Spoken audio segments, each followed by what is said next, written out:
Hello everyone, in this video I'm going to walk you through the free response question number 1 on the AP Precalculus exam, and I hope that you're going to ace the AP Precalculus after watching the series of the video. Now question 1.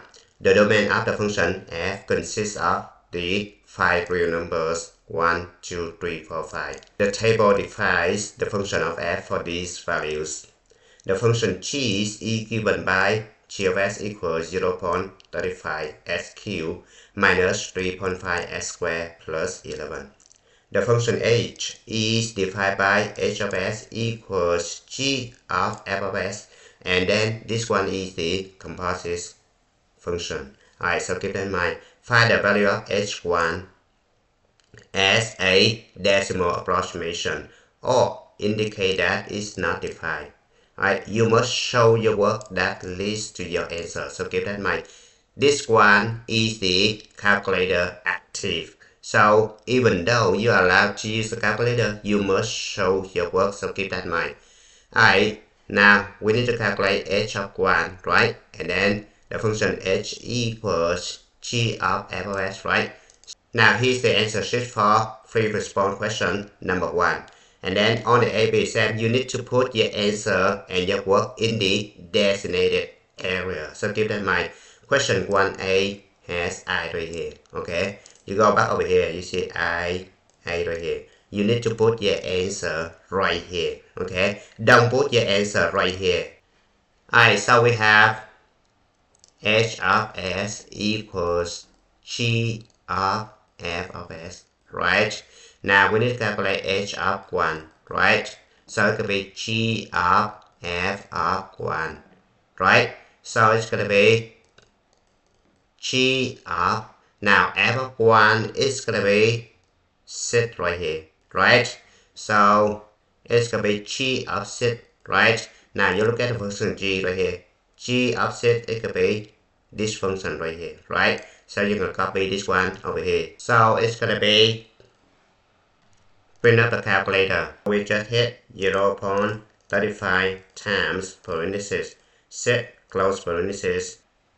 Alright, so the answer is, you must show your work like this to earn full credit. Question 2i. Find all values of s for which f of s equals 4 or indicate there are no such values, right?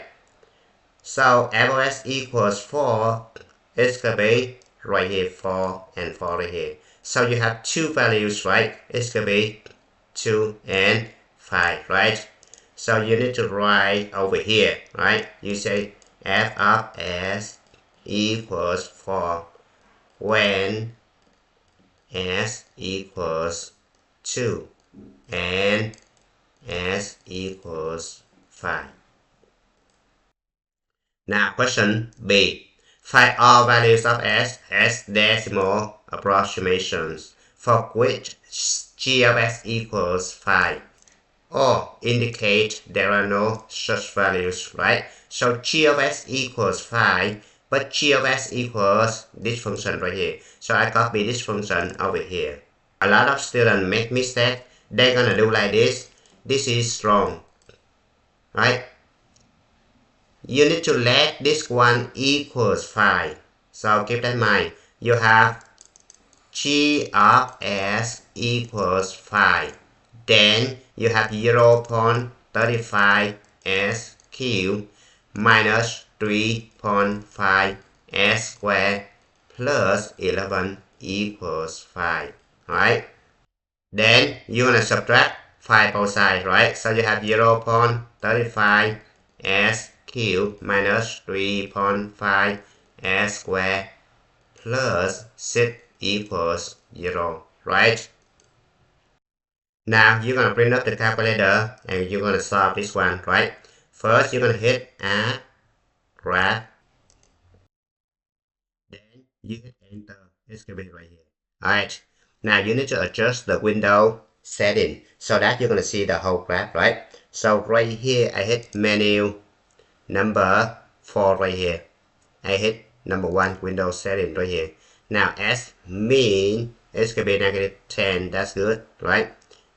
But as mass right here, I just put 15 so I can see the right hand side of the graph, right?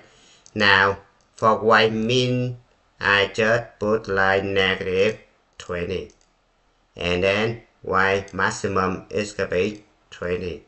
And I hit enter. Alright, I still don't see the bottom of this graph, right? So I need to adjust the window one more time. Alright, menu, hit number 4, window setting right here. Y minimum right here, I need to put negative 50.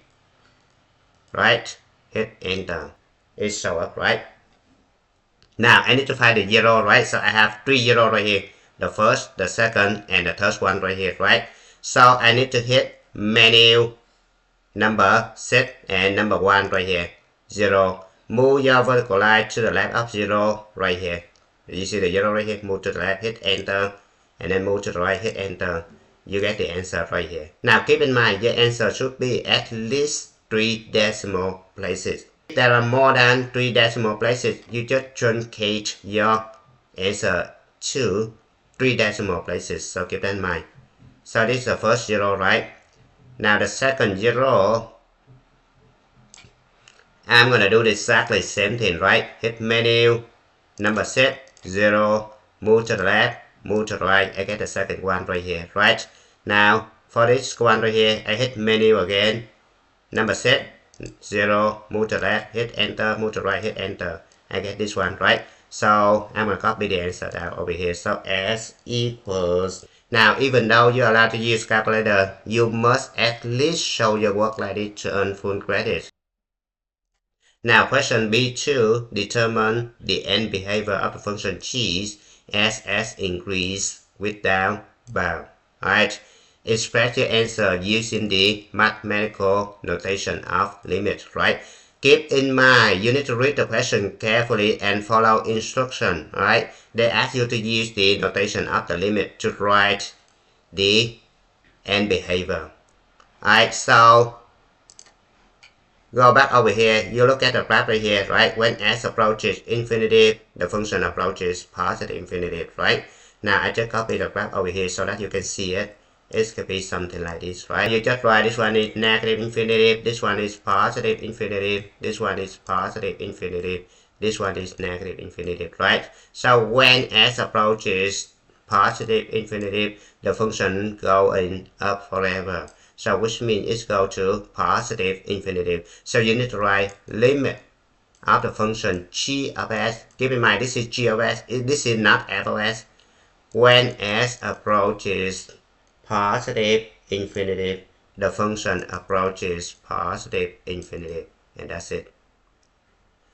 Now you only answer what question asks you to do, right? Some students do like this, limit of the function g of s when s approaches negative infinity equals negative infinity. Don't do this one because the question doesn't ask you to do this, right? Question C1. Based on the table, determine if an inverse function of f can be constructed for all values in the domain of f, right? Show the function of f right here. Alright, now the best way to do this problem is sketch the new table, right? So I have the new table right here.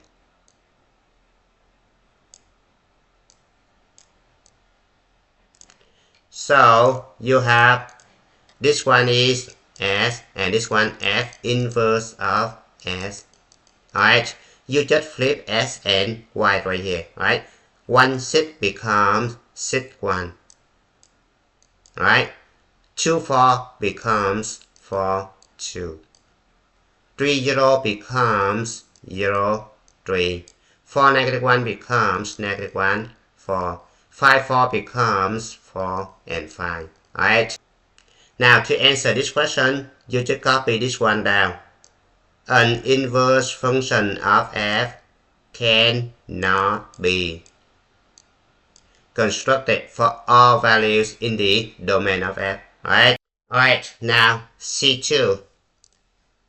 Give a reason for your answer in part C1 based on the definition of a function. and the table of values of FRS refer to the values in the table in your reasoning. Alright, so you look at this table right here. After you get the table right here, you see that the S value right here is repeating, right? Which means each output value right here is not mapped from a unique input value, right? Because f of 2 right here equals 4, right? And f of 5 right here equals 4. The inverse function on this domain does not exist, right? You need to say sin f of 2 equals 4. Then f of 5 also equals 4. Then you can conclude that each output value of f is not mapped from a unique input value. So the inverse function on this domain does not exist. The question number 2. Alright, question number 2 similar to question number 1. Now, given the table and given the function g of s right here, a1, the function h of s is the composite function of g of f of s right here. We need to calculate h4, right? So, we have h of s equals g of f of s, right? Now, we have h of 4 is going to be g of f of 4, right? So it's going to be f of 4 is going to be 5 right here, right? So it could be g of 5, right? Now g of 5, we need to use the function right here, s squared minus 2s plus 7 over s plus 5, right? 5 squared minus 2 times 5 plus 7 over 5 plus 5, right? So it's going to be 25 subtract 10, it's going to be 15 plus 7, it's going to be 22 over 10. So the answer should be 2.2, right? Now, question A2. Find all values of s for which f of s equals 10, right? So if f of s equals 10, we need to put the answer right here. F of s equals 10 when? Now we look at the table right here. F of s equals 10 when s equals 5, right? So you just put s equals 5 right here. That's it. Now move on to question B1. So B1 is going to be right here. Find all value of s as decimal approximation. So keep that in mind. For which g of s equals 4, right? So we just let s squared minus 2s plus 7 over s plus 5 equals 4, and we need to solve it. Now you need to find the domain so that this rational function right here is defined, right? So the domain, it should be s plus 5 not equals 0. So then s not equals negative 5, right?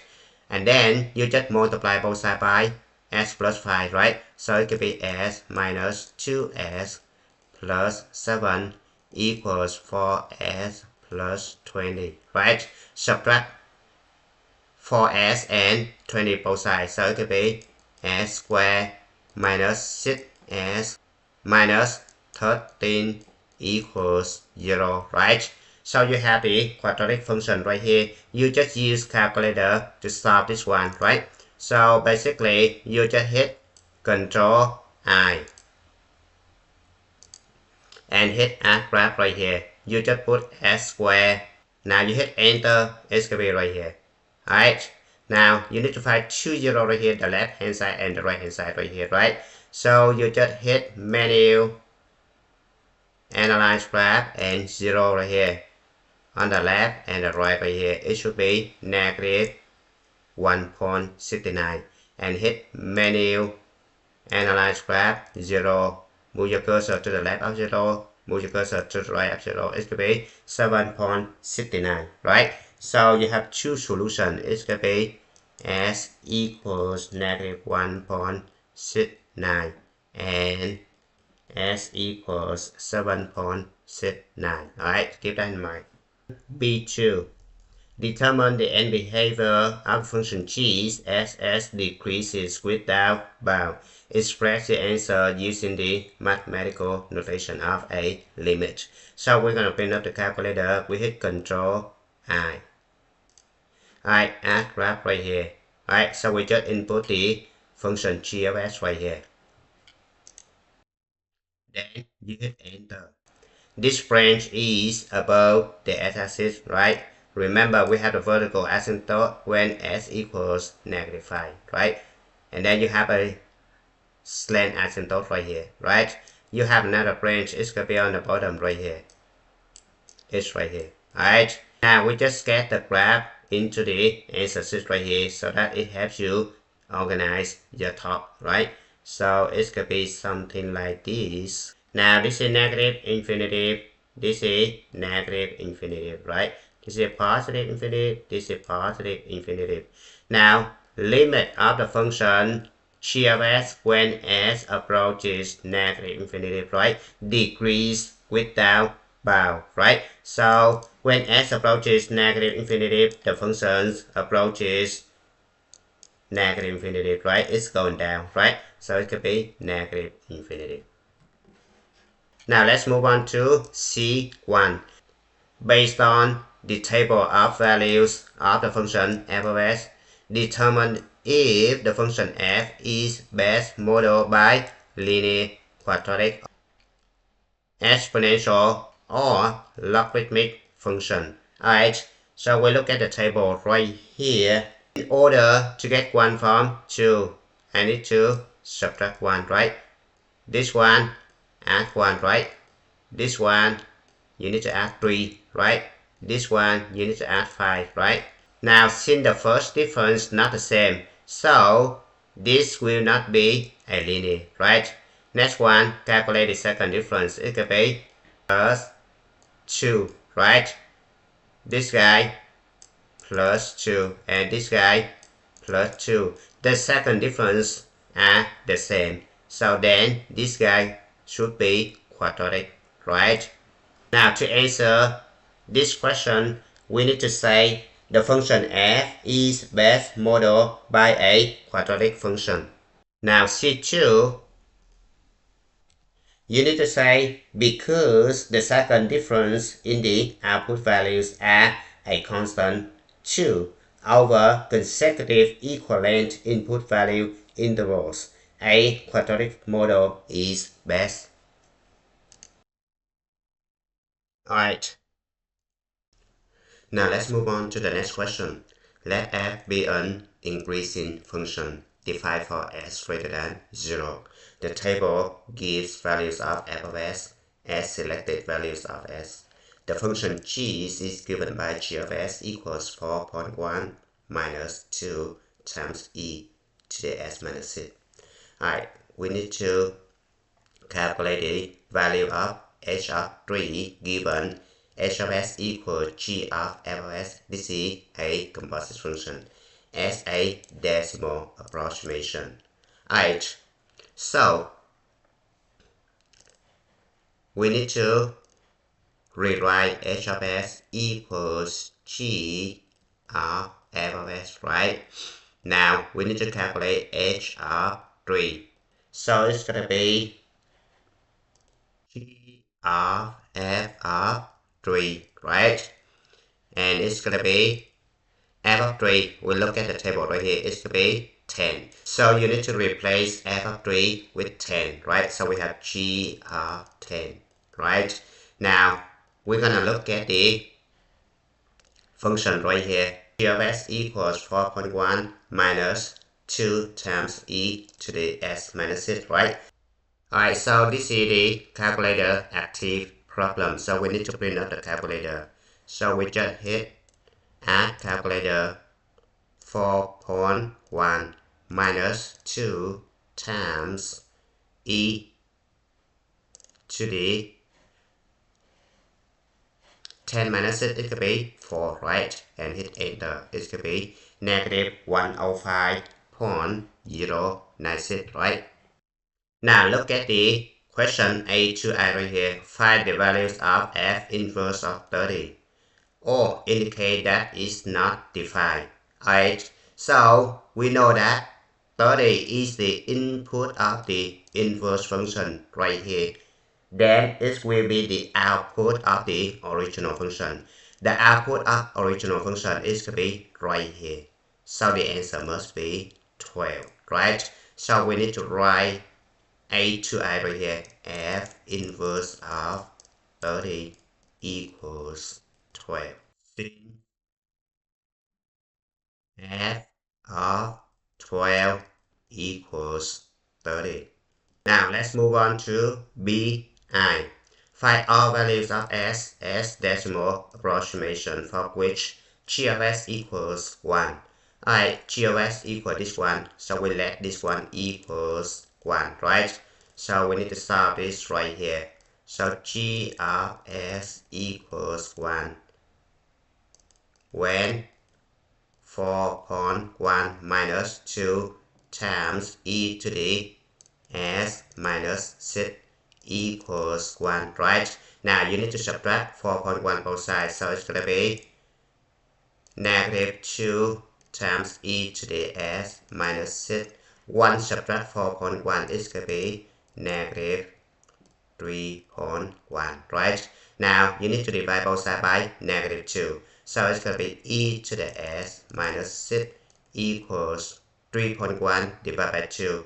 It's going to be 1.55, right? Now we look at the left hand side right here. We see that there is a base e, right? We need to eliminate this one so that we're going to bring s minus 6 to the front, right? In order to do that, you need to take natural log both sides, right? Remember, natural log is the same thing as log base e.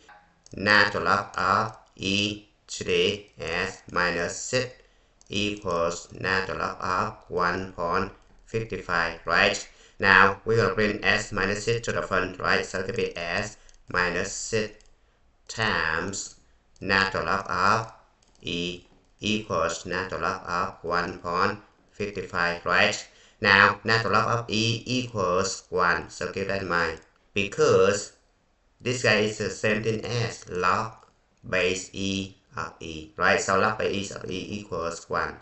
Right, so this one turns out to be s minus 6 equals natural log of 1.55. So s equals 6 plus natural log of 1.55, right? And then you're going to use the calculator. Hit enter. The answer is 6.43825, right? So 6.438. Okay, you stop right here. This is good. Alright, keep that in mind. Your answer must be at least 3 decimal places, and you need to truncate your answer. Now let's move on to B to I. Determine the end behavior of G as S decreases without bound. I express your answer using the mathematical notation of a limit. Alright, the function G of S right here. In order to do this one, we just write over here. So we have G of S equals 4.1 minus 2 times e to the s minus 6, right? Now, limit of the function G of S when s approaches negative infinity. Now we just put this function on the calculator. So we hit Control I, add graph. Alright, it's going to be 4.1 minus 2 times e to the s minus 6, and we hit enter. It's going to be like this. And you see that this guy actually the transformation of the function e to the s, right? You shift up 4.1 units, so the horizontal line right here is 4.1. Asymptote is y equals 4.1, right? Now when s approaches negative infinity, which means s go to the function approaches 4.1, right? If we graph it right here, it's going to be like this. So when s approaches negative infinity, which means s go to the left, the function go up until 4.1, right? It's getting closer to 4.1. So this guy equals 4.1. Now let's move on to CI. So question C right here, use the table of values of f(s) to determine if the function f is best modeled by a linear, quadratic, exponential, or logarithmic function. Alright, so we look at the table right here. We see that in order to get 6 from 3, we're going to multiply by 2. In order to get 12 from 6, we're going to multiply by 2. This guy multiply by 2 and this guy multiply by 2. Now, for the y values, in order to get 20 from 10, we're going to add 10, right? This guy, we're going to add 10. This guy, we're going to add 10. And this guy, we're going to add 10. So, we need to answer this question. This is going to be a logarithmic function, because the input values of logarithmic functions change proportionally, right? As output values increase in equivalent intervals, right? So we need to answer CI and C2I right here. Now let's move on to the next question. Question D right here. Let f be an increasing function defined for all values of s, right? The table gives values for the function f of s as selected values of s. The function g is given by 3 log base 5 of s. The function h is defined by h of s equals g of f of s. Now we need to calculate h of 4, right? We have h of s equals g of f of s, right? Now we need to calculate h of 4, which is g of f of 4, right? Now we look at the table right here. We have f of 4 is going to be 2, right? So it could be g of 2, right? Now we look at the function g. It's going to be 3 times log base 5 of s, right? So we just substitute 2 for s, right? So we have 3 times log base 5 of 2, right? And then we bring up the calculator. We just hit Control I. Then we hit Add Calculator. Now we hit 3 times log base 5 of 2. And we hit Enter. Right, it gives you exact value. You need to hit Menu, Action right here. Number right here, convert to decimal. Hit Enter. The answer should be 1.292, right?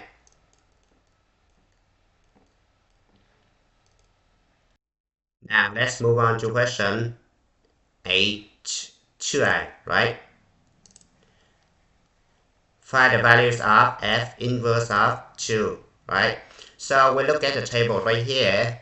2 is the domain of f inverse, and then it's going to be the range of the original function. So you need to find the values where f of s equals 2. So it could be right here, right? So your answer must be 4, right? So you have f inverse of 2 equals 4, right? So we need to write the answer over here. F inverse of 2 equals 4 because you need to explain it. F of 4 equals 2. So keep that in mind. Now let's move on to BI. So it's going to be right here. Find all zeros of GOS as decimal approximation. Alright, so GOS equals 3 times log base 5 of s. We need to find 0, right? So we just say g of s equals 0, right? It's the same thing as 3 times log base 5 of s equals 0, right? And then divide both sides by 3, so it's going to be log base 5 of s equals 0, right? Now you just draw the arrow, so keep in mind like this, okay? So you have s equals 5 power of 0, right?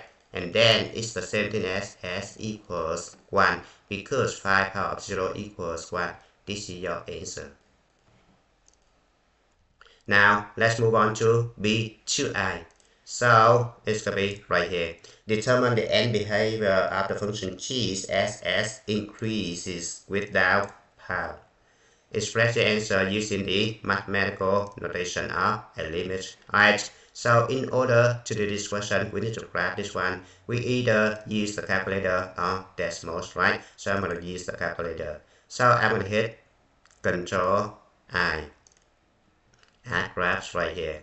Alright, so I'm going to input the function g of s equal 3 log by 5 of s, right? So I have 3 log by 5 of s. Now I hit enter, it's going to be right here. Limit of the function g of s when s approaches positive infinity. So we look at this one right here, it's going up forever, right? So if you graph it, it's going to be something like this.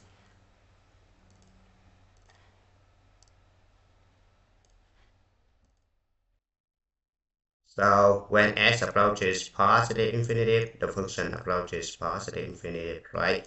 This guy goes to the right, this guy go up, right? So the answer is positive infinity. Alright, now keep in mind that y-axis is the vertical asymptote of the logarithmic function. Now let's move on to CI.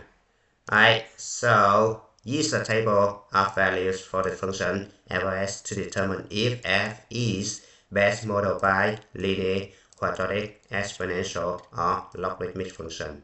Alright, so we look at this one, we see that in order to get 4 from 2, we need to add 2, right? This guy add 2, this guy add 2, and this guy you're going to add 2, right? In order to get 2 from 1, we're going to multiply by 2.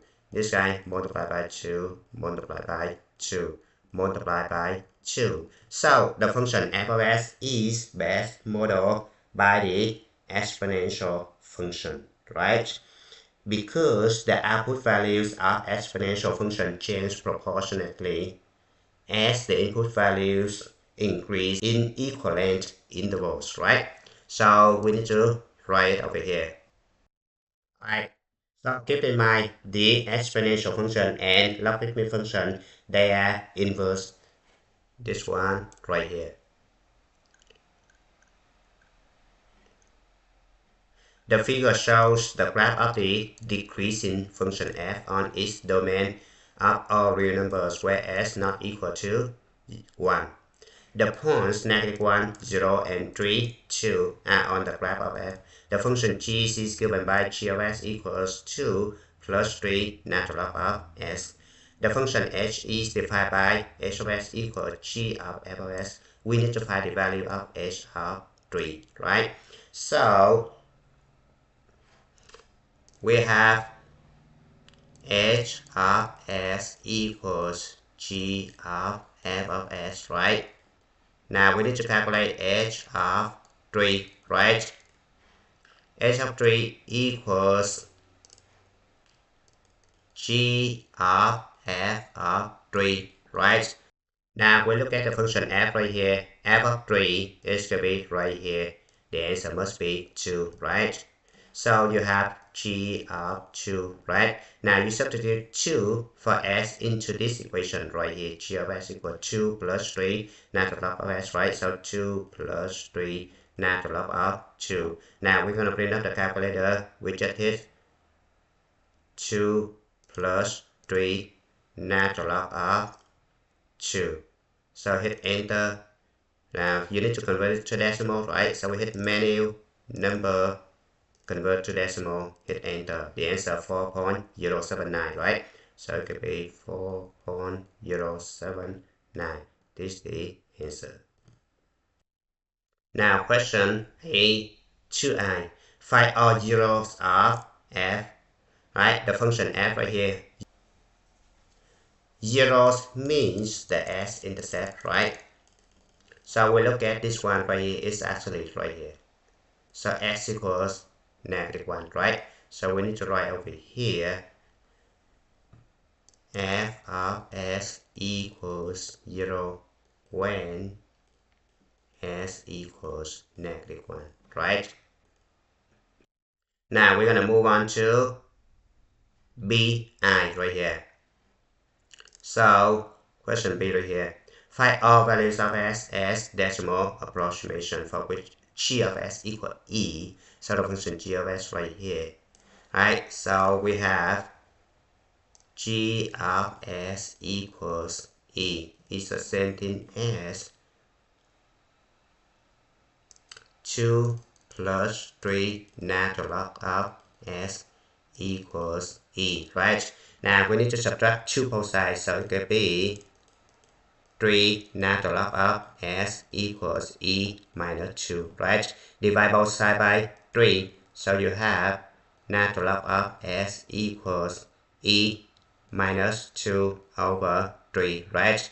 And then natural log of s is the same thing as log by e, right? So we just write log base e of s like this equals e minus 2 over 3, right?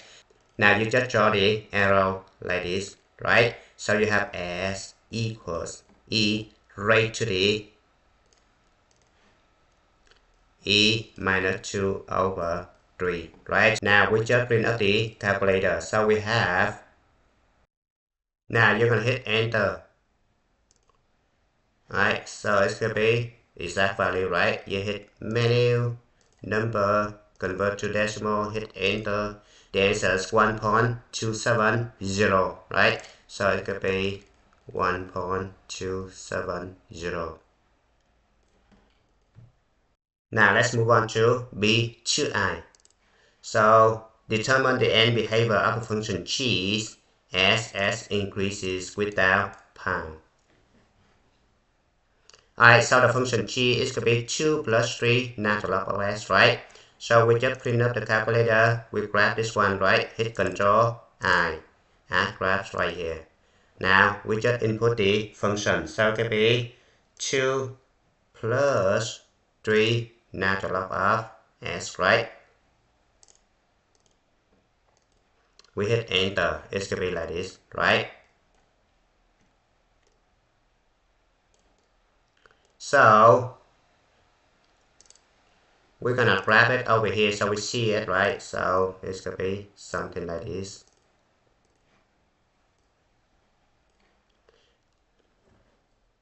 This one is positive infinitive, this one is positive infinitive, this one is negative infinitive, and this one is negative infinitive, right?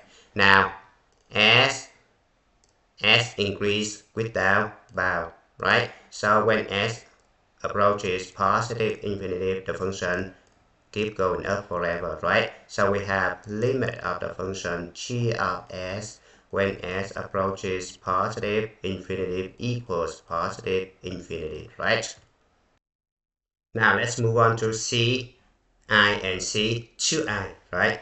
Determine if the function f is invertible, right? So the function f is given by right here.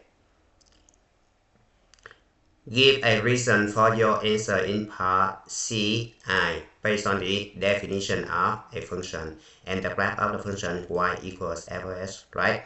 So we look at this one right here. We see that the function f is definitely invertible, right? Because you just use the horizontal line test, you will see that, right? Alright, the common mistake students mostly do is to say that the function f passes the horizontal line test. Right? If you write like that, it's not sufficient, so don't write that one. We just use the horizontal line test to identify if the function is invertible or not. Right? But you don't write it over here. Right? Keep that in mind. Right here, you need to say each input value of the function f is mapped from a unit input value. Right? So that the function f is invertible. So keep that in mind. Now let's move on to question f right here. The function f is defined 0 less than equal to s less than equal to 9 and consists of 3 line segments as shown in the figure. The function g is given by g of s equals sq plus 3s minus 23 over s minus 1. Now we need to find h of z, where h of s equals g of f of s, right? So we have h of s equals g of f of s, right? Now h of z equals g of f of z, right? So we look at this one. F of z is going to be 1 right here, right? So this one is the same thing as g of 1, right? Now we need to use the function g is given by this guy right here, right? So it's going to be 1 power of 3 plus 3 times 1 minus 23 over s minus 1, which means 1 minus 1, right? So this one is the same thing as negative 19 over 0, right? This one is undefined.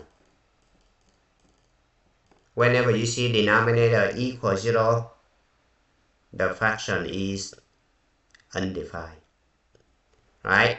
So remember that if you have 3 divided by 0, this one is undefined. If 0 divided by 3, it's going to be 0, right? If you see 0 divided by 0, it's going to be undefined, so keep that in mind. So you need to answer this one. You need to say h of z does not exist. Or you can say h of z is not defined.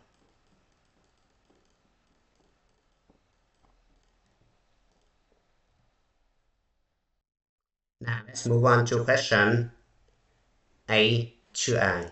Alright, so question A to I right here. Find all values of s for which f of s equals negative 2. Alright, so f of s equals negative 2 is going to be right here, right? So you have two values. The first one is going to be 2. The second one is going to be 9, right? So you need to say f of s equals negative 2 when s equals 2 and s equals 9, right? Because f of 2 equals negative 2 and f of 9 equals negative 2, right? Now let's move on to question B, I, and B to I. Find all values of s decimal approximation for which g of s equals 7.2, right? So g of s equals 7.2, we let this one equal 7.2, right? So we have g of s equals 7.2 is the same thing as s cubed plus 3s minus 23 over s minus 1 equals 7.2, right? Now, in order to solve this one, since we allowed to use the calculator, right? So we just separate this one into two functions. This guy is the same thing as y equals s cubed plus 3s minus 23 over s minus 1. And the second function is going to be y equals 7.2. And we need to find the intersection between these two graphs right here, and that's the answer, right? So we're going to print up the calculator. We just hit Control I, right? Right here. Okay. So we're going to put s cubed plus 3s minus 23 over s minus 1, right?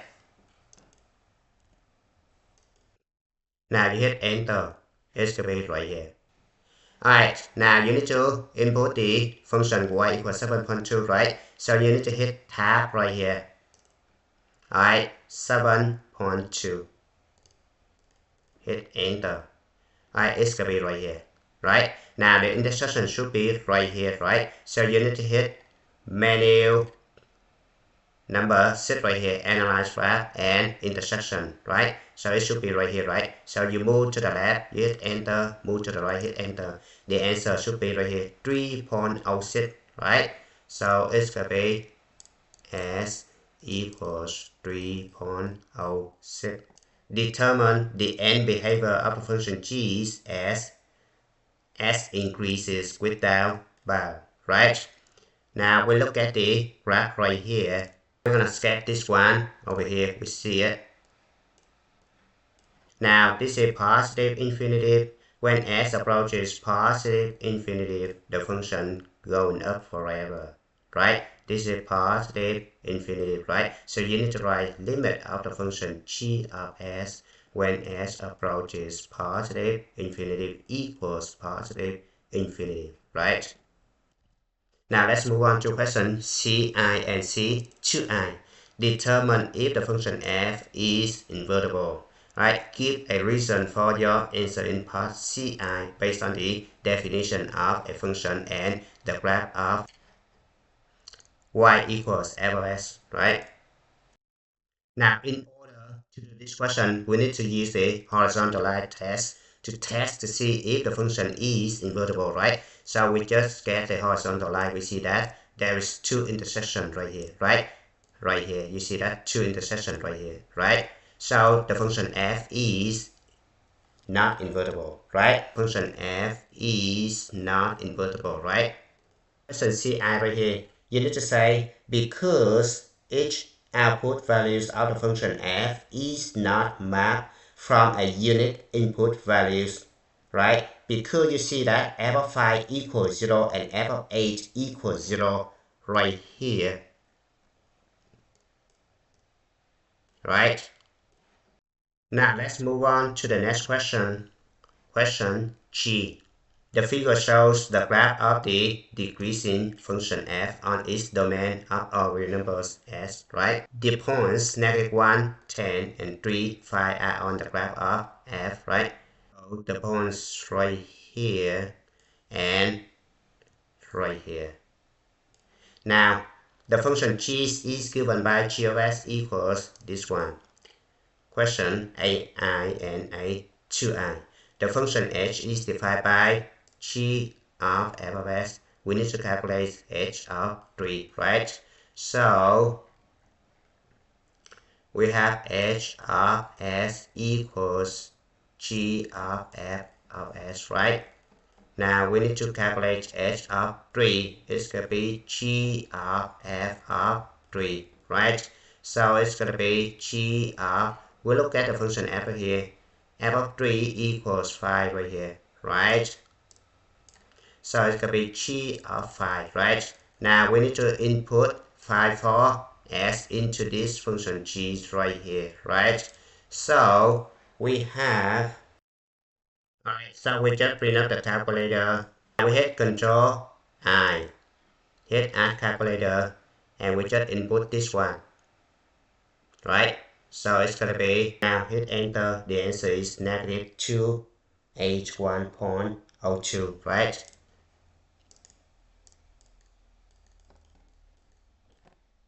Alright, now we're going to move on to question A2i. Find all zeros of the function f or indicate there are no real zero, right? So we look at the function f right here. It's above this line right here. This guy actually the horizontal asymptote, right? So it keeps going like this. Alright. So you need to answer this question is. So you need to answer the question A to I. There is no values of S such that f of S equals 0, right? Alright, now we're gonna move on to question B, I, and B to I. Find all values of S as decimal approximation for which g of S equals 10. Alright, so the function g of S right here, and we let this one equals 10, and we solve it, right? Now this guy is the same thing as intersection between two functions. The first function is going to be y equals negative 1.9 s power 4 plus 6.8 s cubed plus 12s minus 3.52. The second one, y equals 10, right? So we just print out the calculator, we just input these two functions on the graphing calculator, and we need to find intersection, right? So we're gonna hit Control I and hit Add Graph right here, right? So it could be negative 1.9 s power of 4. Now you hit enter, the graph should be like this, right? Now the second equation should be y equal 10, right? So you need to hit tab 10 and hit enter. Alright, you need to extend the window, right? So you need to hit menu, window 0 right here, window 7 right here. As maximum, as minimum is good, right? Now, but y minimum is good, but y maximum right here. Because y equal 10, right? So you need to put like 20 right here. Hit enter. Alright, so the graph show up right here, right? Now you have two intersections right here. These are solution to the system of equation right here, right? So you need to hit menu, number 6 right here, and number 4 right here, intersection. The left hand side, move your cursor to the left, hit enter, move to the right, hit enter. You get this one right here. The first intersection, 0.855, right? Now hit menu again, number 6, intersection, move to the left of the second intersection, move to the right of the second intersection. It's gonna be right here, right? So you have two solutions, 0.855 and 3.877, right? So S equals 0.855 and S equals 3.877. Now let's move on to question B to I. Determine the end behavior of the function g as s increases without bound, right? So in order to do this question, we're going to look at the calculator right here. We see the functions right here, but it's not clear enough, right? So when you graph it, it's going to be something like this.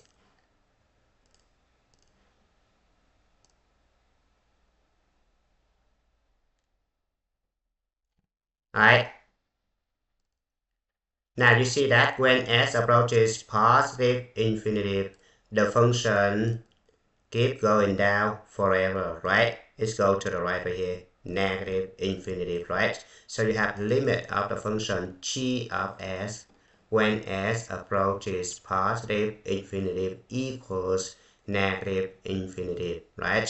Keep in mind, don't write like this.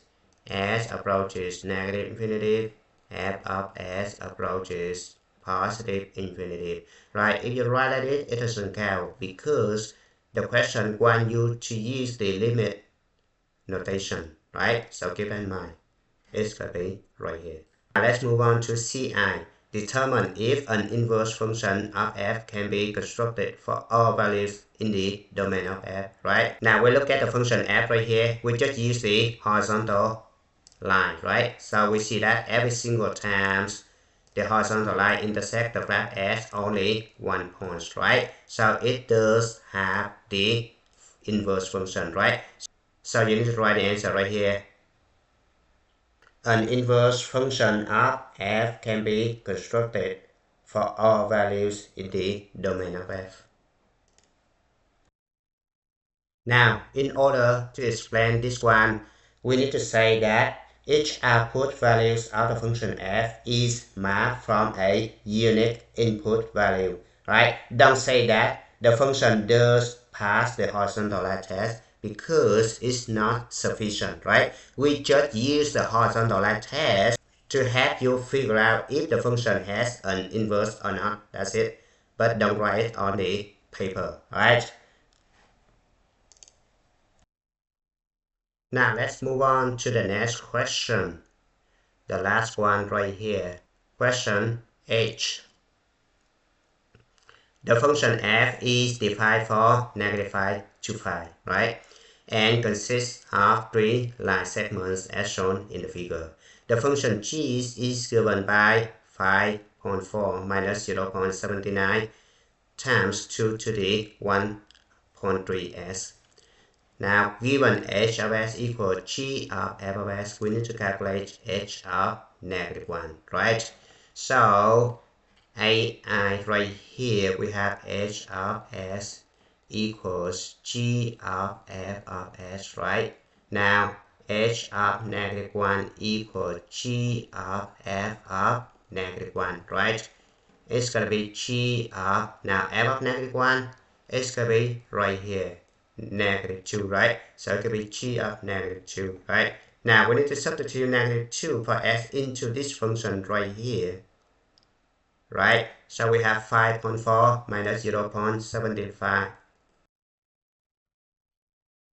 Alright, now we just bring up the calculator, hit Control I, hit Add Calculator. Now it's gonna be 5.4. You're gonna hit Enter. The answer should be 5.269, right? Now let's move on to question A to I. Find the values of f inverse of 1, right? So in order to find f inverse of 1, we need to look at the value of s equal 1 right here.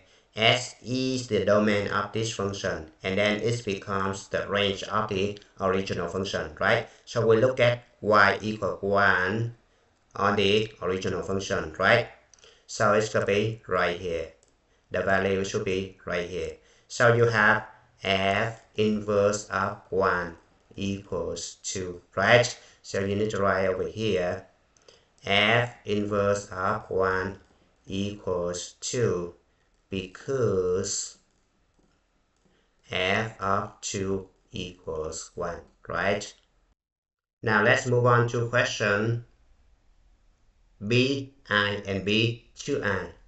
Find all real zero of g, right? So the function g is right here. So we need to let g of s equals 0, right? So we have g of s equals 0 is the same thing as 5.4 minus 0.79 times 2 raised to the 1.3 s equals 0, right? So because you're allowed to use the calculator, you just use the calculator to find the answer, right? So we need to put this one on the calculator, hit Control I, add graphs right here. So it could be 5.4 and you hit enter. It could be right here. Now what you need to do is to find the zeros of this function, right? So it could be right here, right? So you need to hit menu, analyze graph, hit 0 right here, right? So you need to move your cursor to the left of 0, hit enter, move to the right, hit enter. The answer is 2.133, right? So S equals 2.133. Now question B to I. Determine the end behavior of the function g as s decreases without bound. Alright, so we look at the graph right here. We see that this is the function g, right? It's start from 5.4 right here, right? So actually y equal 5.4 is the horizontal asymptote, right? So the graph should look like this. right? And the horizontal asymptote is 5.4. Y equals 5.4, right? Now, when s decreases without bounds, which means negative infinity right here, s go to negative infinity, the function go up and getting closer to the horizontal asymptote 5.4, right? It never passes y equals 5.4, right? So you have limit of the function g of s when s approaches negative infinity equals 5.4. Now let's move on to Ci and C2i. Determine if the function f is invertible and give a reason, right? So we look at this one right here. We use the horizontal line test to check, right? So every single time you draw the horizontal line test, you see that only one intersection, right? So you need to say the function f is invertible, right? Now you need to give a reason, right? So we look at the graph here, we need to say that each output values of f is mapped from a unique input value, right? Don't say because the function passed the horizontal line test. Don't say that. Okay, keep that in mind. So right here we need to say f is invertible, right? I'm going to walk you through the free response question 2 on the AP Precalculus exam. Alright, now let's move on to question 8 right here. The table gives the number of cars in the parking lot at a local store. When the store opens at 8 a.m., which means t equals 0, there were 4 cars in the parking lot. 5 hours later, t equals 5. There were 21 cars in the parking lot. 3 hours after that, t equals 8. 14 cars remain in the parking lot. So here's the table right here. The number of cars in the parking lot can be modeled by the quadratic function L, given by Lt equals AT squared plus BT plus C, where Lt is the number of cars in the parking lot t hours after the store opens. Now question AI. Use the given data to write 3 equations that can be used to find the values for constants A, B, C in the expression for Lt. Alright, now we're gonna go over here and this is the answer sheet for question 2. Now AI, you need to write over here, right? First, you're gonna pick the points right here, right? So you have L0 equals A times 0 square plus B times 0 plus C. And then this one equals 4, right? This could be right here. Now, second equation, L5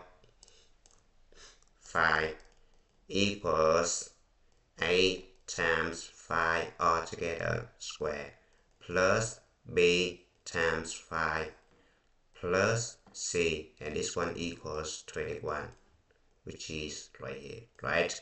The third equation, L8, is going to be A times 8 squared plus B times 8 plus C equals 14, which is this one right here, right? Now we're going to simplify this one so that it helps us to solve the A to I, right? So we have a system of 3 equations. The first one, 0 squared is going to be 0, right? So this one 0, this one 0, right? You only have C left, right? So C equals 4. Second one, 5 squared equals 25, so it could be 25A, right? Plus 5B plus C equals 21. The third one, 64, right? A plus 8B plus C equals 14, right? So we just leave it over there. Now, we're going to move on to A to I. Now, A to I say, find the value of A, B, and C as decimal approximation. Alright, so we need to solve this one. So we have C already given, right? So C equals 4, right? Now I'll substitute 4 for C right here. So I have the system of two equations, 25A plus 5B. Now 4 right here, I subtract 4 both sides, so it's going to be 17, right? The second one, 64A plus 8B. Subtract 4 both sides, it's going to be 10, right? Now I look at this one right here, the coefficient in front of B is going to be 5 and 8, right? So on the first equation right here, I multiply both sides by 8, right? Second equation right here, multiply both sides by 5, right? So I have new system of equation, right? Now, we're going to use elimination method, right? We just subtract this one vertically, right? So 320 subtract 200, it could be 128. This guy subtract this guy, it's going to be 0, right? 50 subtract 136, it's going to be negative 86, right? Now divide both sides by 120, so A equals negative 86 divided by 120, right? So it's going to be negative 86 divided by 120. It's going to be negative 43 over 60. So you're going to hit menu, number, convert to decimal, hit enter. It's going to be negative 0.716, right? Alright, now to solve for B, you're going to substitute this guy right here to the equation right here. Alright, so you have 200 times negative 86 over 120 plus 40b equals 136, right? Now you're going to simplify this one. So you have 40b equals 136 plus 200 times 86 over 120, right? And then b equals 136 plus 200 times 86 over 120 divided by 40, right? Now it's going to be 136 plus 200 times 86 divided by 120, close parenthesis, and all together divided by 40, right? Hit enter, it gives you exact value right here, right? Now you need to convert it to decimal, right? So hit menu, number, convert to decimal, hit enter. It's going to be 6.983, right? So it could be 6.983, right? So finally, you need to write your answer. It's going to be A equals negative 0.716, B equals 6.983, and C equals 4, right?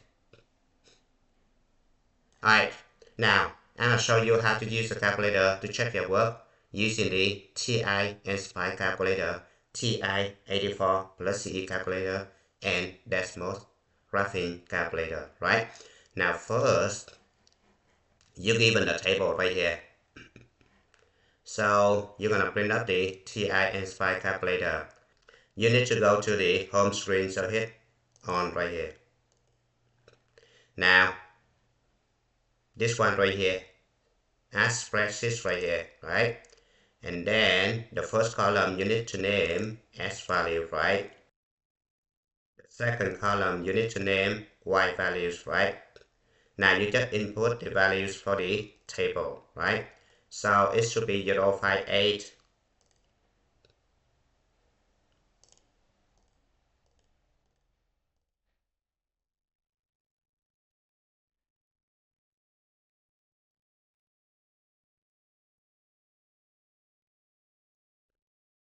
Now after that, you're going to move your cursor to the right of the Y column. Leave it over here. Hit menu, number 4 statistic right here, number 1, start calculation. And this is quadratic regression, right? So it should be number 6 right here, right? And then the first one right here, you would need to put S, because this is S value, right? The second one right here should be Y, right? Now keep in mind, you store your equation as F1 because it's extremely important. You're going to use this one later to calculate the predicted values, right? And then you need to hit OK. Alright, let's give you the answer right here. A equals negative 0.716, B equals 6.983, and C equals 4, right? Now I'm going to use TI-84 plus CE calculator, right? You're going to hit start, edit, right? L1 right here, which means the S column, right? Hit click, go down. Go to the right, hit click, go down, right? Now you need to input the values for the table right here, right? Then you're going to hit start again, go to count, number 5 right here, quadratic regression, right? L1, which means the S value, L2, which means the Y value, right? Go to store regression right here. This is extremely important. You need to store your equation so that it helps you do the question later, right? So you're going to hit vars, Y vars, function Y1. You store your equation as Y1, right? So you're going to go to calculate right here, hit enter, it's going to be right here. Now, what if we're going to use dash mode, right? So you're going to hit the plus sign right here, right, add table right here, right? So S value right here, you need to input the values for the table, right? 058, right? Alright, so after you finish inputting the table, you're going to hit the dot right here, add regression right here, right? So you're going to pick the quadratic regression. It's going to be this guy right here, right? So it's give you the answer right here, right? See that? Now let's move on to question B, I and B, 2I and B, 3I, right? Use the given data to find the average rate of change in the number of cars in the parking lot in cars per hour from t equal 5 to t equal 8, right? Express your answer as decimal approximation, right? Show the computation that leads to your answer. So keep that in mind, you need to show your work, right? So we're going to move on to BI right here, right? So you know that the average rate of change formula is given by this one.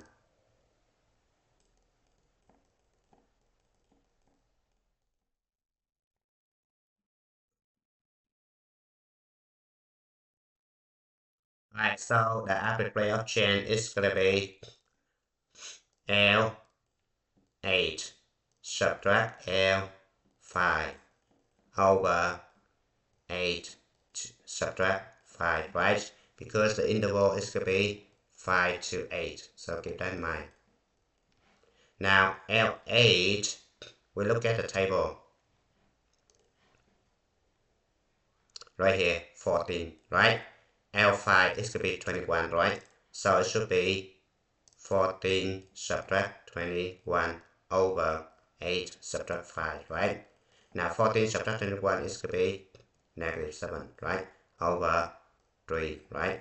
They want us to leave our answer in the decimal number, right? So you're going to bring up the calculator. You're going to hit Control I. Add calculator, right? Negative 7 divided by 3 is going to be this one, right? Converted to decimal number, right? So menu number converted to decimal number. Hit enter. It's going to be negative 2.333, right? Now, don't forget to include, so you need to say the average rate of change is negative 2.333 cars per hour. Alright, let's move on to B2I. Use the average rate of change found in part I to estimate the number of cars in the parking lot at time t equals 7. Alright, so you would have to use the point slope form formula that you learned in algebra 1, right? Remember that y minus y1 equals m times s minus s1, right? Now, you need to write a new equation, right?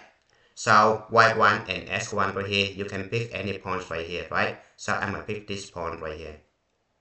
This is my s1 and this is my y1, right?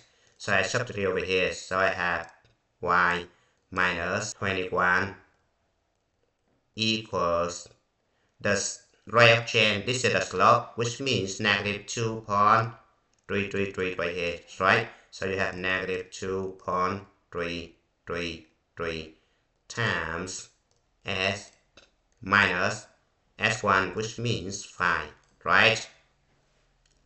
Remember that s1, y1, you're gonna pick the point 521. So keep that in mind. Now we need to estimate the number of cars in the parking lot at times t equals 7, right? Now in this situation, s should be t, so I'm gonna change it to t, right? Now since t equals 7, so I need to solve for y right here. So y of 7 equals negative 2.333 times 7 minus 5. And then I need to add 21 both sides, right? So I'm gonna bring up the calculator. It's gonna be this one right here. 16.334, right? So it's gonna be 16.334 cos, right? Now, question B, 3i. The arbitrary change found in part 1 can be used to estimate the number of cars in the parking lot at time t hours for t greater than 8 hours, right? Will this estimate found using the arbitrary change be less than or greater than the number of cars predicted by the model L at time t hours for t greater than 8 hours, right? Explain your reasoning. Your explanation should include a reference to the graph of L, right? So we look at the dashboard right here. Now, in order to do this question, we need to graph these two guys on the dashboard, right? So the first one is to be right here. LT equals negative 0.71 t squared plus 6.98 t plus 4, right? The second one, it should be right here, right? So when we graph it, it's gonna be like this. Now when t is greater than 8 hours, 8 right here, right? And you have the intersection points right here, right? The graph of the quadratic function is steeper than the linear function right here, which means the average rate of change of the quadratic function when t greater than 8 is decreasing or smaller than the average rate of change of the linear function right here, right?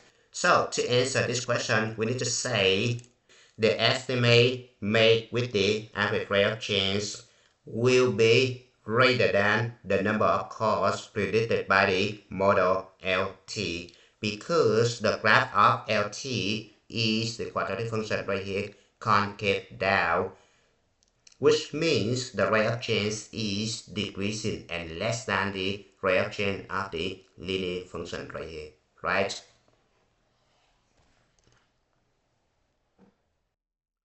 Alright, let's move on to the next question, question C. The model L is appropriate model to make prediction about the number of cars in the parking lot if the predicted number of cars in the parking lot is at least 0. Based on this information, what is the largest value of t for which the model is appropriate? Alright, so basically, you just let the quadratic function equals 0 and you solve for t, right? So go over here, you need to say LT equals 0, right? And then LT equals this one right here. Now we're gonna use calculator or Desmos to solve this one, right? You need to find the 0. Right, so when you graph this one on the calculator, which means the quadratic function right here, right? So I need to eliminate this one so that it's not going to confuse you. Right? It's right here. So the largest value, it should be right here. This one is less than 0, so don't worry about this guy, right? The 0 right here. So it's going to be 10.29542, right? So you need to say t equals 10.295, right? And then you need to say the largest value should be t equals 10, right? Now if you use a calculator, you just hit Control I, hit add graphs right here, right? So you put the quadratic function. Now if you want to use calculator to find the value of t, right? So you're going to bring up the calculator you did before right here. So you're going to hit graph, it's right here. Because the calculator stored the equation before, right? Now you need to adjust the window. The window should be negative 10,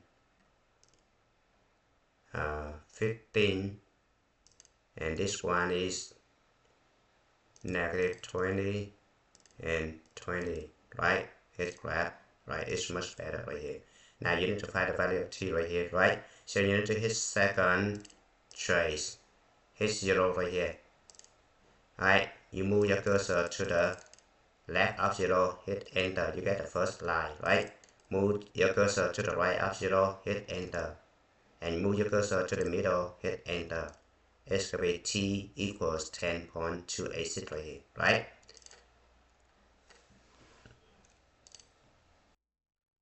So right here, I need to adjust this one. It's going to be 286, right? Now let's move on to the next question. Task model B.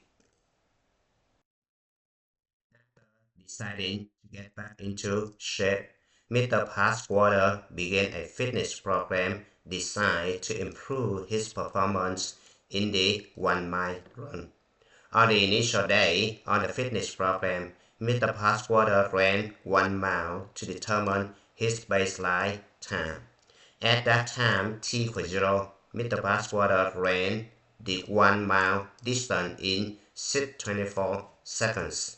For the next several months, Mr. Passwater was evaluated at the end of each week.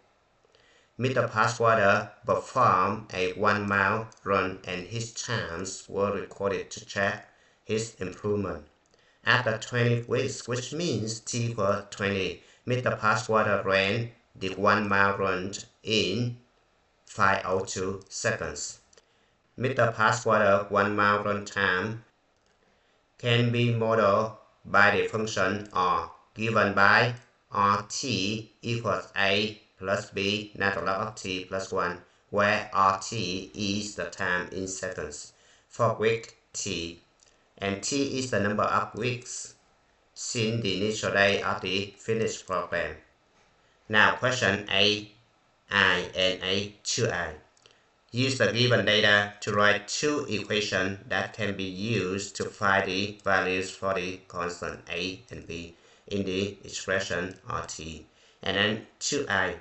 Find the values for a and b as a decimal approximation. Alright, so we given the equation right here, and we have 2 points. The first one, t equals 0, 6:24 seconds, right? And second one, t equals 20, is to be 5:02 seconds, right? You have equation rt equals a plus b natural log of t plus 1, right? So you need to write two equations, right? Now, this one represents rt, right? This one represents t. So keep that in mind. You have the first equation. It's going to be a plus b times natural log of 0 plus 1 equals 6:24. And second equation, a plus b natural log of 20 plus 1 equals 502, right? Now move on to A to I. We need to solve for A and B, right? So from the first equation right here, it's going to be A plus B natural log of 1, right? Because 0 plus 1 equals 1, right? Equals 624, right? Second equation, A plus B natural log of 21 equals 502, right? Now from the first equation, I know that natural log of 1 equals 0, right? So I can include A equals 624, right? I substitute 624 for A into the second equation. So I have 624 plus B natural log of 21 equals 502, right?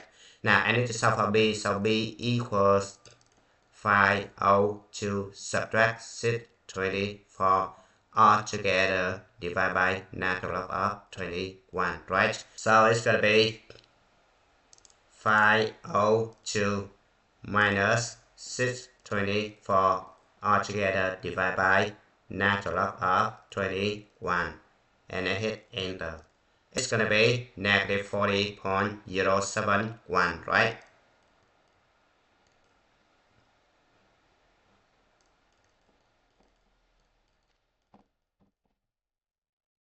So I have equation R of t equals 624 minus 40.071 natural log of t plus 1, right? Now let's move on to B to I, and B to I. Use the given data to find the average rate of change in the amount of time it takes meter past water to run 1 mile in seconds per week from t equals 0 to t equals 20 weeks, right? So you have the average rate of change formula. It's going to be f of b minus f of a over b minus a, right? You have the interval from 0 to 20, right? Which means a equals 0, b equals 20, right? Average rate of change equals R20 subtract R0 over 20 subtract 0. When t equals 20, we got 502, right?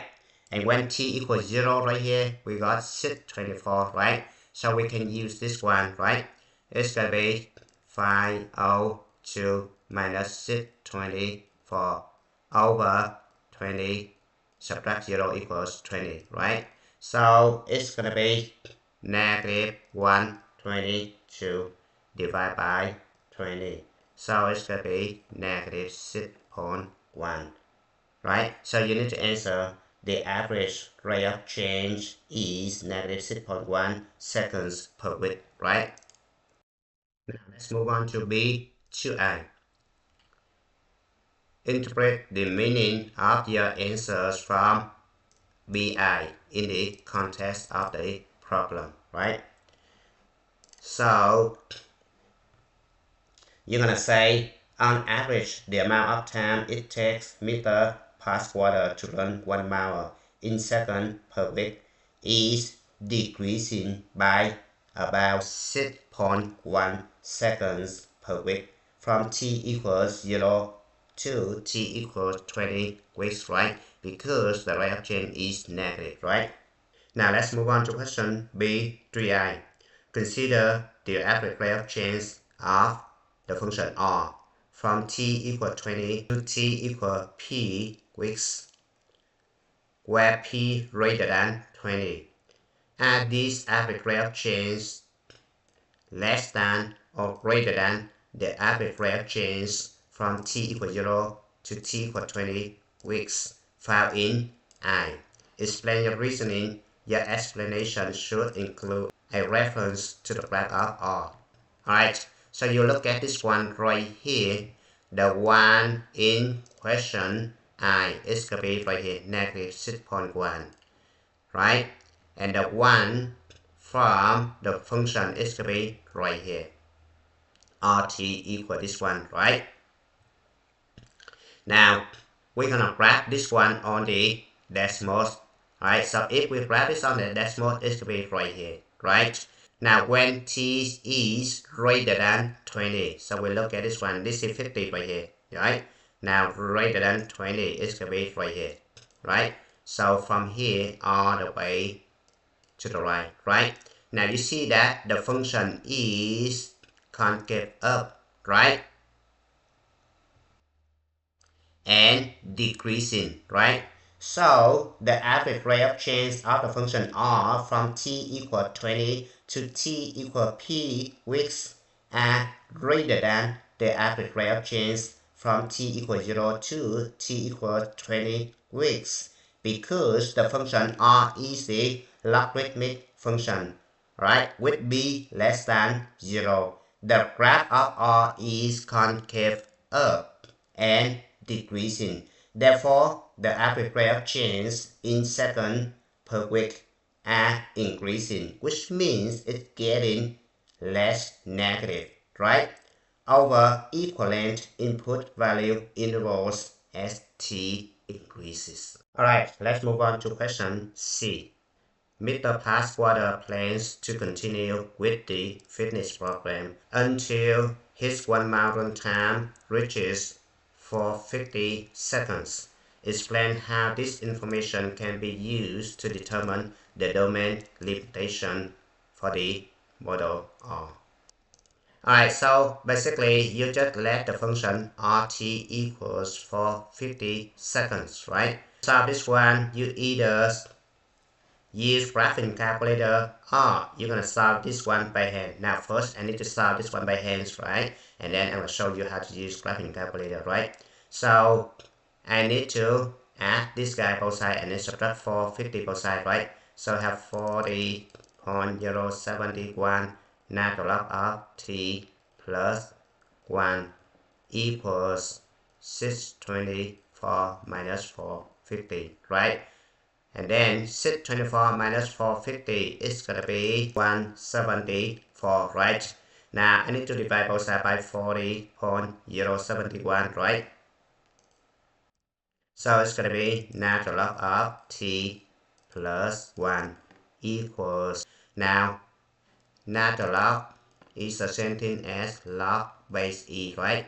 And if you have log base a of b equals c, and then you draw the arrow like this, so you have b equals a power c, right? So I have t plus 1 equals e power 174 divided by 40.071, right? So I need to subtract 1 both sides, so t equals e raised to the 174 over 40.071 subtract 1, right? So I print up the calculator,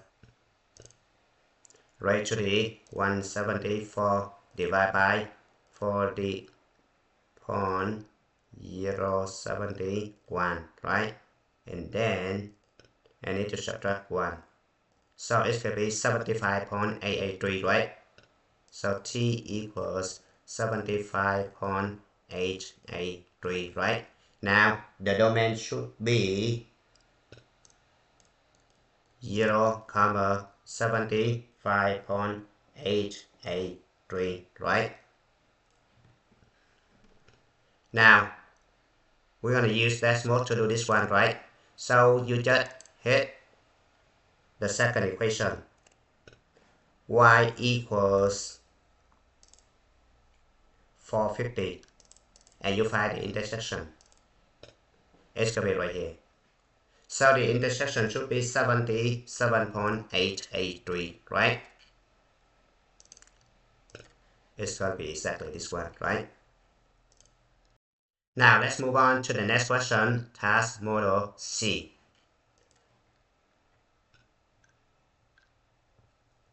A team of scientists began studying the population of the white-tailed deer in a large wooded area in 2005.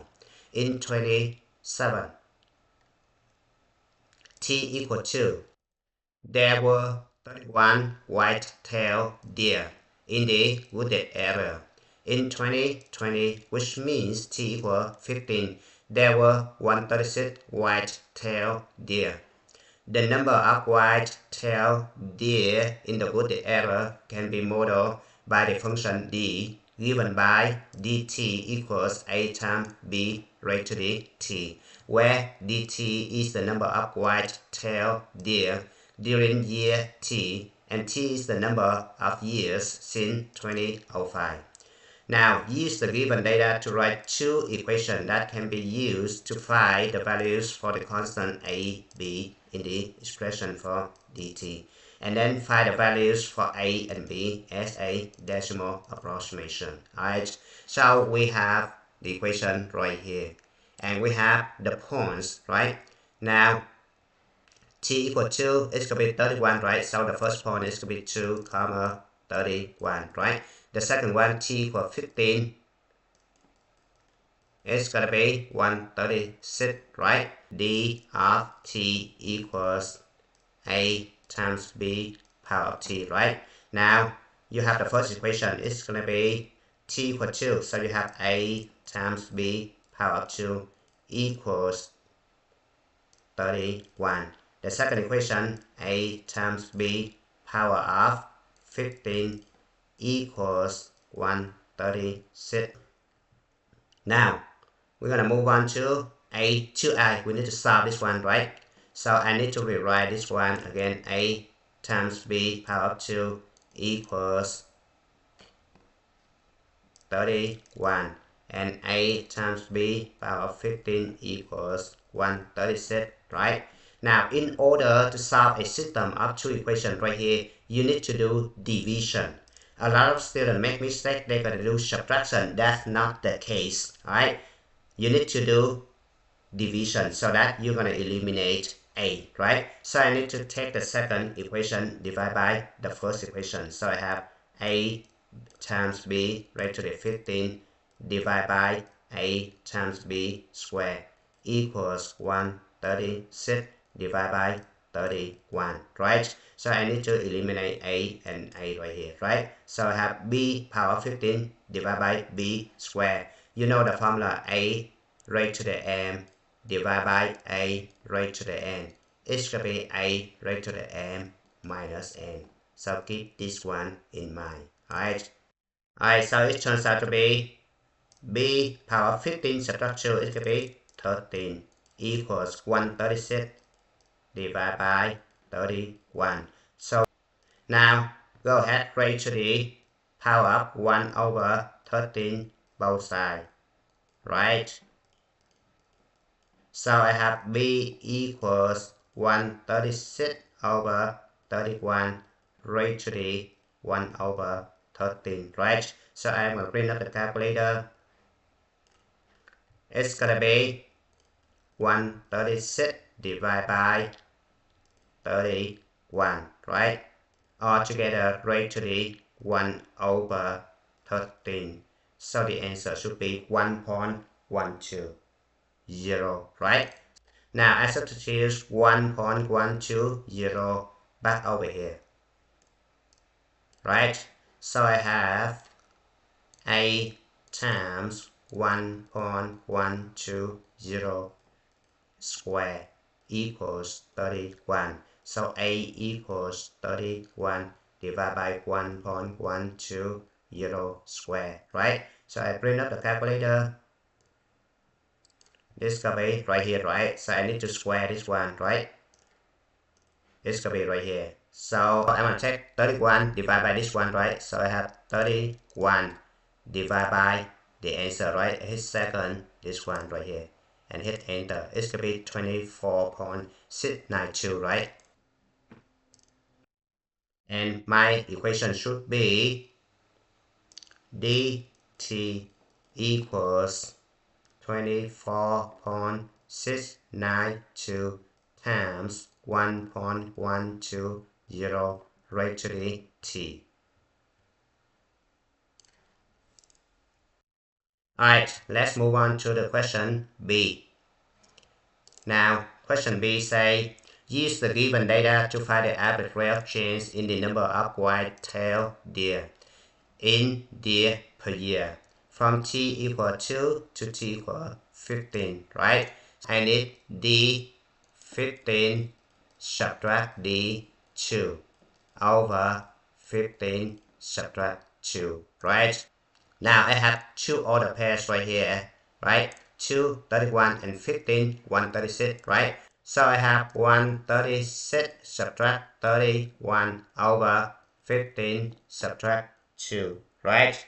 So it's gonna be 105 over 13, right?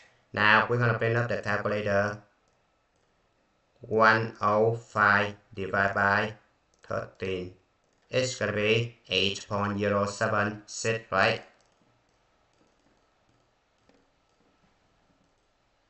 Now you need to answer the question. The average rate of change is 8.076 deer per year, right?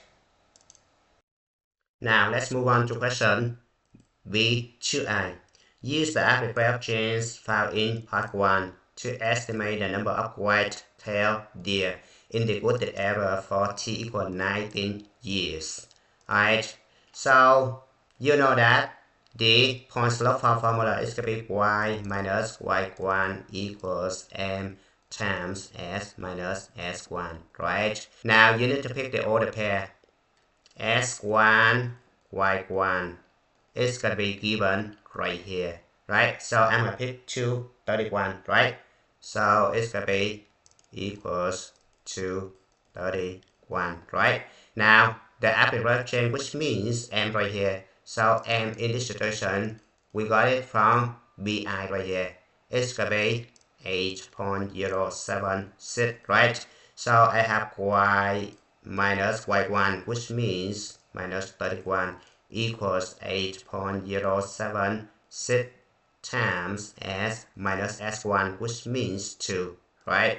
Now I need to calculate y of 19 right here equals, then I'm going to bring up the calculator. I still use this information right here, right? So I need to multiply by 19 subtract 2 is going to be 17, right? And then I'm going to add 31. So the answer should be 168.307, right? So 168.307 deers. Now let's move on to question B3. Consider the values that result from using the average rate of change found in EI to estimate the number of white-tailed deer in the wooded area for time t equals p years, where 2 less than p less than 15, and this estimates less than or greater than the number of white-tailed deer predicted by the model D at time t equal p years. Explain your reasoning. Your explanation should include characteristics of the average rate of change and a reference to the graph of D. Alright, so go ahead, graph the function dt. Alright, previously we got the function dt right here. Alright, so it's gonna be like this, right? Alright, so d of t is the exponential function, right?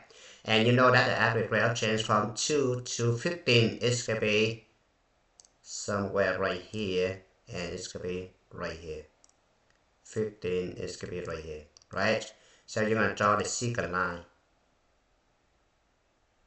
Now you see that the estimate using the secant line right here, or the average rate of change from 2 to 15 increase steady, right?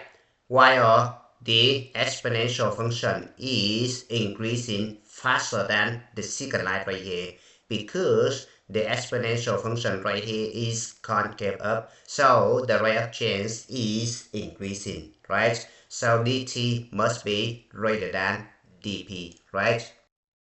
Now let's move on to question C. Now question C, for which value of t equal 8 or t equal 23 years should the team of scientists have more confidence in when using the model D? Give a reason for your answer in the context of the problem. Now look at this graph right here. We can conclude that the teams of scientists should have more confidence in t equal 8 because t equal 8 is within the interval of data 2 to 15, while t equal 23 is outside this interval, and we do not have any information about a change in the deer population outside the interval 2 to 15, right? Now let's move on to task model D. After Mr. Passwater missed a day of school, a rumor began to spread out that he had won the Powerball lottery and moved to Japan. Initially, 7 students knew about the rumor. They were the ones that started. After 2 hours, which means t equal to, a total of 15 students heard the rumor. After 6 hours, t equals 6, 67 students heard the rumor, right? The number of students that heard the rumor can be modeled by the piecewise function R, given by this one right here, where RT is the number of students that heard the rumor at time t hours since the rumor first began. Question AI. Use the given data to write 2 equations that can be used to find the values for constant A and B in the expression RT. Question A2I. Find the values for A and B as decimal approximation. Alright, now we have 2 points. The first one is going to be 2, 15, right? And the second one is going to be 6, 67, right? Right here. And this guy right here, right? Now we're going to use the piecewise function to write 2 equations and then we're going to solve for A and B, right? Now we have 2 equations right here. Which one we're going to plug this point in? Now we need to look at the value of t right here.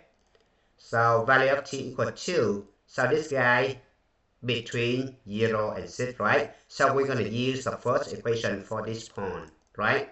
Now this guy is 6, which means greater than or equal to 6, right? We're going to use this guy for the second equation right here, right? So keep that in mind. Alright, so I'm going to go over here. So I'm going to write 2 equations. The first equation right here is actually 7 times 8, right? Because 2 divided by 2 is going to be 1 equals 15, right? And the second equation is going to be negative.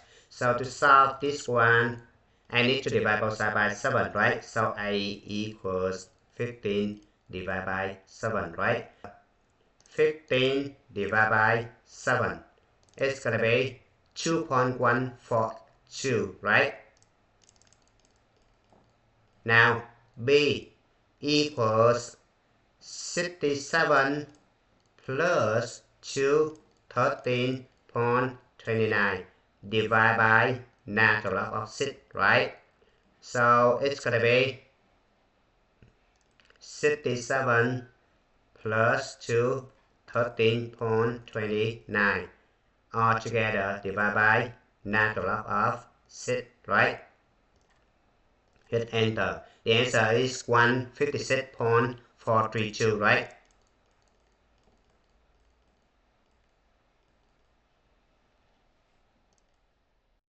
Now, question B, I, 2I, and 3I. Use the given data to find the average rate of change in the number of students that heard the rumor in students per hour from t equals 2 to t equals 6 hours.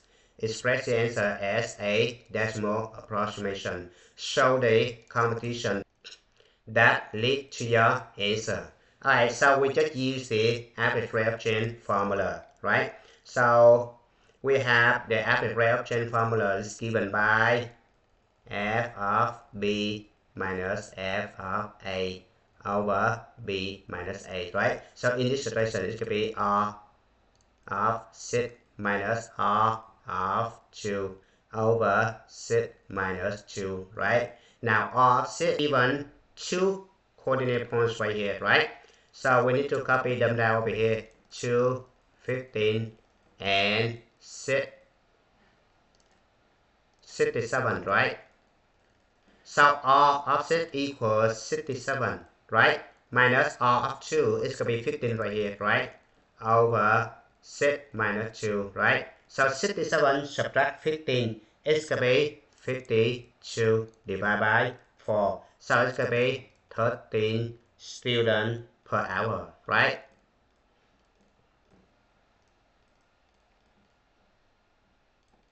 Alright, now question B to I. Interpret the meaning of your answers from part 1 in the context of the problem. Alright, so this guy means the number of students that heard the rumor is increasing because this is positive, right? On average, by 13 students per hour from t equals 2 to t equals 6 hours since the rumor began, right? Now, let's move on to question B3I. Consider the values that result from using the average rate of change found in part 1 to estimate the number of students that heard the rumor for times t equal p hours, where p from 2 to 6. Are these estimates less than or greater than the number of students predicted by the model R? 4 times t equal p hours. Explain your reasoning. Your explanation should include characteristics of the average rate of change and a reference to the graph of R. Alright, so because the domain is from 2 to 6, right? So we look at the graph right here. We're going to use the first guys right here, right? The function of t equals 7 times a, but a equals 2.142, right? So it could be 2.142 raised to the 1/2 t, right? Now this is an exponential function with the common ratio right here greater than 1. So this is exponential growth function, right? So the function is concave up, right? So if we graph this one, it's going to be something like this.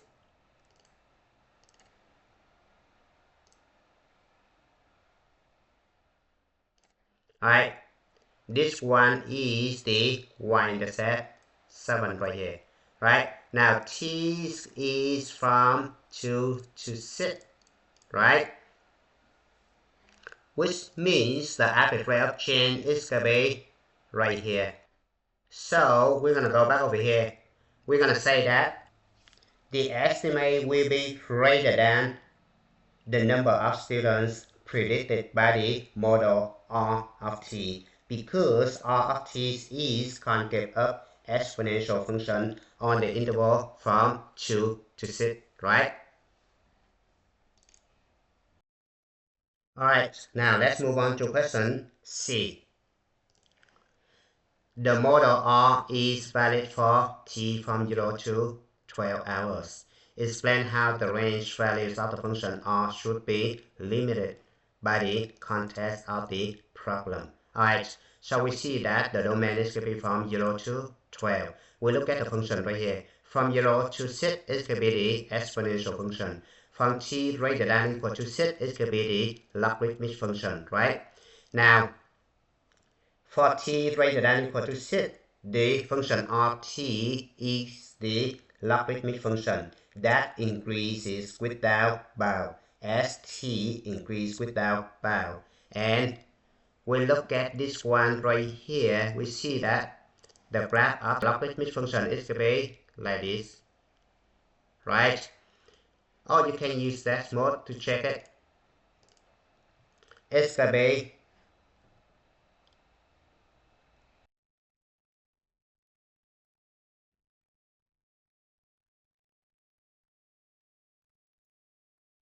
Alright, it's gonna be like this.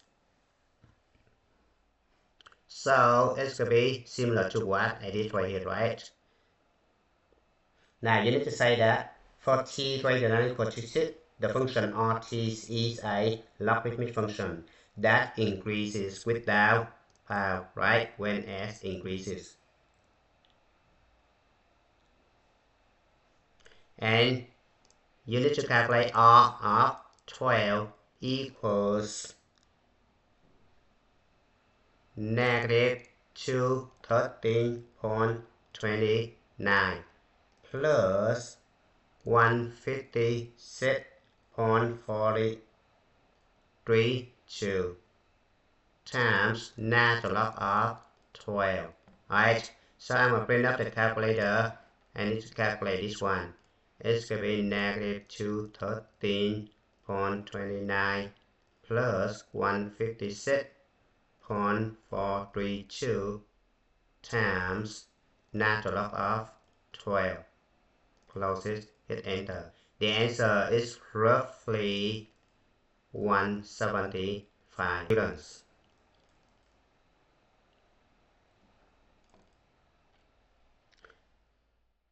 So the number of students here in the rumor is valid, right?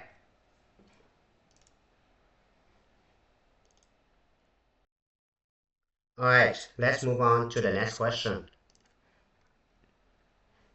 Model E.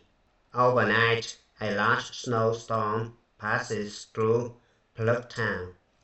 Snow began falling at 12 a.m., which means t equals 0, and continued to fall until 6 a.m., which means t equals 6. Once the snow stopped falling, Mr. Passwater began shoveling the snow off of his driveway. By 9 a.m. t equals 9, only 25 cubic feet of snow remained on Mr. Passwater's driveway. The amount of snow on the Mr. Passwater driveway in cubic feet can be modeled by the continuous piecewise function as given by this guy right here. Alright, if t is from 0 to 6, it's going to be linear function. If t is greater than or equal to 6, it's going to be exponential function. Alright, where s of t is the amount of snow on the driveway in cubic feet at time t hours since the snow began at 12 a.m. Now, question A, I, and A, 2I. Use the given data to write two equations that can be used to find the values for the constant a and b in the expression s of t, and then find the values of a and b as decimal approximation. S of t is a continuous piecewise function. So first it could be linear like this, and then it could be exponential function. So right at t equals 6 right here, you just substitute 6 for t into the first equation. You need to solve for s of 6, and then substitute t equals 6 to the second equation. So that you're going to solve for a and b. Alright, so go over here. I have the first equation. It's going to be s of 9 equals 25, right? Now, so I have a times b power of 9 equals 25, right? This is my first equation. Now the second equation, I have s of 6. So I'm going to substitute 6 for t into the first equation. I have 70 times 6 is going to be 420. So I'm going to use this one to write the second equation, which is a times b power of 6 equals 420, right? So I have two equations right here and this guy right here. Now I need to use two equations right here to solve for a and b, right? Now I'm going to take the first equation divided by the second equation. So I have a times b power of 9 over a times b power of 6 equals 25 over 420, right? Now a and a cancel out, right? B power of 9 divided by B power of 6 is going to be B power of 3, right? Remember A power of M divided by A power of N is going to be A power of M minus n. So keep that in mind. So it's going to be 25 over 420, right? Now I need to solve for b, so I'm going to take this guy raised to the 1/3 both sides, right? So I have b equals 25 over 420, right? Raised to the 1/3. It's going to be 0.390, right?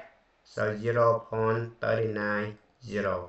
Now I need to substitute 0.39 for b into one of the equations right here. So I'm going to use the first one, right? A times b power of 9 equals 25, right? So I have a times 0.39 power of 9 equals 25.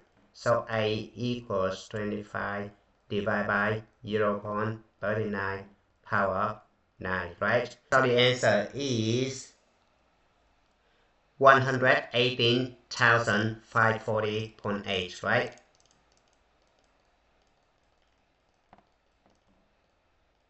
Now question B, I use the given data to find the average rate of change from t equals 6 to 9, right? So we have B, I right here. It's going to be S of 9 subtract S of 6 over 9 minus 6, right?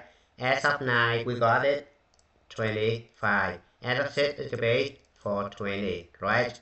Over 3, right?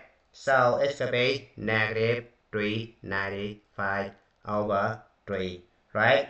Now we're going to use the calculator. Negative 395 divided by 3. It's going to be negative 131.666, right? Cubic feet per hour, right? B2I. Use the average rate of change found in part 1 to estimate the amount of snow on the driveway for t equals 7, right? Now, we're going to use the point slope form formula. Y minus y1 equals m times s minus s1, right? So it's going to be y equals negative 131.666 right here, right?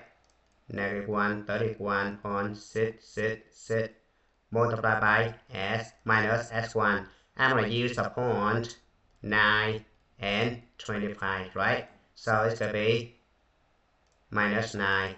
And then you're going to add y1 both sides, right? y1 is going to be 25, right? This one is s1, y1. So keep that in mind.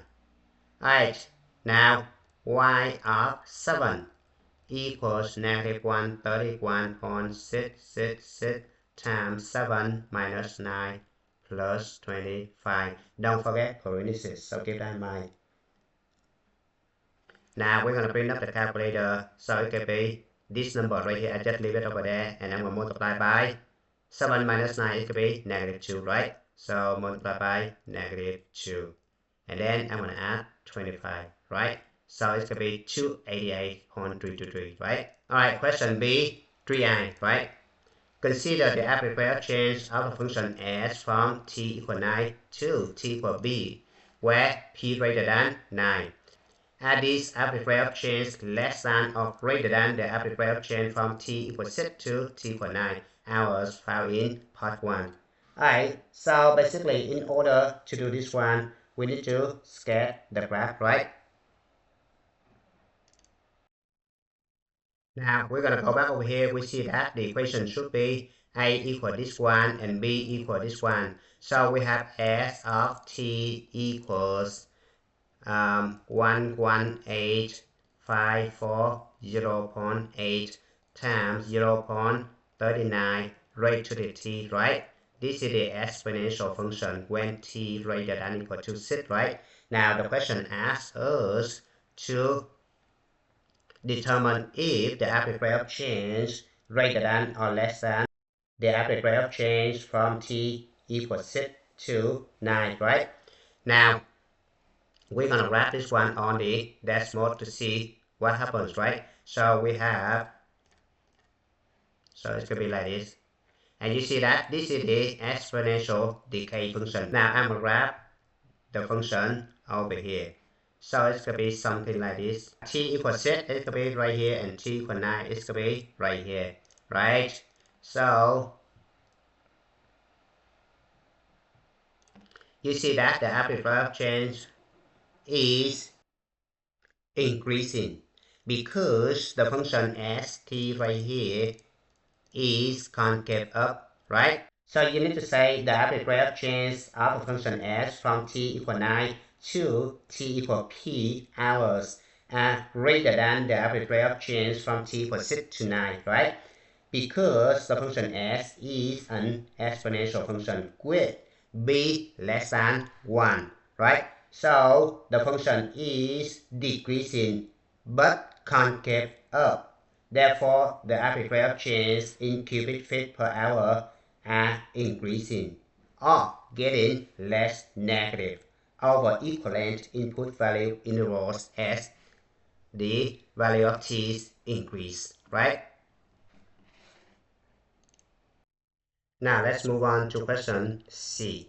Mr. Passwater plans to shovel snow until there is no snow left remaining on his driveway.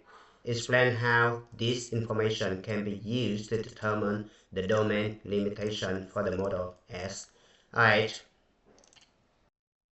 so we look at this graph right here, we see that the function is decreasing and it's getting closer to the x-axis, which means s of t is getting closer to 0, right? So there is sometimes t when he will stop, which means s of t equals 0, right? Since s of t is a decreasing exponential function, so it's getting closer to 0, right? Now let's move on to the next question. Question F right here. A group of students started a petition online in an attempt to push the start of the school day back 1 hour. 3 days after the petition was posted online, which means T for 3, the petition has received 4,000 signatures. After 7 days online, which means T for 7, the petition has received 23,000 signatures. The number of signatures the online petition received can be modeled by the function s given by s of t equals a times b to the t, where s of t is the number of signatures in thousand after day t, and t is the number of days since the petition was posted online. Question AI. Use the given data to write two equations that can be used to find the values for constants a and b in the expression for s of t. And question A2I. Find the values for a and b as a decimal approximation. Alright, so we have the function s of t equals a times b to the t. And you have two order pair. The first one, t equals 3, is to be 4,000 signature. T equals 7 is to be 23,000 signature. Alright, now the unit is to be 1,000. Alright, so you just use 4 and 23 only. So we have the first order pair, it should be 3, 4. The second one should be 7, 23, right? And the equation right here, right? So we're going to go over here. Now, this one right here we have s of t equals a times b power of t, right? Now we have two equations. The first one is going to be a times b power of 3 equals 4, right? Second equation, a times b power of 7 equals 23, right? Alright, now we need to solve for a and b, right? So we're going to divide this equation by this equation, right? So we have a times b power of 7 over a times b power of 3 equals 23 over 4, right? So a and a cancel out. I have b power of 7 divided by b power of 3. It could be b power of 4 equals 23 over 4, right? Now I need to raise to the power of 1 for both sides, right? So it's going 1 over 4 right here. It's going to be 1 over 4. So I have b equals 23 over 4 raised to the 1 4, right? So I'm going to print up the calculator. It's going to be 23 over 4 raised to the 1 over 4, right? So it could be 1.548, right? Now after I have b, I substitute b into one of the equation right here, right? So I'm going to use the first equation right here. So I have a times 1.548 raised to the third equals 4, right? So it can be a equals 4 divided by 1.548 raised to the third, right? So it's gonna be this one right here, and it's raised to the power of 3, right? So raised to the power of 3 is gonna be this one, right? And then I need to take 4 divided by this one, right? So divide by second answer right here. Hit enter. This could be 1.077, right? So I have the equation. It's going to be S of t equals a. It's going to be 1.077 times b. It's going to be 1.548 raised to the t. Right? Now let's move on to question b. I, 2i, and 3i. Now question B right here, we need to find the average rate of change from 3 to 7, right? So we have S of 7 minus S of 3 over 7 minus 3, right? S of 7, we got it right here, 23.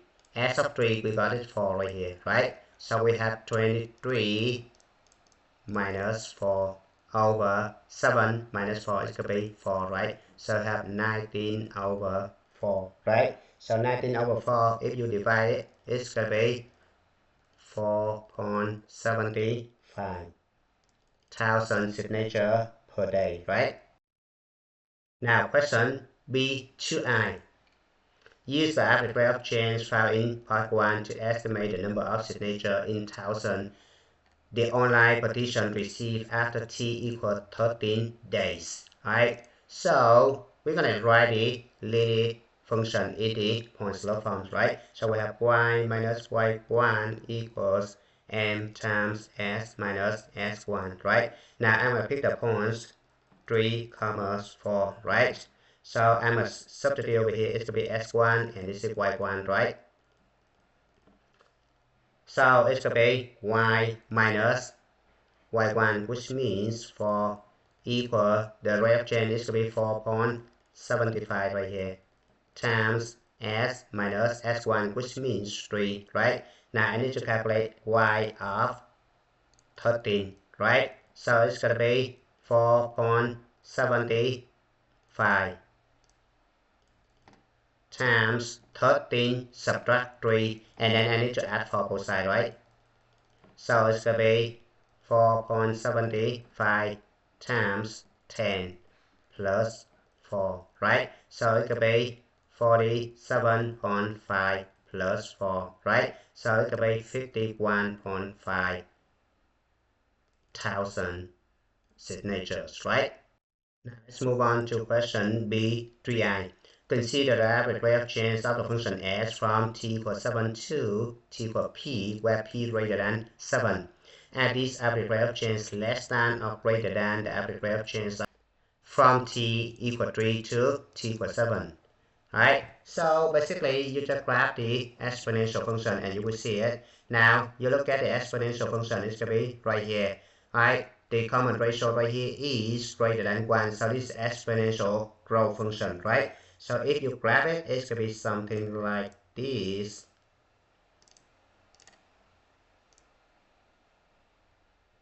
Right? And then you have t equals 3, it's going to be right here. T equals 7, it's going to be right here, right?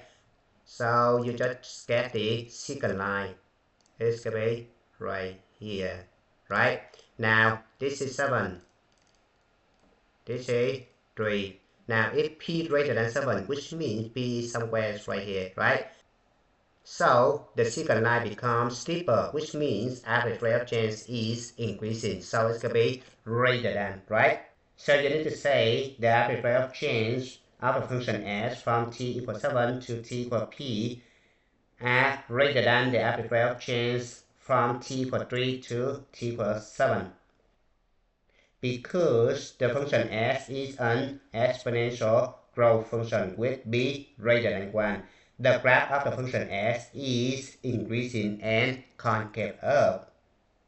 Therefore, the average rate of change in thousands of signatures per day are increasing over equivalent input value intervals as t increase. Alright, now let's move on to question C. For which t values where t equals 6 days or t equals 19 days should the student have more confidence in when using the model S? Now we look at this one right here. We just calculate the average rate of change from t equals 3 to t equals 7, right? So t equals 6 between 3 and 7, right? So the student should have more confidence in t equals 6 because t equals 6 is within the interval of the data 3 to 7, while t equals 19 is outside this interval, and we do not have any information about the change in number of signatures outside the interval t equals 3 to t equals 7. Alright, let's move on to the next question. Question G.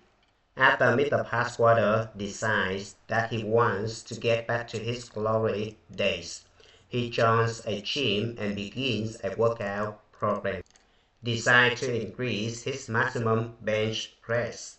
After 2 weeks, which means t equals 2, Mr. Passwater's maximum bench press was 230 pounds. After 9 weeks, t equals 9, his maximum bench press was 270 pounds. Mr. Passwater's maximum bench press can be modeled by the function m, given by m of t equals a plus b natural log of t, where m of t is his maximum bench press in pounds after week t, and t is the number of weeks since he began the workout program. Now, question A, I. Use the given data to write 2 equations that can be used to find the values for constant a and b in the expression, and find the values of a and b as a decimal approximation.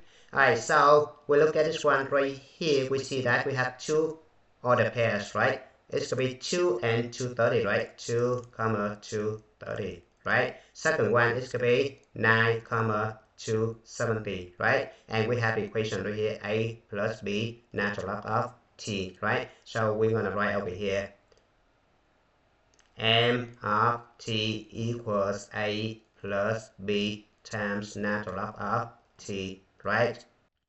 Now for the order pair 2, 230, so you have a plus b natural log of 2 equals 230, right?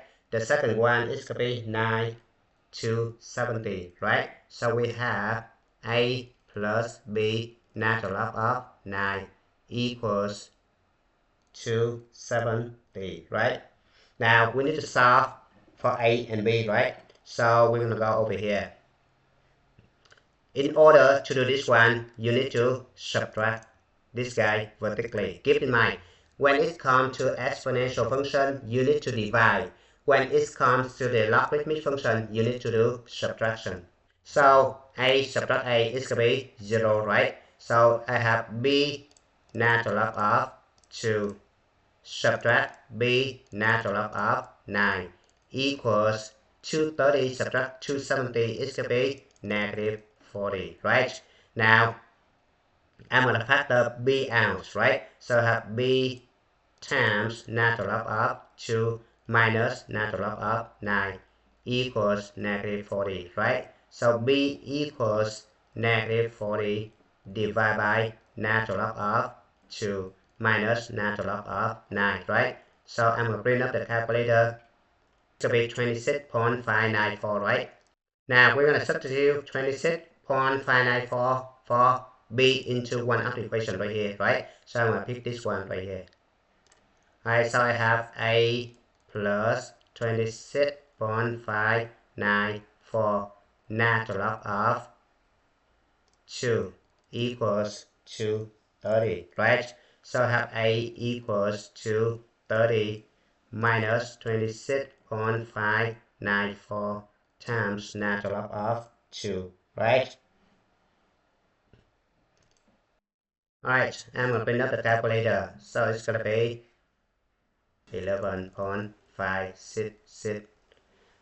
Now you have equation m of t equals to 11.566 plus 26.594 natural log of t, right? Now let's move on to the next question, BI right here. Use the given data to find the applicable change, right? From t equal to 9, right? So we're going to use the formula m of 9 minus m of 2 over 9 minus 2, right? M of 9 equal to 70, right? And m of 2 equal to 30 over 9 minus 2 is going to be 7. So it could be 40 over 7, right? So we're going to bring up the calculator. 40 divided by 7. So it could be 5.714, right? Now let's move on to B2I. Interpret the meaning of your answer from part 1 in the context of the problem. Alright, so part 1 right here. So you need to say, Mr. Passwater maximum bench press is increasing on average by 5.714 pounds per week from week 2 to week 9, right? Alright, now let's move on to question B3I. Let ET be the estimate of the Mr. Passwater maximum bench press in pounds after T weeks using the average rate of change found in part 1. It's known that E12 equals to 87.14. Compute the ratio of this estimate compared to values given by the model for M12. For t greater than 9, the ratios of the estimates will always be negative. Explain why this is true. Your explanation should include a reference to the graph of m. So first, we need to graph the function m of t, right? Now, we know that the function m of t is right here. This is logarithmic function, right? So it's going to be something like this. Alright. Now you can use dash mode to check your work. Alright, it's going to be like this, right? So it's exactly the same thing, right? We need to review the formula of the regional value, right? So we have regional equals actual value subtract the predicted value, right?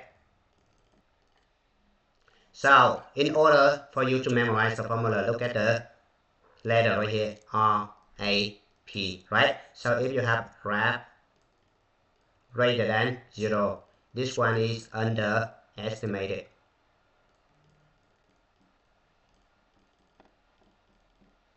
If graph less than 0, it's going to be overestimated.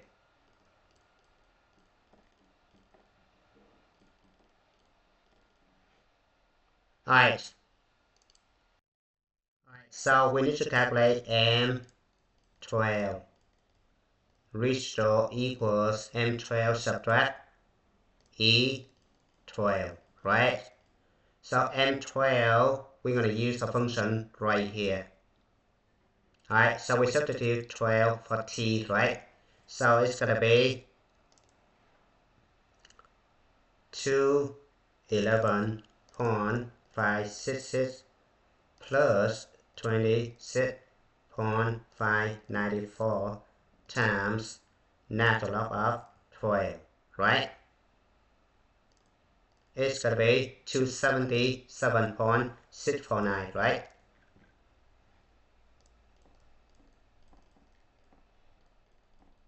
Subtract E12 is given right here, 287.14, right?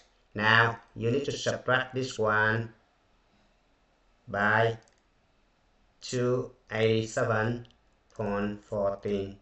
It's going to be negative 9.49, right? Less than 0. It tells us that M12 is always less than E12, right?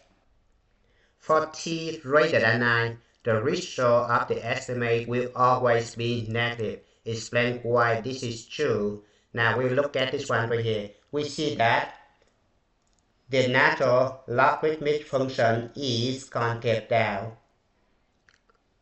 which means E of t always greater than M of t, or M of t minus E of t is less than 0, right? So we need to say, right, let's move on to question C. Mr. Passwater decides that he should use model M to make prediction about his maximum bench press beyond 12 weeks, as long as the difference in predicted maximum bench press between model M and model E does not exceed 30 pounds. For how many weeks should Mr. Passwater use model M? Give a reason for your answer. Alright, so what we need to do is to find the equation ET first, right? Using the arbitrary chain right here. Alright, so we have the point slope form formula is going to be y equals m times s minus s1 plus y1, right? Now, s1, y1, we can pick the point. It's going to be from here 9 to 70, right? So it's going to be 9, to 70, right? The arbitrary chain, we're going to got it right here, 5.714, right? So m equals 5.714, right? Now we substitute over here, y represent E of t, right?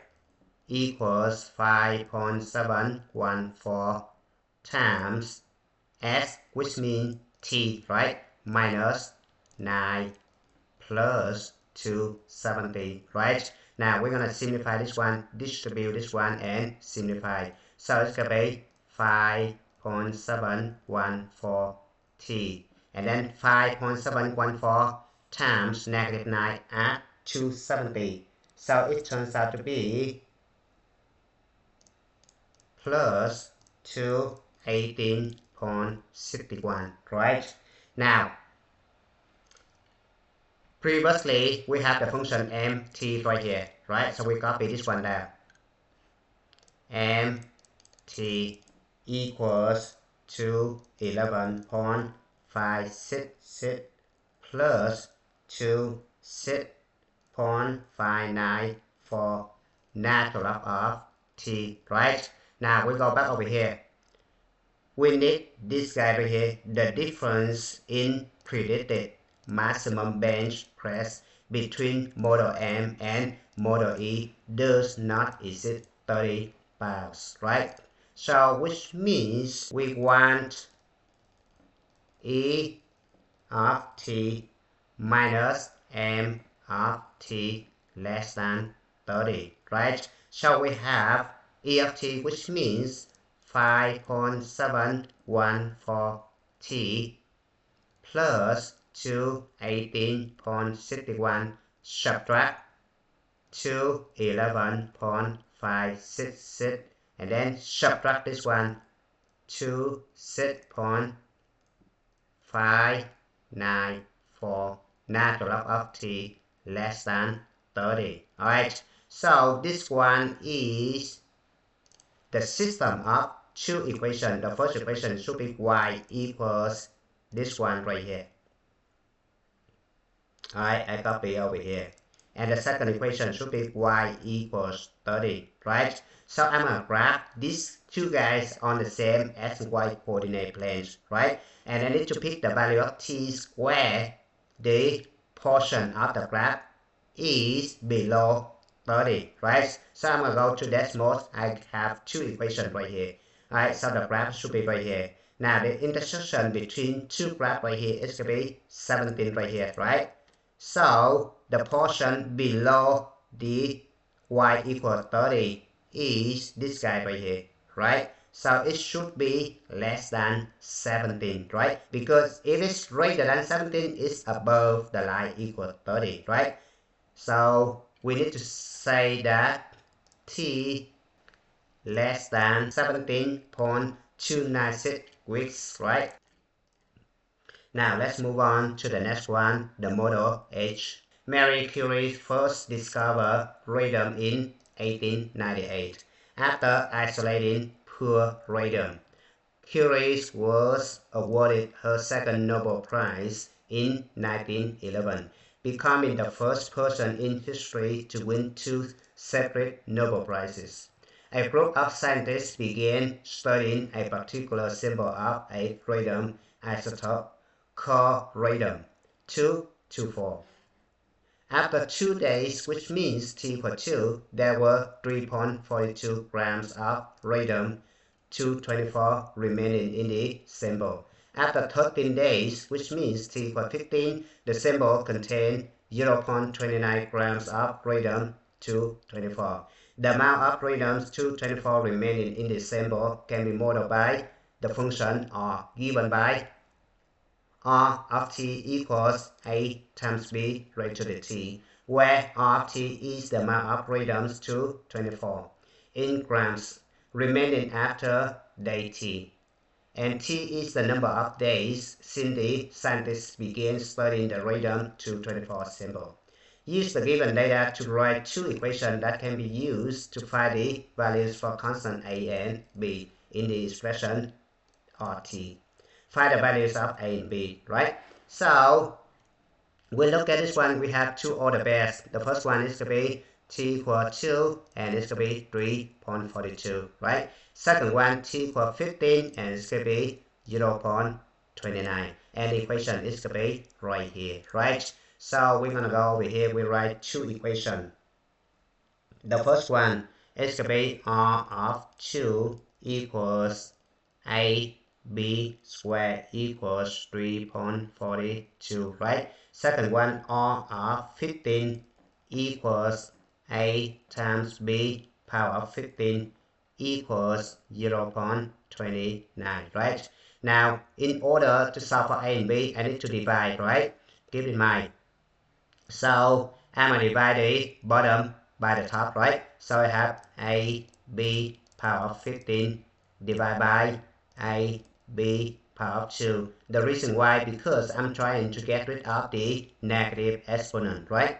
So it's going to be 0.29 divided by 3.42, right? So A and A cancel out. So I have B power of 13 equals 0.29 over 3.42. Alright, so I'm going to raise to the 113 both sides, right?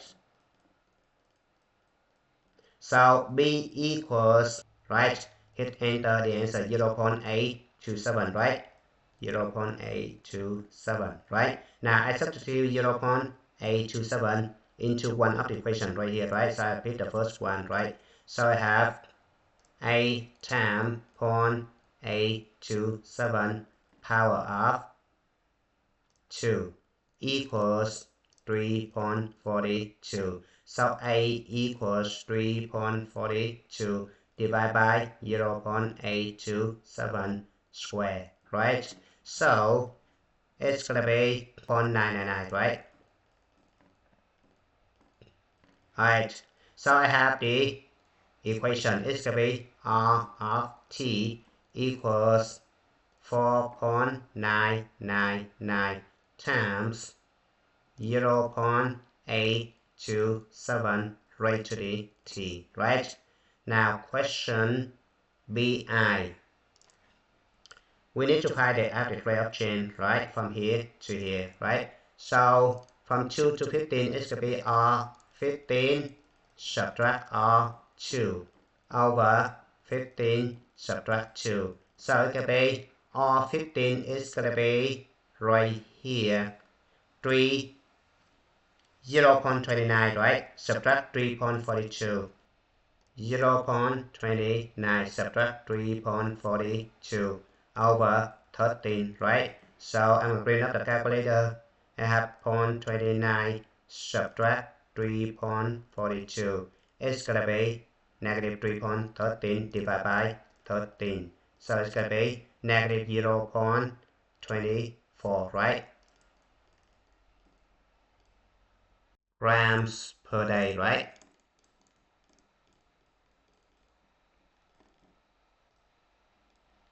Alright, question B, should I use the average rate of change found in part A to estimate the amount of radium 224 in grams remaining in the sample after t equal 9, right? So basically, you need to write the point slope formula.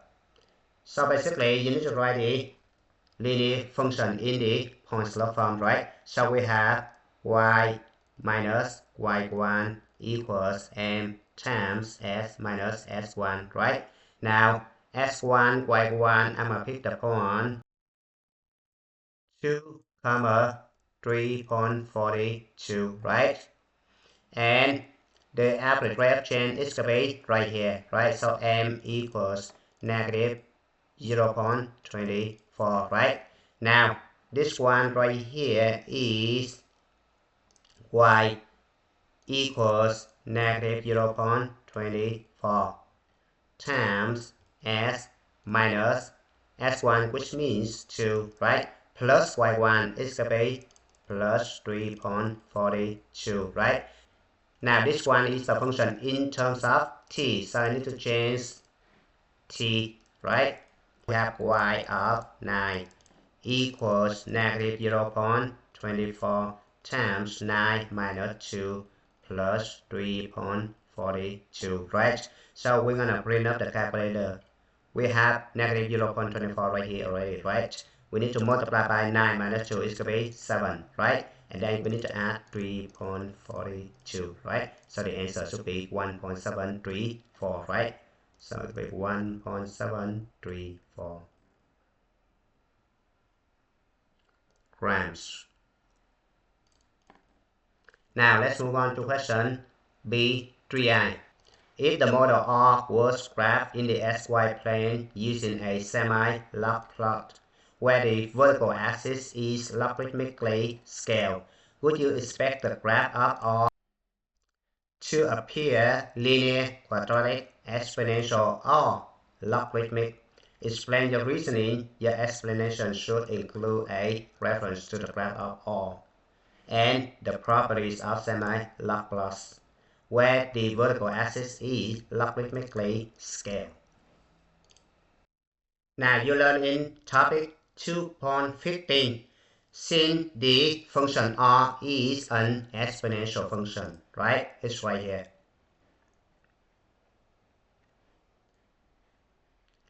Alright, so the graph of R will appear linear on the semi-log plot because R is an exponential function, and when the y-axis of a semi-log plot is logarithmically scaled, the data or the function that demonstrate exponential characteristics will appear linear.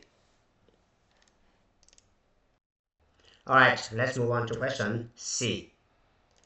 The lab equipment that is being used by the scientists is only able to detect the radium-224 in samples that are at least 0.05 grams. Explain how this information can be used to determine the domain limitation for the model R. We just look at the function RT and we let RT greater than or equal to 0.05, right? So RT right here. You need to divide both sides by 4.999, right? So it can be Alright, so you're gonna bring up the calculator. 0.05 divided by 4.999, right? It's gonna be 0.01, right? So it could be 0.827 altogether rate above t greater than or equal to 0.01. Alright, so in order to solve for t, you need to take log base 0.827 both sides. Look at this one right here. You need to eliminate this one, right? So that you can bring t to the front, right? So I have log base 0.827 and the right hand side log base 0.827, right? And I need to rewrite this one 0.827 and then I need to bring t to the front, right? It's gonna be like this. You need to change the inequality symbol, so keep that in mind. 0.01. Now if you have a power of t greater than or equal to b, if a greater than 1, b greater than 0, then you have log base a of a raised to the t greater than log base a of b. Now if a greater than 0 less than 1 and b greater than 0, you have log base a of a raised to the t less than or equal to log base a of b. So keep that in mind. Alright, so this guy actually 1, right? So I have t less than equal to this one, right? So I'm gonna print up the calculator math right here.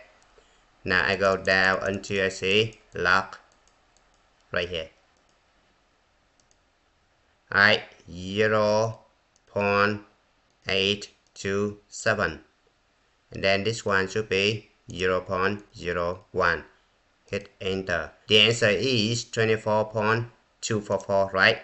So t less than equal 24.244. So the final answer must be 0 to 24.244, right? I'm going to walk you through AP Precalculus free response question number 3. Task model A. A windshield wiper plate on a car window rotates back and forth. When the wiper plate is farthest to the left or farthest to the right, the measure of the angle formed by the wiper plate and the vertical center line, here's the vertical center line, is 0.75 radian, right? Which means this one is 0.75, right? At time t equals 0 seconds, the wiper plate is farthest to the left, right? So this one t equals 0. The wiper plate then rotates to the right and passes the vertical center line. At time t equals 1 seconds, the wiper plate is farthest to the right for the first time, right? So when it's go over here, this is t equals 1, right? Then the wiper plate rotates left, passes the vertical center line, and is farthest to the left again at t equals 2 seconds, okay? So when it goes back to the left, t equals 2. As the wiper plate rotates, the measure of the angle formed by the wiper plate and the vertical center line periodically increases or decreases.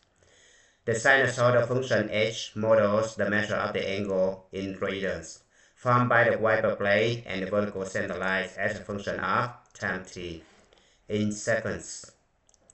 A negative value of ht indicates the wiper plate is to the left of the vertical center line, alright? So to the left, h of t is negative, right? to the right edge of t is positive. So keep that in mind. A positive value of h of t indicates the wiper plate is to the right of the vertical center line. The graph of the function h and its dash midline for 2 full cycles is shown below. 5 points F, G, J, K, and P are labeled on the graph. No scales is indicated and no axes are represented. Determine possible coordinates of t, h of t for the 5 points F, G, J, K, and P. Alright, so we look at this one right here. We see that farthest to the left is going to be negative 0.75. Right? Because it says a negative value of h of t indicates the wiper plate is to the left, right? And farthest to the right is going to be 0.75, right? There you go right here. So here's negative 0.75 and this one is 0.75, right? This guy right here, the center line right here, this is the midline, right? Now, you can translate this one on the graph right here, right? So I'm going to go over here. The midline right here, it should be 0, right? The maximum is 0.75. The minimum is negative 0.75. Now, how do I know if the midline equals 0? Because I know that midline, which means D, equals mass plus mean divided by 2, right? So it could be 0.75 plus negative 0.75 divided by 2. It's going to be 0, right?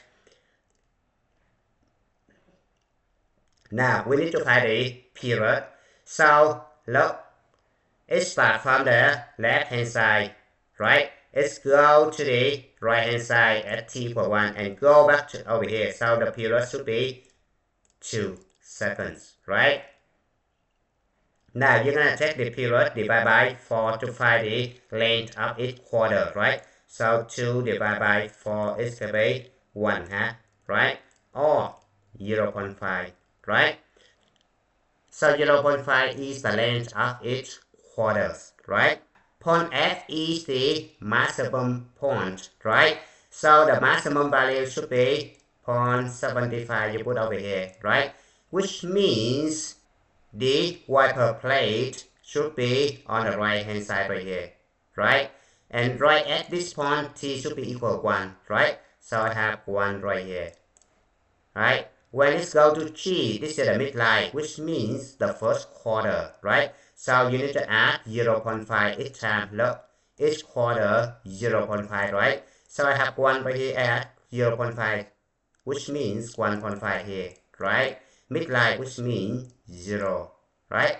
Next one, I'm going to add 0.5, I get 2 right here, and it's going to be negative 0.75. I copy this one right here, over here, right? Next one, point K right here, you keep adding 0.5, so it will be 2.5, right? And this one is 0, right? And the next one should be 3, and this one should be 0.75. Alright, now I'm going to make sure to see if the period is equal to, right? So I look at this one, this is 3, this is 1. 3 subtract 1 equal to, yes, this is correct. Okay. Now, after you have the coordinate points of 5 points, you're going to move on to the next one. Question B right here, right? The function h of t is written as a sine b times t plus c plus d, right? Find values of the constant a, b, c, and d, right? Now, you need to answer the question right here. A, b, c, d right here, right? Now, again, you need to calculate a, which means maximum subtract minimum divided by 2, right? Maximum is 0.75, subtract minimum, which means subtract negative 0.75, and divide by 2, right? So A should be 0.75, right? Now, D is the midline, which means maximum plus minimum divided by 2. It's going to be 0.75 at negative 0.75 divided by 2. So it's going to be 0, right? Next one, you need to solve for b, right? b equals 2 pi divided by period, right? So it could be 2 pi divided by 2. It's going to be pi, right? Now the phase shift, there are infinitely many phase shift, right? So the answer varies, right? Depends on where you pick the phase shift. Now look, go back over here. If I start right here, okay, so right here should be 0.5, t equals 0.5, right? Because this one is 1, right? So this one should be 0.5. So I'm gonna go up, right? The side function go up, and then a should be positive, right? So c right here is gonna be negative 0.5. Keep that in mind. If c equals negative, which means it's shift to the right. If c equals positive, it's shift to the left, right? Right here, you need to write a equals 0.75, b equals pi, c equals negative 0.5, and d equals 0. Alright, this is just one option. You have other options. Now, let's move on to question C right here. Refer to the graph of the function h in part A. The t-coordinate of the point G is t1, and t-coordinate of the point J is t2, right? On the interval t1, t2, which of the following true about the function h? Now, you need to locate point G and point J. Okay, so point G is going to be right here, and point J is going to be right here, right? So I need to label this interval. It's from here to here, okay? So the function h is positive or negative, increasing or decreasing. Now keep in mind, if the function is positive, it should be above the x-axis if you given a graph, or the y coordinate is positive if you given the coordinate. If it's negative, it should be below the axis if you given the graph, or the y coordinate should be negative, right? So since you're not given the graph, right, you given the coordinate points, right? So we look at the coordinate point, right? So it's a bit right here. The coordinate point is right here. The y coordinate point right here is less than 0, right? So it should be negative, right? So you need to eliminate A and B, right? Negative right here. Now, you look at this one right here, you see that the function is going down, right? If it's going down, the function is decreasing. So the answer must be D, because it's decreasing right here. Question C, 2i. On the interval t1, t2, describe the concavity of the function h and determine whether the rate of change of h is increasing or decreasing, alright? So we look at this one right here, the function is concave up, right? Now you need to say the graph of the function h is concave up, right? And the rate of change is increasing, right? Because the function is concave up. Now let's move on to task model B. A sewing machine rapidly lowers and raises a threaded needle through a small slot in a steel plate. One full cycle consists of needle moving from its highest position to its lowest position and then returning back to its highest position. The needle completes 12 full cycles every second. Point B is at the bottom tip of the needle, right? So it's point B right here, right? This is point B on the tip of the needle. As the needle moves up and down, the height of the point B above the steel plate periodically increases or decreases. At time t equals 0 seconds, point B is located at its highest position, 9 millimeters, directly above the steel plate, right? So this one right here is the highest point, right? This one right here is the lowest point, right? And this one is the steel plate, right? So the distance from here to here is going to be negative 5, right? Distance from here to here is going to be 9, right? The sinusoidal function h models the height of the point being above the steel plate in millimeters as a function of time t in seconds. A positive value of ht indicates b is above the steel plate, right? So above the steel plate should be plus 9, right? A negative values of h of t indicates the point b is below the steel plate, right? So this one right here must be negative 5, right? The graph of the function h and its dash midline for 2 full cycles right here is shown. 5 points F, G, J, K, P labeled on the graph. No scale is indicated and no axis presented, right? Determine possible coordinates of the 5 points F, G, J, K, and B, right? Now look at this one right here. We need to locate the maximum, minimum, and midline first, right? So maximum should be 9 right here, right? So we put 9 right here. This is the maximum. Minimum should be negative 5, right? Now midline equals the average of maximum and minimum, right? So 9 plus negative 5 is going to be 4. 4 divided by 2 is going to be 2. So the midline equals 2, right? Now, we need to find the period first, right? So the period equals times divided by number of cycle, right? Or rotation. So keep that in mind. Time is going to be right here, 1 second, right? 1 divided by 12, right? Because we have 12 full cycles right here, right? So this one is going to be 1 over 12 seconds. Now you need to divide this guy by 4, right? So 1 over 12 divided by 4 is going to be 1 over 48, right? So each quarter has 1 over 48 seconds, right? Now, at time t equals 0, point B is located at its highest position, which is 9, right? So right here, t equals 0, right? This is the highest position. Now, its quarters has the length 148, right? So you just put 148 here, right? And then the coordinate should be 2, right? Right here, t equals 0, I'm going to put 9, right?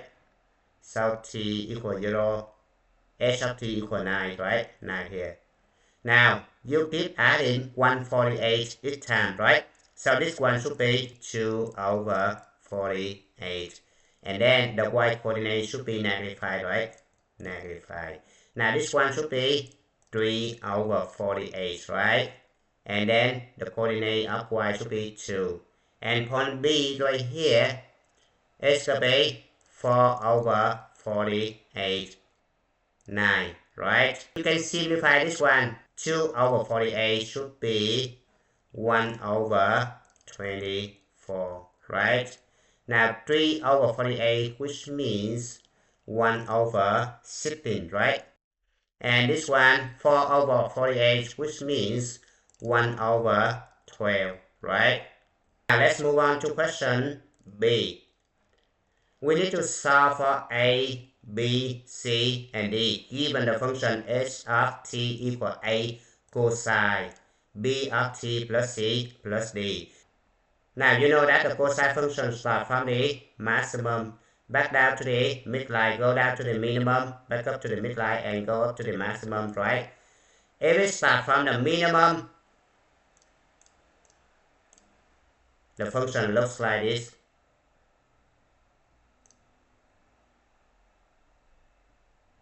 Alright, now for the first case right here, A is positive.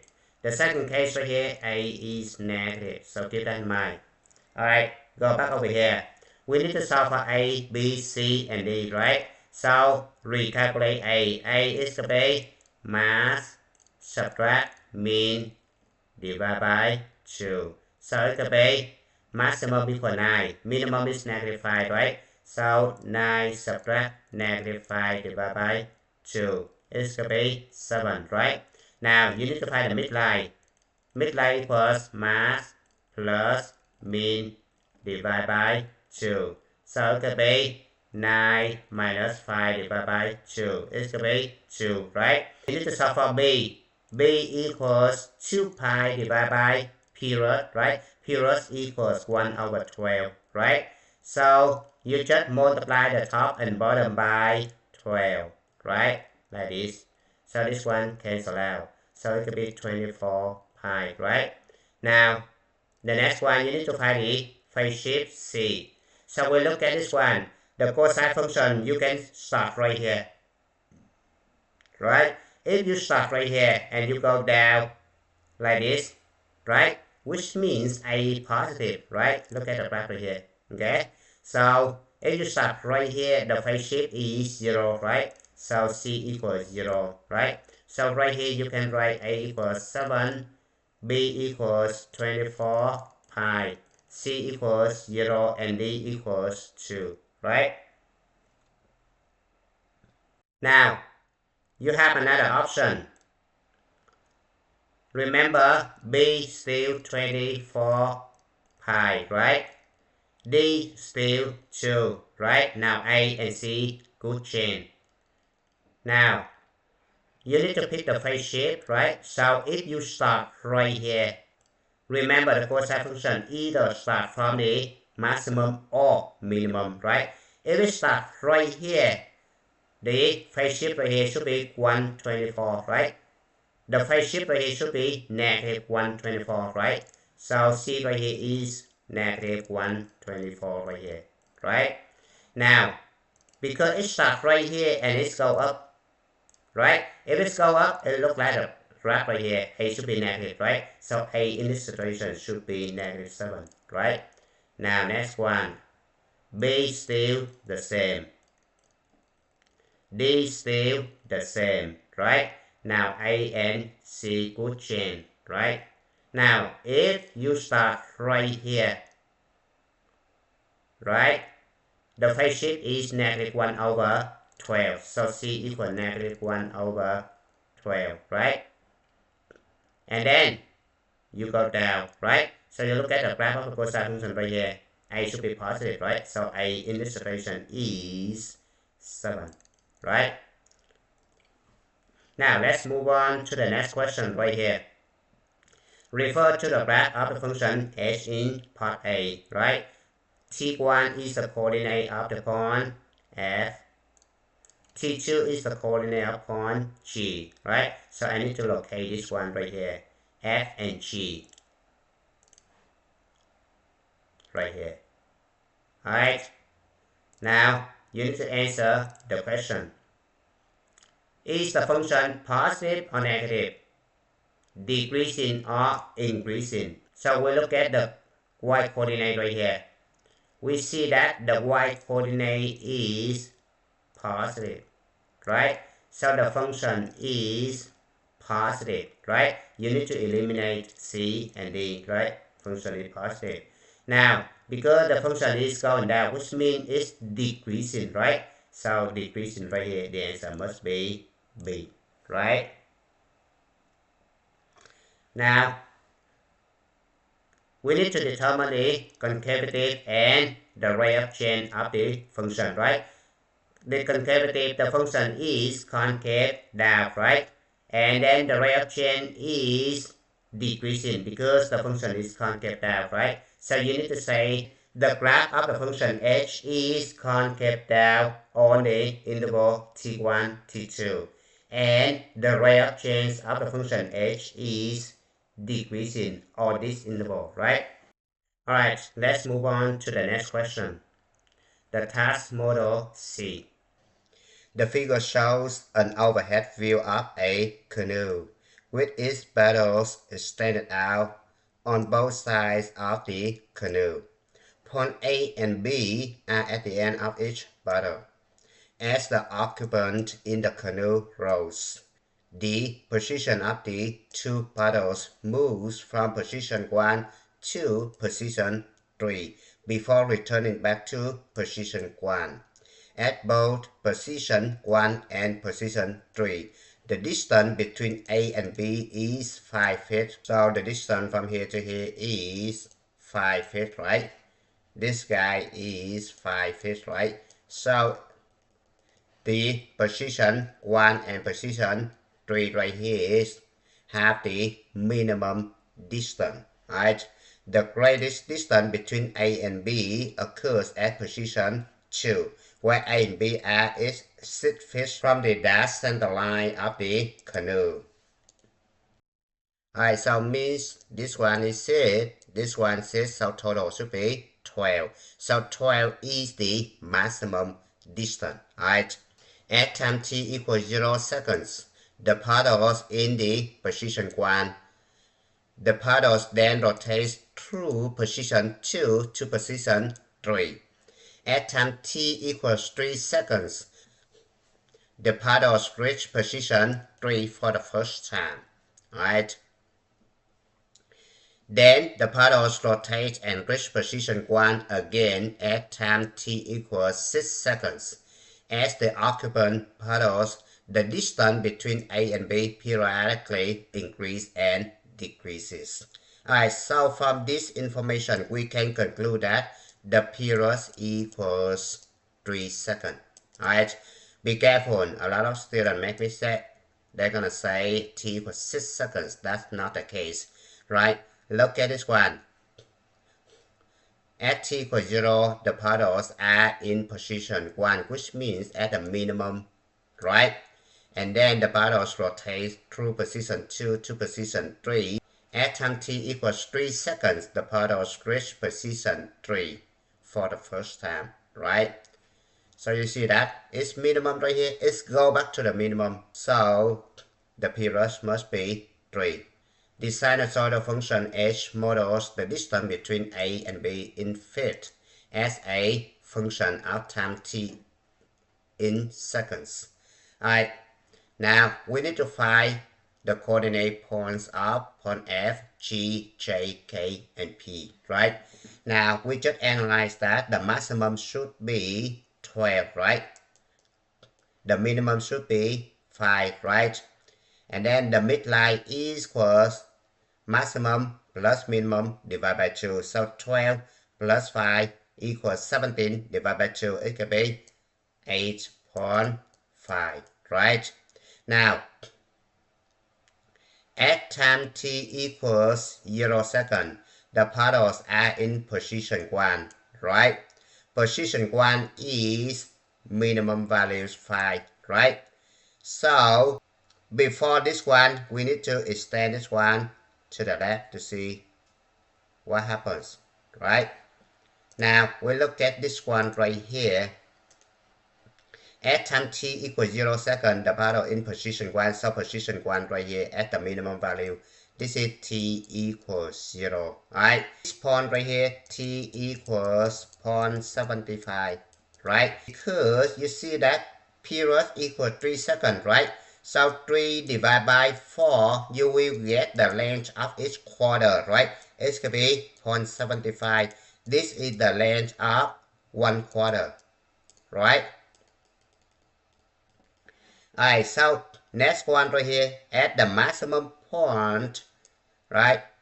T equals 1.5. Now next one, this one, you keep adding 0.75. So this one t equals 2.25, right? And point J right here, t equals 3, right? Point K right here, t equals 3.75. And point P right here, t equals 4.5. Alright, period is the distance of the S value between two maximum or two minimums. Now we're going to check it. This one is 1.5. This one is 4.5. 4.5 subtract 1.5 is going to be 3. Yes, that's correct, right? This one is 0. This one is 3. Yeah, 3 subtract 0 equals 3, right? Alright, now we're going to go over here. We need to write the coordinate points, right? Point F right here should be 1.5, 12, right? Point G, it should be 2.25, 8.5. Point J should be 3, 5. Point K should be 3.75, 8.5. And point P should be 4.5 and 12, right? Now let's move on to question B. The function h can be written in the form of a sine b times t plus c plus d. Find the values of a, b, c, and d. Alright, so we go over here. We need to answer the question B right here. Amplitude equals maximum subtract minimum divided by 2, right? So it could be 12 subtract 5 divided by 2. Right, it's going to be 3.5, right? Now, the midline D equals maximum plus minimum divided by 2. So it's going to be 12 plus 5 divided by 2. It's going to be 8.5, right?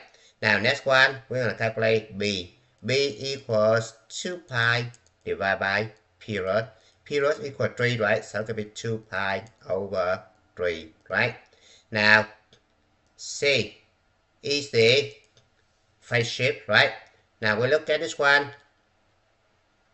We can start from here, right? Or here, right? Now, if we start from here, which means t equals 0.75, right? So, which means we shift to the right 0.75, right? So, c equals negative 0.75. Keep in mind, when you shift to the right, c is negative. Shift to the left, c is positive. Alright, so the answer right here, A equals 3.5. D equals 8.5. B equals 2 pi over 3. And C equals negative 0.75, right? Now, we have other option. Option 2. A equals 3.5, right? D equals 8.5. B equals 2 pi over 3. Now, we're going to pick a phase shift. If we start from here, right, which means we shift to the right 2.25, right? So C equals negative 2.25.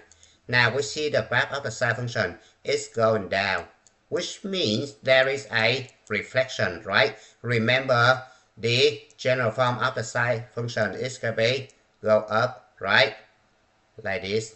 Now there is a reflection, it's going to be like this, right? So in this situation, A greater than 0. This one, A less than 0, right? So this going down, which means A negative. So you need to put the negative side right here. If you pick this phase shift, negative 2.25, right? Now you have another option. You still have A equals 3.5, D equals 8.5, B equals 2 pi over 3, right? Now, C equals, if you stop right here, right, which means you shift to the right 3.75 and the function go up, which is this guy right here. So A is positive and C equals negative 3.75, right? So this one negative 3.75 and A stay the same, right? Now, let's move on to the next question. Refer to the graph of the function h in part A, right? Given the t1 as the t coordinate upon g, and t2 as the t coordinate upon j. On the interval t1, t2, which of the following is true about the function h? Now, in order to know if the function is positive or negative, if the function is positive and you given the coordinate point, the y values of the coordinate must be greater than 0, right? If you given the graph, it must be above the x-axis. Now, if the function is negative, the y coordinate should be less than 0. The graph should be below the axis, right? Look at this one, you see that the coordinate point given, right? So we're going to use this guy right here.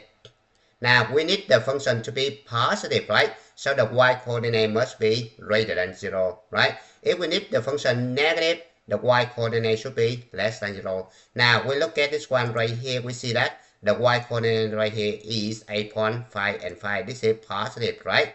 The function is positive, right? So we go back over here. The function is positive, so you need to eliminate C and D because it's a negative, right? Now, look at this one, we see that the function is going down, which means it's decreasing, right? So the answer must be B. Let's move on to the next question right here. On the interval t1, t2, describe the concavity of the function h and determine whether the rate of change of the function h is increasing or decreasing. So we look at this one right here. The function is concave up, right? And then the rate of change is increasing because the function is concave up, right? So you need to explain it right here. Let's move on to the next question. Model D. A miniature golf course includes one hole that requires players to hit the ball through an opening in a large structure, while a windmill rotates in front of the opening. The figure shows a windmill rotating in a clockwise direction that completes one rotation every 20 seconds. Alright, so this one right here is the period. Remember, the period equals time divided by number of rotation. Alright, so in this situation, it's going to be 20 divided by 1. So it could be 20 seconds. Point B is on the tip of one of the windmill plates. Point S, which does not move, represent the top of the opening in the structure. As the windmill plates rotate at a constant speed, the height of B above S periodically increases and decreases. At time t equals 0 seconds, point B is at the lowest position. 2 feet directly above S. So this is the highest position, right? Point B go over here, right? The sinusoidal function h models the height of B above S in feet as a function of t in seconds. A positive value of h of t indicates B is above S, and negative values of h of t indicates B is below S, right? Now we need to find the coordinate points of 5 points F, G, J, K, and P, right? Now you need to find the maximum, right? The maximum is 10, right? The minimum is -2, right? So we're gonna put this guy right here. It's gonna be 10. The minimum is -2, right? The midline is maximum at minimum divided by 2. So 10 subtract 2 divided by 2 is gonna be 4, right? Now, at time t equals 0 seconds, point B at its lowest position. So point B is right here when t equals 0, right? Now we look at this one. This is the highest point, right? It's not the lowest point, right? So you need to extend this one to the left to see the graph clear, right? So it could be like this. Alright. So t equals 0, point B is right here. This is the lowest point.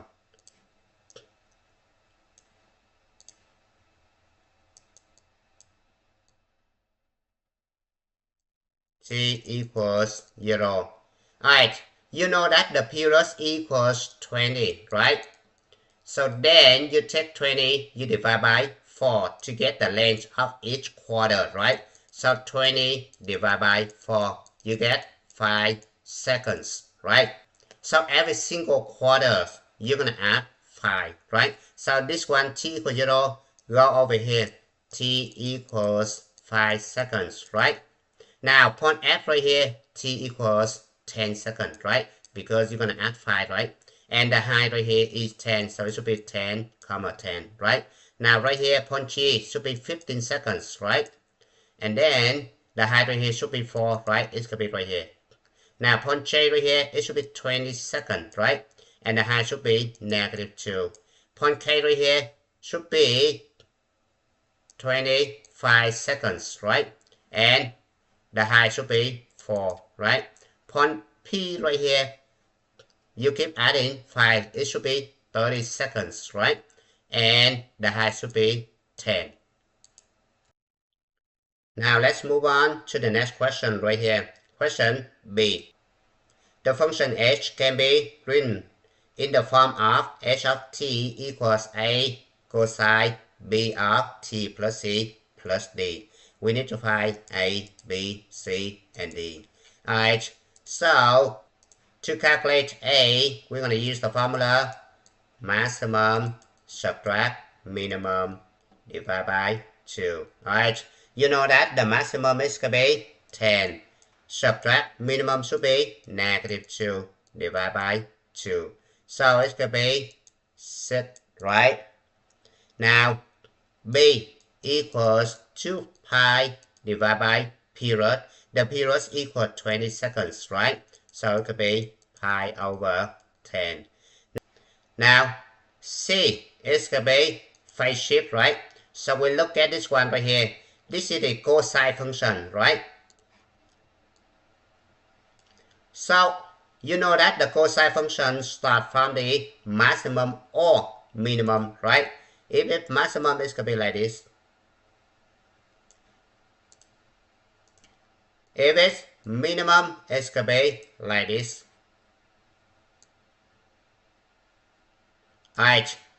Now, we look at this one right here. We can start the function right here. Right? Right here. Or right here, right? Point F, point J, or point P, right? So we have 3 options, right? Now, if I start the function from point F, right? Which means I shift to the right 10 units, right? So, I have C equals negative 10, right? Since you start from the maximum, A should be positive, right? If you start from the minimum, A is negative, right? So here's the answer. Now D equals maximum at minimum divided by 2. So it's going to be 10 plus negative 2 divided by 2. It's going to be 4. So I'm going to put the answer right here. A equals 6, B equals pi over 10. C equals negative 10 and D equals 4. Now we have other options. A still 6, B still pi over 10, D still 4, right? Now I'm going to pick the phase shift C. If I start right here, point P still maximum, right? So C should be negative 30, right? And since I start from the maximum, A should be positive. So A remains unchanged, right? Now, another option. A equals 6, B equals pi over 10, D equals 4. Now C. If I pick the phase shift right here at point J, right? Which means I shift to the right 20 units, right? So C equals negative 20. Because point J is the minimum value, right? So when I start from the minimum value, A should be negative, right? So right here, I need to change the sign of A, right? So A right here must be negative 6. Alright, so keep that in mind. Now let's move on to the next question. Alright, similar to the previous one, we look at the coordinate of point K and point P, right? So the graph should be right here, point K and point P.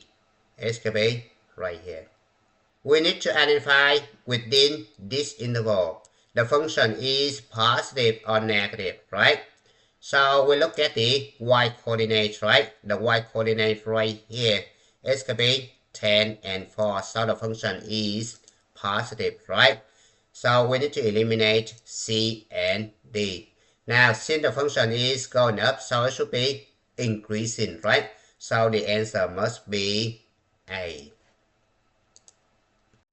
Now, let's move on to this question. We need to describe the concavity of the function h and the rate of change within this interval, right? Now, within this interval, the graph of the function is concave down, right? And the rate of change of the function should be decreasing, right? Because the function is concave down, right? Alright, now let's move on to the next question, task model E. The figure shows a man running inside a giant hamster wheel with an outer diameter of 8 feet, right? So diameter is right here from here to here. It's gonna be 8 feet, right? As the man runs, the wheel rotates in a clockwise direction, completing 2 rotations every second, right? So you know that the period equals time divided by number of rotation, right? Alright, so it's gonna be 1 second divided by 2 rotation. So it could be 1/2 seconds, right? Now, at time t equals 0 seconds, point S is located directly above the center, right? So the center is right here, point S right here. Of the hamster wheel 2 feet from the ceiling above the hamster wheel, right? So the distance from here to here is gonna be 2 feet, right? As the man runs inside the hamster wheel, the distance between point S and the ceiling periodically increases and decreases. Alright. So you need to compare the distance from point S to the ceiling, not the floor. So keep in mind, it's going to be opposite. So in this situation, point S becomes the lowest point, right? This one is the lowest point. The point right here is the highest point. Now, the sinusoidal function h models the distance between point S and the ceiling in feet as a function of time t in seconds. Alright, now we need to find the coordinates of point F, G, J, K, and P. Alright, first we need to find the maximum and the minimum, right? And the midline, right? The maximum is right here, right? Which means 8 plus 2, right? It's going to be 10, right? So I write over here, this guy should be 10 maximum. Now, the minimum should be from here to here. So it could be 2 right here, right? So minimum is 2. Now the midline is 10 plus 2 divided by 2. It's going to be 6, right? Now, at time t equals 0 seconds, point S is located directly above the center, right? Point S right here, right? So at time t equals 0, point S is the lowest point, right? Now look at this one right here. Point F right here is the highest point, right? So we need to extend this one to the left to see how the function looks like, right?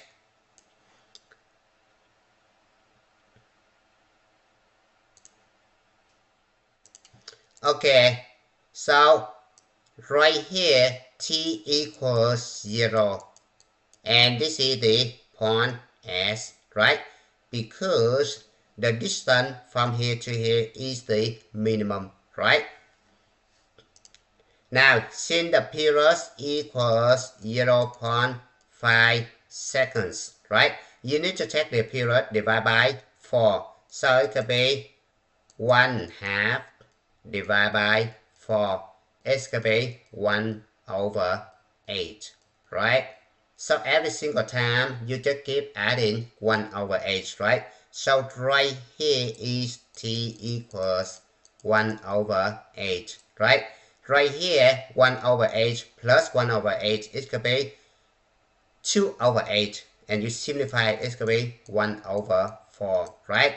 And then the height should be 10. Now this one 2/8 plus 1/8 is going to be 3/8, right? This one is 4/8. This one is 5/8. This one is 6/8. Now you simplify 4/8, which means 1/2, right? So I put 1/2 right here.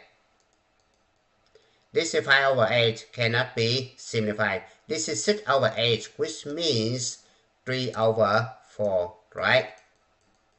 And then you put the height here. This one should be 6. This one should be 6. This one lowest point, so the height should be 2, right? This one 2, and this one should be 10 right here.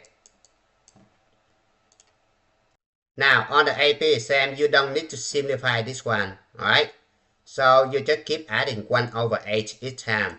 So you just leave it like this. This is 1/8. You just put this one is 2/8. This is 3/8. This is 4/8. This is 5/8. This one 6/8. You still get full credit. Now let's move on to the next question. The function h can be written in the form of h of t equals a cosine b t plus c plus d. We need to find a, b, c, and d, right? So to find a, it's going to be maximum subtract minimum divided by 2. Alright, maximum you know that 10, subtract minimum is going to be 2 divided by 2. So it could be 4, right? Now the midline d equals maximum plus minimum divided by 2. So it could be 10 plus 2 divided by 2. It's going to be 6, right? Now you need to find b equals 2 pi divided by period, right? So it could be 2 pi divided by 1/2, right? So you need to simplify this one by multiplying the top and bottom by 2, because I see 2 right here, right? So 2, this guy cancel out. The answer should be 4 pi, right? Now the phase shift, there are multiple answers for the phase shift, right?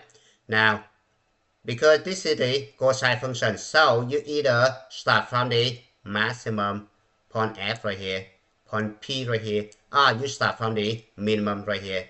And again, if you start from the maximum, the value of A should be positive. If you start from the point J right here, which means minimum, the value of A should be negative. So keep that in mind. So if I pick the point F right here at the starting point, right? So I shift to the right 1/4, right?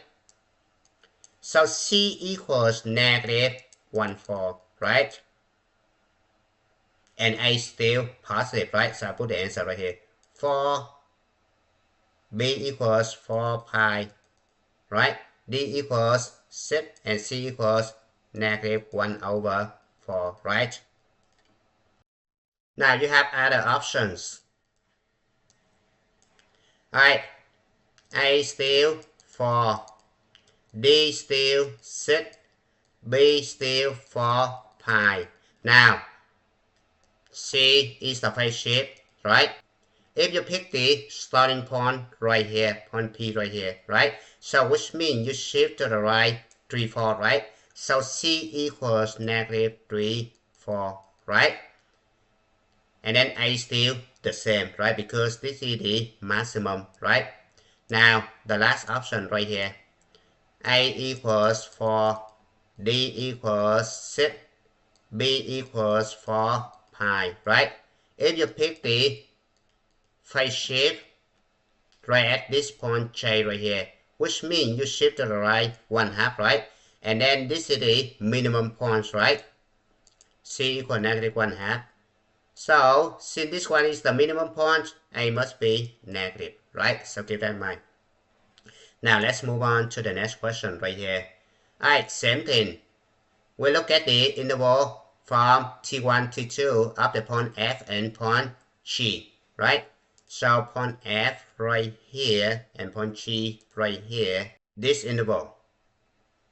Alright, because the y coordinates are positive, so the function is positive, right?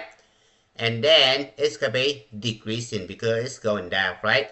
So the function is positive and decreasing. The answer must be B, right? Now within this interval, the graph of the function is concave down, right? And the rate of change is decreasing, right? Let's move on to the next question. Task model F.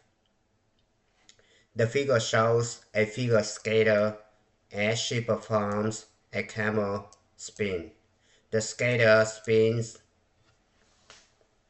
in a circular counterclockwise direction around her center of rotation and completes 6 rotations every second. Alright, so this one tells us that the period equals 1 over 6, right? Time divided by number of rotation, right?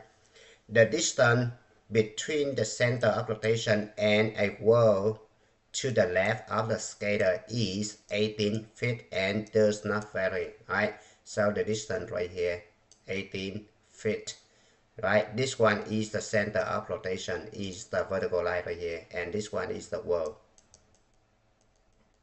This one is 1 over 6 seconds, right? Now, point B right here is on the tip of her ice skate and is always 3 feet from the center of rotation. Alright, so the distance from here to here is going to be 3, right? As she spins at a constant speed, the distance between point B and the wall to her left periodically increases and decreases. At time t equals 0 seconds, point B is its farthest the distance from the wall. So if this one is the farthest distance, which means it's going to be 18 plus 3 equals 21 feet, right? This one is the maximum height, right? The sinusoidal function h model the distance between point B and the wall in feet as a function of time t in seconds. Alright, now we need to find the coordinate of point F, G, J, K, and P. Now, the maximum is 21 feet, right? So this one is 21. Now the minimum, when the point P go over here, right? So this one is 3, right? So minimum should be 18 subtract 3, right? The distance from here to here is the minimum. Alright, it's going to be 18 subtract 3. It's going to be 15, right? So the minimum should be 15. Now the midline, maximum at minimum divided by 2. So it's going to be 18, right? So right here you just put 21, right? This one is 18. This one is 18, right? And this one should be 15. Now, you know that the period equals 1 over 6 seconds, right? Now, you check the period divided by 4. So, each quarter has the length of 1 over 24 seconds, right? Now, at t equals 0, point P is farthest, right? So, look at the counterclockwise direction right here.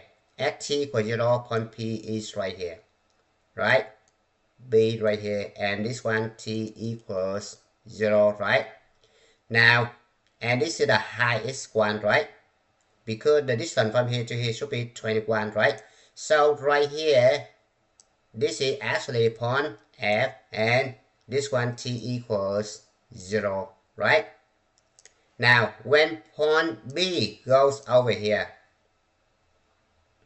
right? Which means point B is on the center of rotation, right?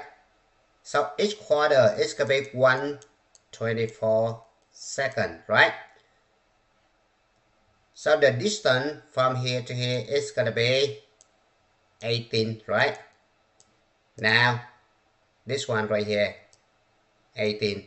And then the time should be 1 over 24. Now you keep adding 1 over 24 each times, right? So this one should be 2 over 24, right? This one 3 over 24. And this one is 4 over 24, right? You either leave your answer like this or you can simplify this, right? Now this one I can simplify, it's going to be 1 over 12, right? This one should be 1 over 8.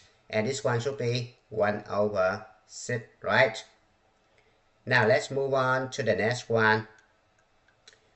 The function h can be written as h of t equals a sine b of t plus c plus d. We need to solve for a, b, c, and d, right?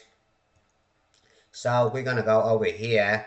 Now a equals maximum subtract minimum divided by 2, right? Maximum is 21, minimum is 15, right?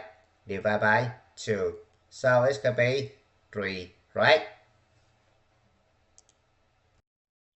Now the midline d equals maximum at minimum divided by 2. So it can be 21 plus 15 divided by 2. It's going to be 18, right? Now you need to solve for b. It's going to be 2 pi divided by period. Period equals 1/6, right? Now you need to multiply the top and bottom by 6, right? So the answer is 12 pi, right? This one cancel out. Now you need to solve for c. C is the phase shift, so there are multiple values of c, right? Now you know that the function is sine, right? So the sine function starts from the midline, right? You can pick the points right here, or right here, right? So if I start right here at point G right here, right? Which means I shift to the right 1 over 24, right? So C should be negative 1 over 24, right? And then, since I start right here, it's going down. If it's going down, A should be negative, right? So I need to change the value of A right here, should be negative 3, right? So A equals negative 3, B equals 12 pi, C equals negative 1 over 24, and D equals 18. Now, let's move on to another option, right? We have multiple options for A, B, C, D, right? Now, A equals 3 again, D equals 18 again, and B equals 12 pi. Now, if I pick the phase shift right here, right? Does that mean t equals negative 1 over 24, right? Because the length of each quarter is 124, right? If I add 124, it's going to be 0 right here, right? So this one, I shift to the left, right? If I shift to the left, c equals 1 over 24, right? And then right here, I'm going to go up, right? If I go up, a should be positive, right? So I don't need to change the sign of a right here, right? So this is another option. Now, let's move on to the next option. If I start from k, right? Which means I shift to the right 1 over 8, right? So c equals negative 1 over 8, right? A equals 3, right? Because from point K, I'm going to go up, right? So it should be positive. B and D should be the same, right? D equal 18 and B should be 12 pi, right? So these are three possible answers for question 3B, right? Now let's move on to question C. Now we need to look at the point G and point J and the coordinate T1 to T2, right? Point G to point J is going to be this interval right here. Alright, within this interval, the y values right here is positive, right? So if the y value is positive, the function is positive, right? And then the graph of the function is decreasing because it's going down, right? So right here, it should be positive and decreasing. The answer must be B, right? Now question C2I. On the interval T1 to T2, the function is concave up, right? And the rate of change is increasing, right?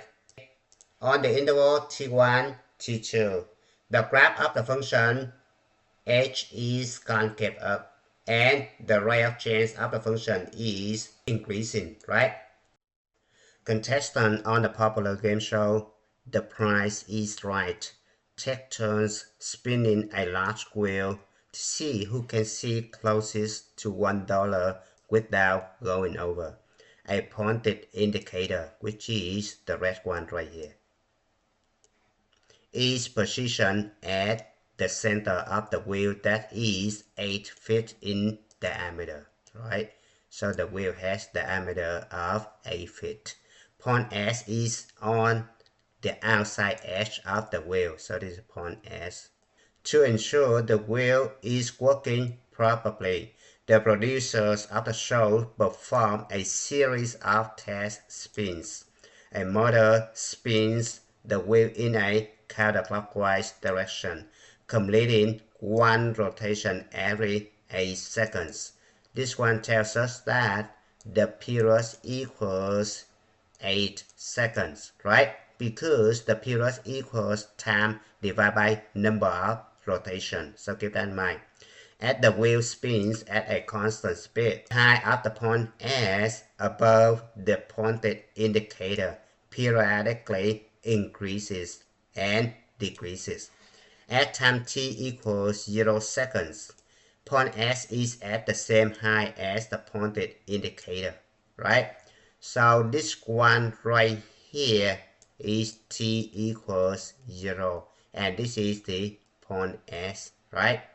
The sinusoidal function h models the height of the point S above the pointed indicator in feet as a function of time t in seconds. The positive values of h of t indicates S is above the pointed indicator, and negative values of h of t indicates S is below the pointed indicator.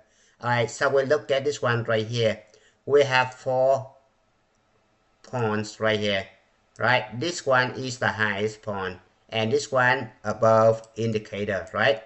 You know that diameter is 8, right? Divide this one is, the midline is right here, right? So does that mean the distance from here to here is going to be 4, right? So this one right here should be positive 4, right? Now, the lowest point should be right here, and this one should be negative 4 because it's below the pointed indicator, right? We have the period is 8 seconds, right? So you need to take this one divided by 4 to get the length of each quarter, right? So each quarter has 2 seconds, right? Per quarter. Alright, so this one is t equals 0. This one t equals 2. This one t equals 4. This one t equals 6. The height is 4, right? The height right here is 4. The height right here is 0 because it's on the midline, right? This one's still 0, right? Now this is t equals 6. Go back over here. T equals 8. T equals 10. T equals 12. And t equals 14, right? Now we go over here. We need to complete the graph right here. We know that the maximum is 4, right? The minimum is negative 4. And the midline right here is 0, right? So we just put the coordinate of the y value over here. 4, 4, 0, 0. And this one is negative 4, right?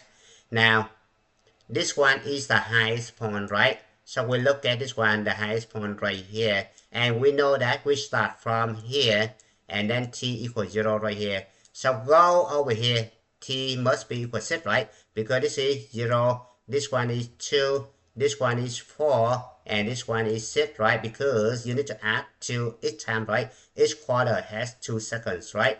So right here, t equals 6, right? Now you keep adding 2 each time. This is 6. This should be 8, this should be 10, this should be 12, and this should be 14, right? So we're done with the first one right here. Now let's move on to the second one. We need to solve for A, B, C, and D, right? Now, A, which means maximum subtract minimum divided by 2. So it's going to be 4 subtract negative 4 divided by 2. So it's going to be 4, right? Now, we need to find the midline. D equals maximum plus minimum divided by 2. So it's going to be 4 plus negative 4 divided by 2. It's going to be 0, right? Now, next one, we need to solve for B, right? B equals 2 pi divided by period, right? Period equals 8 seconds, right? So it could be pi over 4, right? Now, the last one, we need to find the phase shift, right? There are multiple values for the phase shift, right? Now, depending how you choose where's the function starts, right? The function h can be written in the form of h of t equals a sine of b times t plus c plus d, right? So this is the sine function, right? The sine function starts from the midline, right? So you're gonna either pick the starting point right here, or right here, right? Now, if I pick the starting point right here, does it mean t equals 4, right? Because this one is 6, this guy must be 4, right? 2 seconds before this one, right? So I need to shift to the right 4 units, right? So right here, c equals negative 4, right? We start right here and we going up, right? If you go up, a should be positive, right? Because the sine function is going to be like this, a positive, right? If it go down first, it should be negative, right? So a should be negative right here, right? Then your answer should be a equal 4, b equal pi over 4, c equal negative 4, d should be 0, right? Now you have other option. A equals 4, right? B equals pi over 4, right? D equals 0, right? Now see, if you pick the starting points right here, and then you shift to the right 8, which means c equals negative 8, right? And you go down first, right? If you go down, a should be negative, right? So right here A should be -4, right? And C should be -8, right? Now you have another option. A equals 4, B equals pi over 4, D equals 0. Now C. If you pick the starting point right here, you shift to the right 12 units, right? So C equals -12. And you go up first, right? If you go up, A should be positive, right? So A remains unchanged, right? C equals -12, right? Now let's move on to question C. Refer to the graph of the function h in part A, right? The t coordinate upon j t1 and t coordinate upon k is t2, right? We need to determine if the function is positive or negative, increasing or decreasing, right? So point j to point k, right? So we refer to the graph right here. J to k is gonna be this guy right here, alright? And we look at the y value right here, we see that the y value is negative. So the function is negative and it's going up, which means it is increasing, right? So negative and increasing, the answer must be C, right? Now on the interval t1, t2, the function is concave up and the rate of change of the function is increasing, right? So concave up and the rate of change is increasing, right? So you need to write the answer for this question in a complete statement, like what I did in the previous example, right? Now let's move on to the model H right here. Now the model H is similar to the model G, right?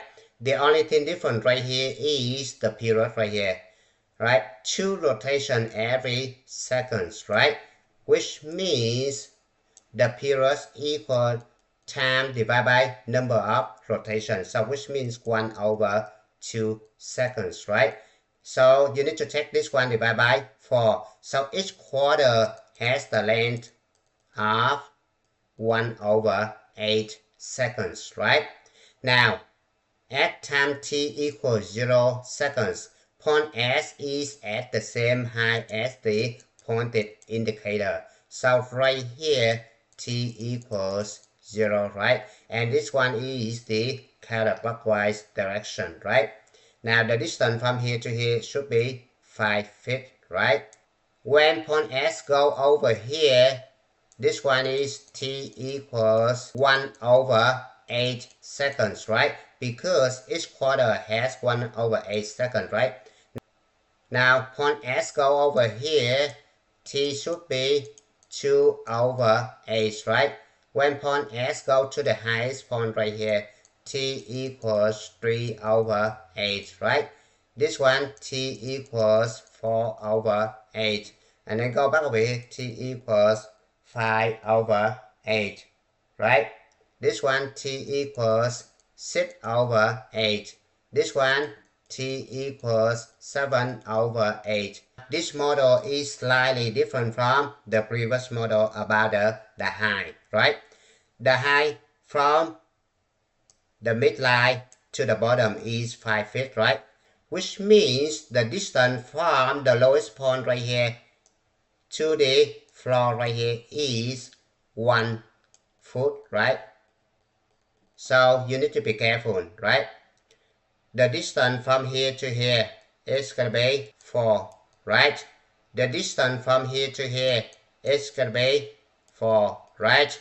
Now when point S is at the highest point, this is the maximum value, right?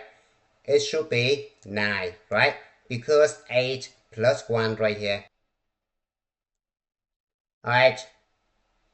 Right at this point, this is the midline, right? It should be 5, right? The height is 5. The lowest point right here should be 1, right? Right here should be 5, right? This should be 9. So the maximum height should be 9. The minimum height should be 1. The midline should be 5. Alright, so you need to be careful. So 9 should be right here.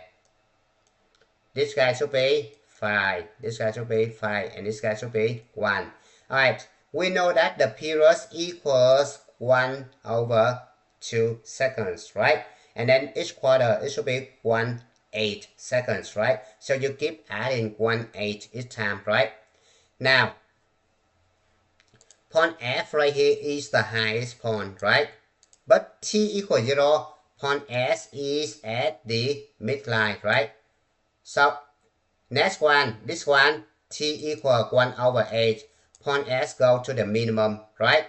Next one, t equals 2/8, point S go back to the midline. It's still not the highest point, right? And then the highest point right here, t equals 3/8, right? So you need to put 3/8 right here. Now you keep adding 1/8 each time, right? This one is 4/8. This one is 5/8. This one is 6/8. This one is 7/8. Now if you want to simplify it, that's fine. If you don't want to simplify it, you don't need to. So I just leave it like that, right? Right here, I need to solve for A, B, C, and D, right? Now, I look at this one right here. The function is represented as the cosine, right? So, I have A equals maximum subtract minimum divided by 2. Maximum is 9, subtract minimum is 1, divided by 2. It's going to be 4, right? And B equals 2 pi divided by period. It's going to be 1/2, right? So I multiply the top and bottom by 2. So this one cancel out. It's going to be 4 pi, right? Now, I'm going to move on to D first, right? The midline is going to be mass plus mean divided by 2. So it could be 9 plus 1 divided by 2. So it could be 5, right? Now, C right here. Since this is a cosine function, so I have the option right here and right here, or right here, right? If I start right here, which means I move to the right 3/8 units, right? So C equals negative 3/8, right? Now, since I start from the maximum, right? Which means I should be positive. Look at the cosine function right here. If it starts from the maximum, I should be positive, right? If it starts from the minimum, A should be negative, right? Like this. A is negative, right? Alright, so I have one option right here. A should be 4, B should be 4 pi, D should be 5, and C should be negative 3/8. Now I have two more options.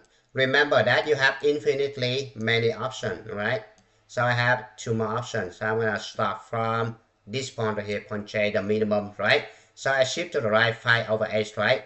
Because I start from the minimum, A should be negative, right? So C equals negative 5/8. And A should be negative, so A equals negative 4. B equals 4 pi. And D equals 5, right? B and D's always remain unchanged, right? Now I have another option right here. If I start from here, maximum, right? I shift to the right 7/8 units, right? And then A should be positive, right? So A should be 4, B should be 4 pi, and D should be 5. C should be negative 7/8, right? Alright, let's move on to the next one right here. Within the interval T1, T2 of G and J, right? So I look at G and J right here. Right? And look at the y value right here. The y value is positive, right? So the function is positive, right? And then it's going down, which means it's decreasing, right? So H is positive and decreasing. The answer must be B, right? Now, the last one right here. Within this interval, the function is concave up, right? And the rate of change is increasing because the function is concave up, right? So you need to write the function is concave up and the rate of change is increasing. And again, you need to write this one in a complete statement like what I did in the previous examples, right? I'm going to walk you through AP Precalculus free response question number 4. Now let's move on to the first one, task model A. Alright, before you're going to work on this problem, make sure you read and follow the direction carefully, right? This question requires no calculator, right? So keep that in mind. Now, part A right here. The function g and h are given by this guy and this guy. Now question I. Rewrite the function g of s as a single logarithm base 3 without negative exponent in any part of the expression. Your result should be of the form log base 3 of expression. Alright, so we have g of s equal to log base 3 of s plus 4 log base 3 of s. So we're gonna print up the booklet right here, question I right here. So we have g of s equals to log base 3 of s plus 4 log base 3 of s. Now we need to condense these two logarithmic functions right here by using the formula log base a of b plus log base a of c equals log base a of b times c, right? Now, in order to use this formula, make sure coefficient in front of log should be 1, right? Now, coefficient in front of log right here equals 2 and 4. So we cannot apply this formula directly, right? So we would have to use this one to convert it to this guy, right? It's going to be right here. Log base a of b power of k equals k log base a of b, right? Which means you can bring k to the front to get this one, right? Now, we can do backward of this one. So basically, you can bring k to the back to get this one, right? Alright, so look at this one right here. I can bring 2 over here. I can bring 4 over here, right? So it turns out to be log base 3 of s squared plus log base 3 of s power 4, right? Now I can apply this formula right here, right? So it turns out to be log base 3 of s squared times s power 4, right? Now I'm going to simplify this one. It turns out to be log base 3 of s power 6, right? And this is the final answer. Keep in mind you have the formula a power of m times a power of n. It's going to be a power of m plus n, right? So in this situation, I just add the exponent. It's going to be s power of 6, right? Now let's move on to question 2i. Rewrite the function h of s as an expression in which secant s appears once and no other trigonometric functions are involved. Alright, so h of s equals tangent s cosecant s over cosine s, right? So we have h of s equals tangent s cosecant s over cosine s, right? Now, we know that cosecant s, it could be 1 over sine, right? And tangent s, it could be sine s over cosine, right? So I have sine s over cosine s, right? Cosecant s, it could be 1 over sine s, right? Over cosine s. Alright, now sine s and sine s right here cancel out, so it can be 1 over cosine s over cosine s, right? Alright, now this guy turns out to be 1 over cosine square of s, right? Now 1 over cosine square of s equals secant square of s, right? And it's the final answer. Now let's move on to question B. The function j and k are given by j of s equals the logarithmic function, k of s equals the sinusoidal function. Now question I.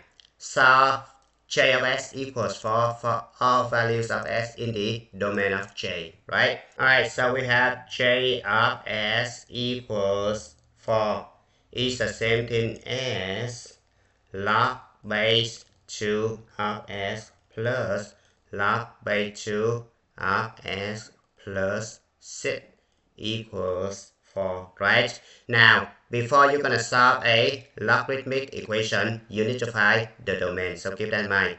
Now, we know that the domain of the logarithmic function base a of b is gonna be a greater than 0, a not equal to 1, and b greater than 0, right? Now you look at this one right here, a equals 2, which is already greater than 0 and not equal to 1, right?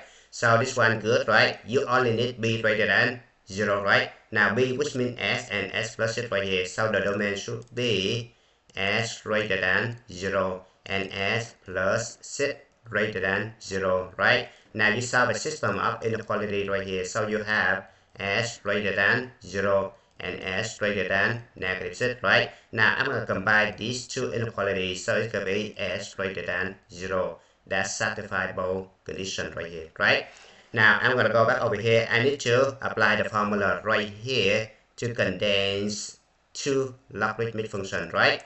So I'm going to use that formula to condense this one by rewriting this one as log base 2 of s times s plus 6 equals 4, right? Now you have the formula log base a of b equals c, right? So basically you just draw the arrow right here. So you have b equals a power of c. So keep that in mind. So I draw the arrow right here, right? So I have s times s plus 6 equals 2 power of 4, right? It's going to be 16, right? Now I want to point out the common mistake students always make. They're going to solve like this. They have s equals 16 and s plus 6 equals 16. This is not the case. Keep that in mind. This cannot be applied this way because the right hand side equals a number, not 0, right? So you're not going to apply the 0 product. The 0 product only apply if the right hand side equals 0. So keep that in mind. You need to get rid of this mistake, right? What I need to do is to subtract 16 both sides, right? So I distribute this guy. It's going to be s squared plus 6s subtract 16 equals 0, right? This is the right way to solve, right? Now I need to factor this one using s method. Now I have a equals 1, right? B equals 6 and c equals negative 16, right? Now I need to put c right here equals negative 16 and b right here equals 6, right? I need to find two integers multiply equals negative 16 add up to 6, which is 8 and negative 2, right? So this guy turns out to be s plus 8, right? Times s minus 2, which is this guy and this guy right here, equals 0, right? Now I need to solve this one using the 0 product, right? So because the right hand side equals 0, so I can use the 0 product, right? So the first one, s plus 8 equals 0. S minus 2 equals 0. So give me s equals negative 8. And this one, I'm going to add 2 both sides, so s equals 2. Now, I'm going to compare these two guys right here with the domain right here, right? So, the domain is s greater than 0, right? Because this is less than 0, right? So, this is not a solution, right? So, only s equal to a solution, right? So, this is a solution. Now I need to conclude the solution to the equation is solve k of s equals 7 for values of s in the interval 0 to pi. So I have k of s equals 7, right? It's the same thing as 6 plus 2 sine square of s equals 7, right? Now I need to subtract 6 both sides, so I have 2 sine square of s equals 1, right? I need to divide both sides by 2, so I have sine square of s equals 1/2, right? I need to take square root both sides, so sine s equals plus and minus square root of 1/2, right? It's the same thing as plus and minus square root of 2 over 2, right? Now this guy is the same thing as plus and minus. Check square root of the top and the bottom is going to be square root of 1 equals 1, square root of 2 equals square root of 2, right? Now I need to radicalize the bottom by multiplying the top and bottom by root 2. So it can be plus and minus root 2 over 2, right? Now I need to split this one into two equations, right? The first one sine s equals root 2 over 2. The second one sine s equals negative root 2 over 2. Now since this one is the non-calculator active problem, so you would have to memorize the unit circle, right? So sine s equals root 2 over 2. S should be pi over 4, right? And S equals 3 pi over 4, right? Now sine S equals negative root 2 over 2. S equals 5 pi over 4. And S equals 7 pi over 4, right?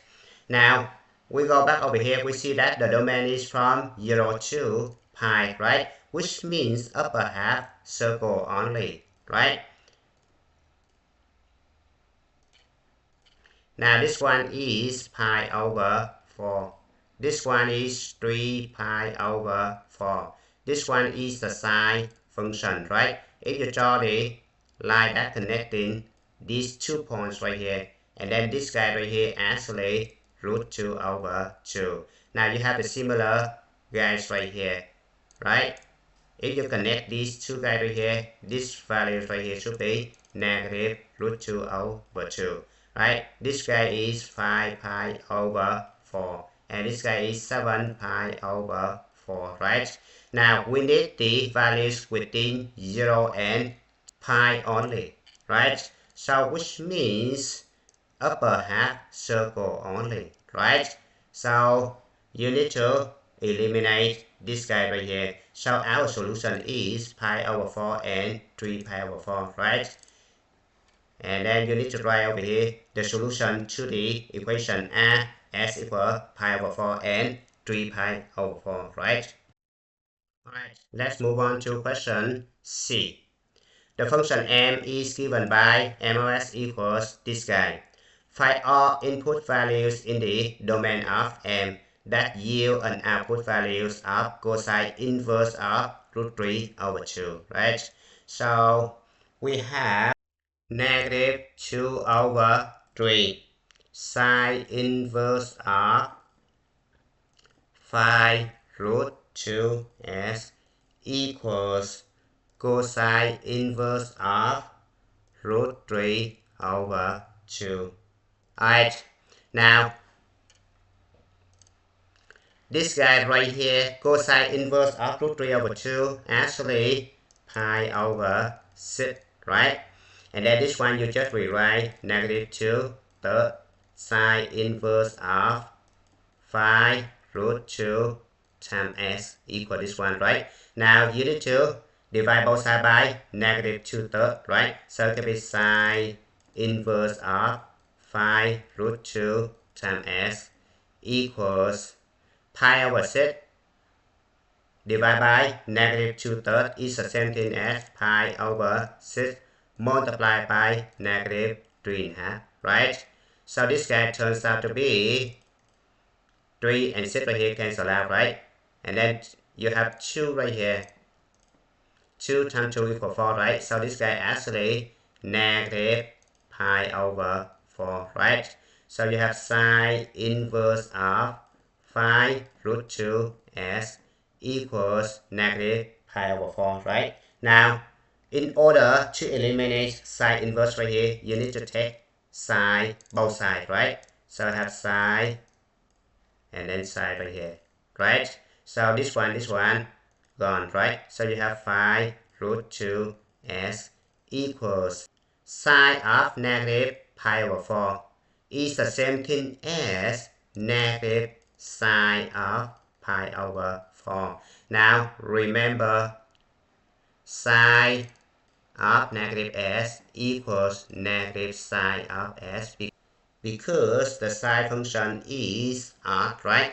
Now you have cosine of negative s equals cosine s because the cosine function is even, so keep that in mind. Alright, now I have 5 root 2 s equals negative. Now sine of pi over 4 equals root 2 over 2, right?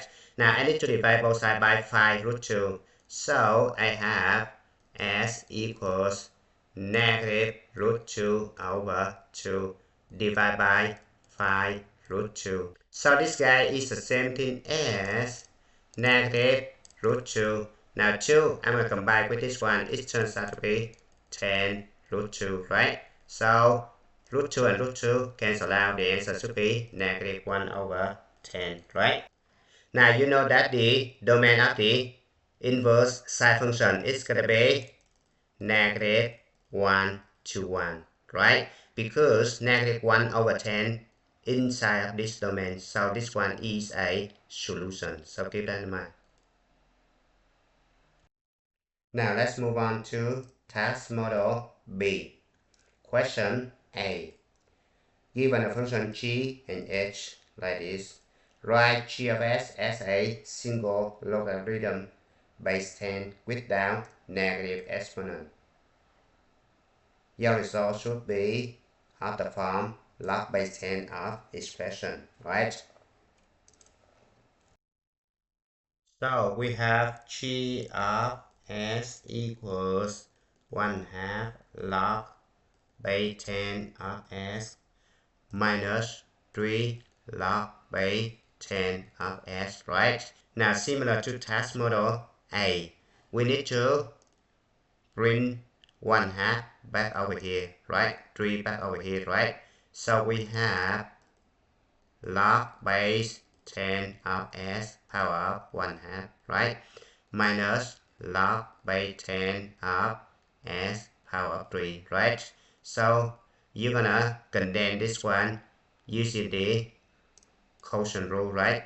So you have log base a of b minus log base a of c equals log base a of b divided by c, right? So it's going to be log base 10 of s power of 1/2 divided by s power of 3, right? Now, this guy turns out to be log base 10 of s power of 1/2. I bring it down to the bottom, so it's going to be 1 over s power of 3 times s power of negative 1/2, right? Now, I'm going to use the formula s power of m times s power of n equals s power of m plus n, right? So this guy turns out to be log base 10 of 1 over 3 plus negative 1/2. It's gonna be 5/2, right? So s power of 5/2, right? Now question 2i.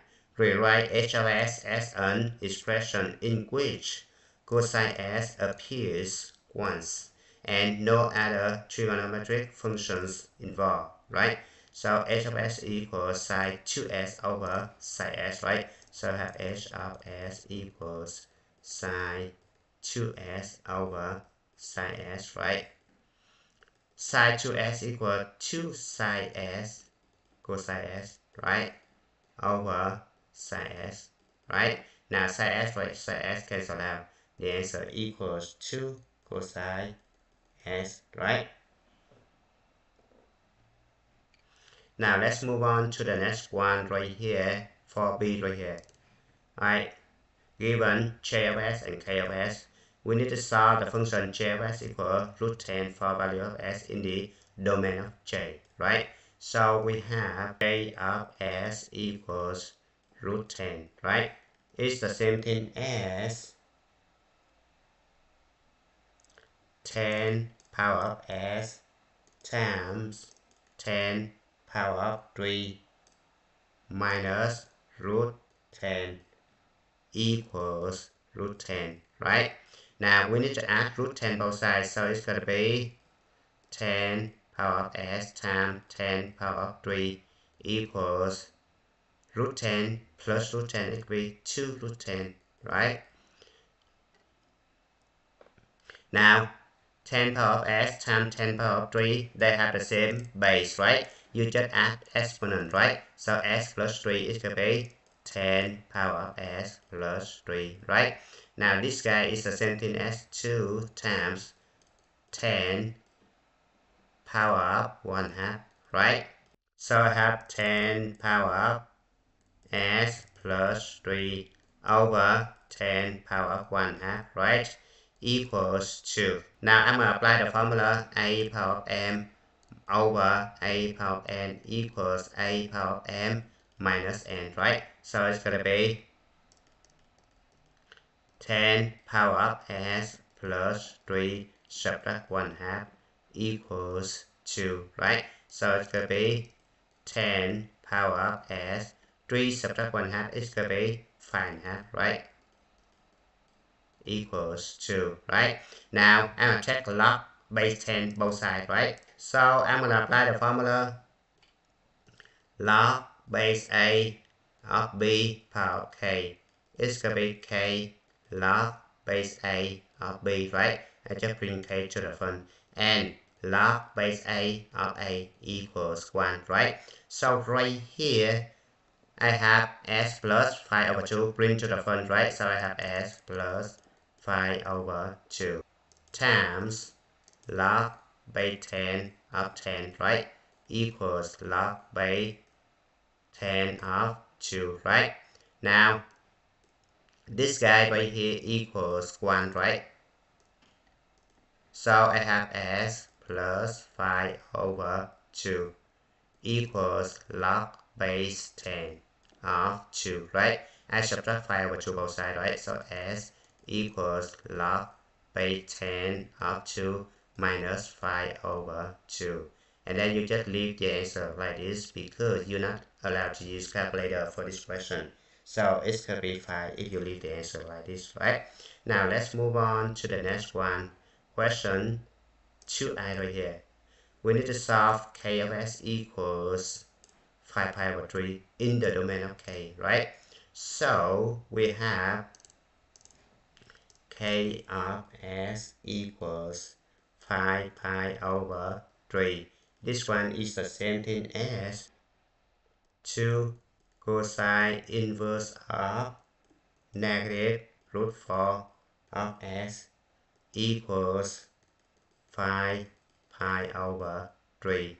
Alright, you're going to divide both sides by 2, right? So you have cosine inverse of negative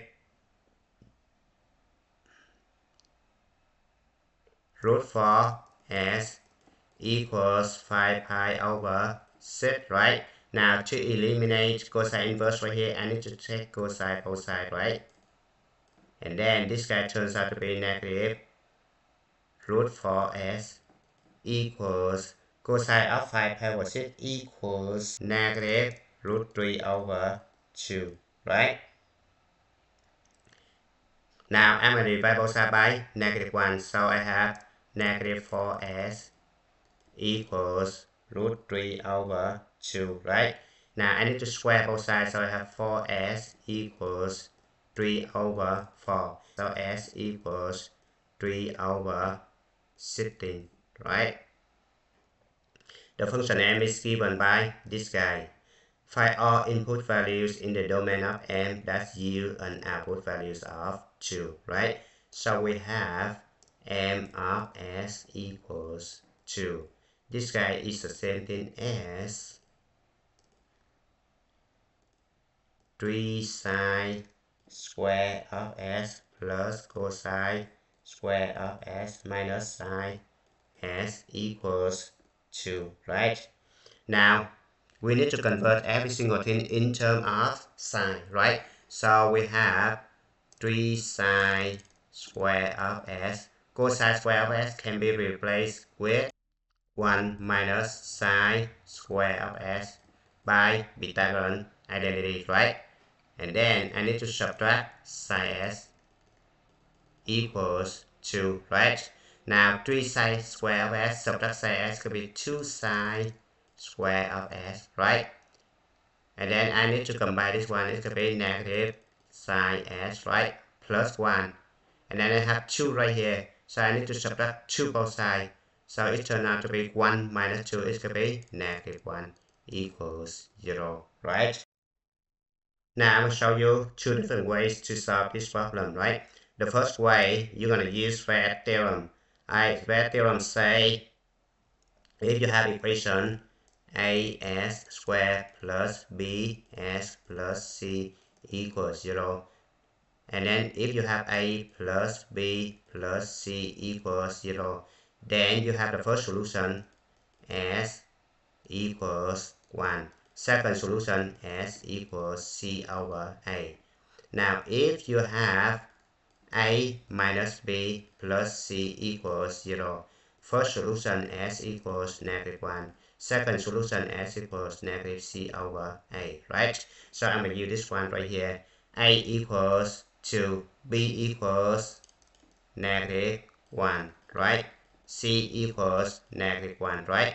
So I have A plus B plus C equals 0, right? Because 2 plus negative 1 equals 0. So the first solution is to be sine S equals 1, right? The second solution is sine S equals C over A, which means negative 1/2, right? Keep that in mind. The variable in this situation is sine S, right? Now, sine S equals 1, S equals pi over 2 plus k 2 pi, right? And the second solution, sine S equals negative 1/2, so S equals 7 pi over 6 plus k 2 pi, and S equals 11 pi over 6 plus k 2 pi, right? Remember that the question does not have restricted domain, so you need to find the general solution, right? So we have 3 solutions. The first one right here, the second one right here, and the third one right here. So keep that in mind. Now the second way to solve this one by factoring, right? So we're going to use S method, right? We're going to put AC right here because A equals 2, right? So it could be negative 2, right? And B equals negative 1, right? Now you need to find 2 integers multiply equals negative 2 add up to negative 1, which is negative 2 and 1, right? So you have sine S minus 2 times sine S plus 1 right here, negative 2 and 1 put over here, right? Equals 0. Keep in mind, this is not the final factor form, right? Because A right here equals 2. So you need to divide the constant right here by 2. This guy by 2, right? So you're going to simplify this one. Sine S minus 1 times sine S plus 1/2 equals 0. This one is the final factor form, so keep that in mind. Alright, so you just have sine S minus 1 equals 0, and sine S plus 1/2 equals 0, right? And then you solve it like this, right? Let's move on task model C. Given two equations right here, we need to solve g of s equals 4 pi over 3 and h of s equals negative 5, right?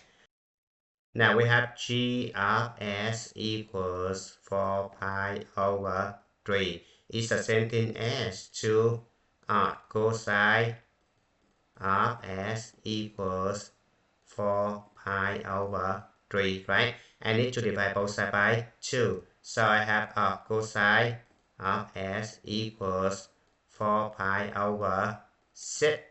This one is the same thing as 2 pi over 3, right? Now I need to take cosine both sides so that I can eliminate the cosine inverse, right? So this guy turns out to be s equals cosine of 2 pi over 3. It's gonna be negative 1/2, right?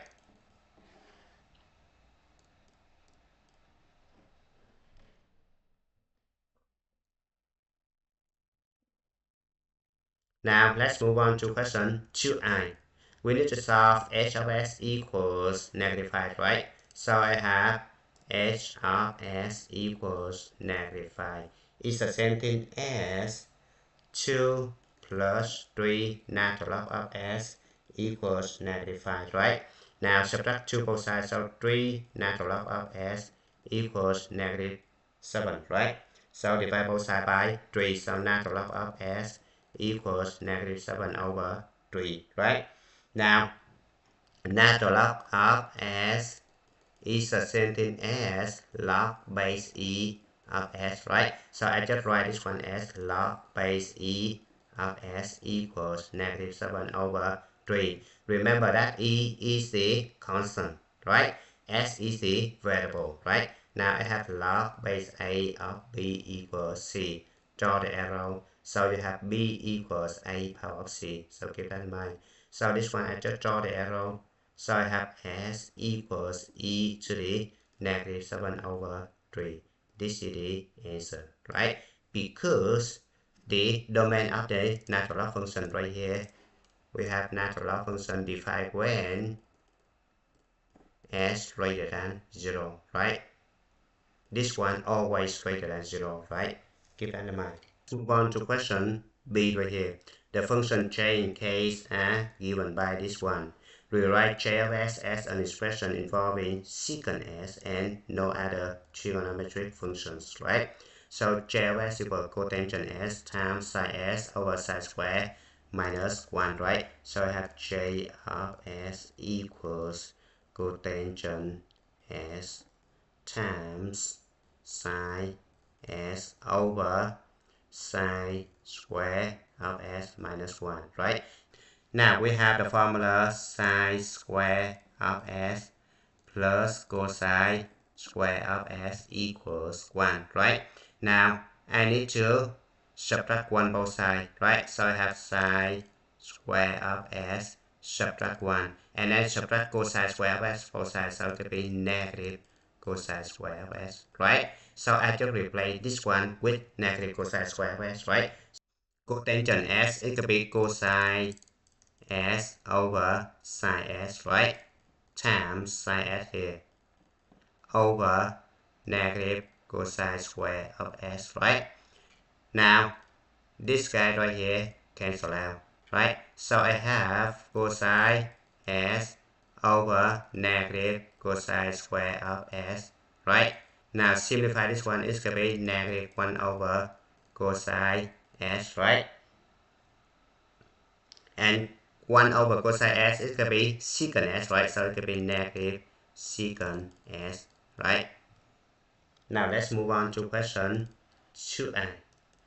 Rewrite k of s as an expression of the form 3 power of as plus b, where a and b are constant, right? K of s equals this guy, right? So we have k of s equals 9 raised to the s plus 4 times 3 raised to the 4s minus 1 over 3 raised to the s, right? Now observe that 9 is going to be 3 squared, right? So it could be 3 squared times s plus 4, right? Times 3 raised to the 4s minus 1, right? Over 3 power of s, right? Now I'm going to use the product rule of the exponent. So it turns out to be 3 raised to the 2s. I distribute this one 2s plus 8, right? And then I'm going to add this exponent, right? So 4s minus 1 over 3 raised to the s, right? Remember a power of m times a power of n equals a power of m plus n, right? Now a power of m divided by a power of n is going to be a power of m subtract n, right? So keep that in mind. Alright, so this guy turns out to be 3 power of 2s plus 4s is going to be 6s, right? Now h minus 1 is going to be plus 7 over 3 power of s, right? So I apply the second formula right here to simplify this one. It's going to be 3 power of 6s plus 7 subtract s, right? So it could be 5s plus 7, right? So this one is the same thing as 3 power of as plus b, where a equals 5 and b equals 7, right? Now let's move on to question 4c right here. Given the function m equal this one, we need to find all input values in the domain of m that yield an output value of 0, right? So we have m of s equals 0 is the same thing as 2 natural log of s minus natural log of 5s minus 6 equals 0, right? So this guy is the same thing as natural log of s squared minus natural log of 5s minus 6 equals 0, right? Because you need to print this one over here so that you're going to apply the formula to condense this guy, right? Remember, in order to apply natural log of in order to apply the formula log base a of b subtract log base a of c equals log base a of b over c, right? We need to make the coefficient in front of log equal 1, right? So we need to print this one back like this. Now we have the formula right here, so it could be natural log of s squared over 5s minus 6, right? Equals 0, right? So this one is the same thing as log base e, right? Of s squared over 5s minus 6 equals 0, right? Now we just draw the arrow, right? So it could be like this. So we have s squared over 5s minus 6 equals e power of 0 is going to be 1, right? So I'm going to multiply both sides by 5s minus 6, right? So I have s squared equals 5s minus 6, right? So subtract 5s minus 6 both sides. So s squared minus 5s plus 6 equals 0, right? Now I'm going to use factoring method to factor this one, right? So I have c equals 6 and b equals negative 5, right? I need to find two integers multiply equals 6 add up to negative 5, which is negative 2 and negative 3. So I have s minus 2 times s minus 3 equals 0, right? I'm going to use 0 product to solve this one. So s minus 2 equals 0 and s minus 3 equals 0, right? So then I have s equals 2 and s equals 3, right?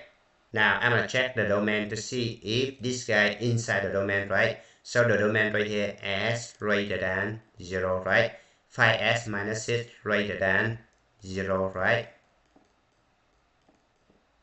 Now this guy is the same thing as s greater than 6 over 5 and s greater than 0, right? Now I combine these two guys, so it can be s greater than set over phi, right? The domain right here, and we have two solutions right here. Satisfy the domain. So these guys are two solutions to the equation, right? Now let's move on to task model D.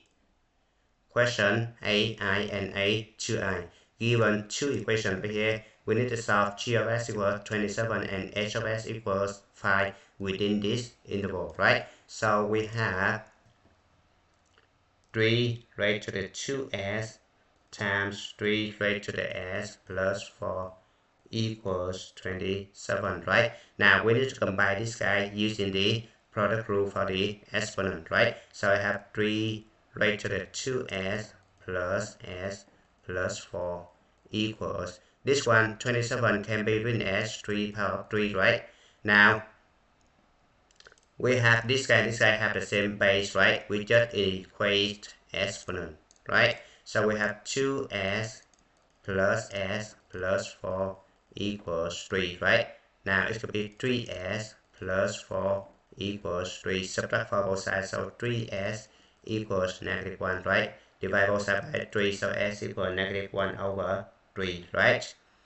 Now for the exponential equation, you don't need to find the domain, right? So the answer should be this. Now question 2i. We need to solve for h of s equals 5 within this domain, right? So we have 2 tangent square of s minus 1 equals 5, right? Add 1 both sides, so 2 tangent square of s equals 6, right? Divide both sides by 2. So tangent square of s equals 3, right? Check square root both sides. So tangent s equals plus and minus root 3, right? Now we look at the unit circle. You need to find the angle where tangent of s equals plus and minus root 3. S equals pi over 3. S equals 2 pi over 3. S equals 4 pi over 3. And last one, S equals 5 pi over 3. These guys are inside the domain 0 to 2 pi, right? So the solution is right here. Question B. Given two functions right here, we need to rewrite j of s as a single logarithm base 10 without negative exponent, right? Your answer should be in this form, right? So we have j of s equals 2 log base 10 of s plus 3 minus log base 10 of s minus log base 10 of 3. Alright, now in order to condense this one, we need to print 2 back over here, right? So this guy turns out to be log base 10 of s plus 3 square, right?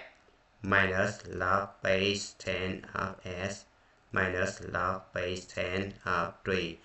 Now look at the next two right here. We see that negative side right here. I need to factor negative side out, right? So if I factor negative side out, this guy becomes positive, right? Like that. So it turns out to be log base 10 of s plus 3 square minus this one right here. I'm going to use the product rule, right? So it could be log base 10 of s times 3, which means 3s, right? Now I'm going to use the quotient rule, right? So it could be log base 10 of s plus 3 altogether square over 3s. This is the final answer. Now let's move on to question 2i.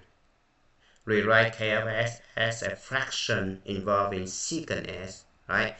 And no other trigonometric function, right?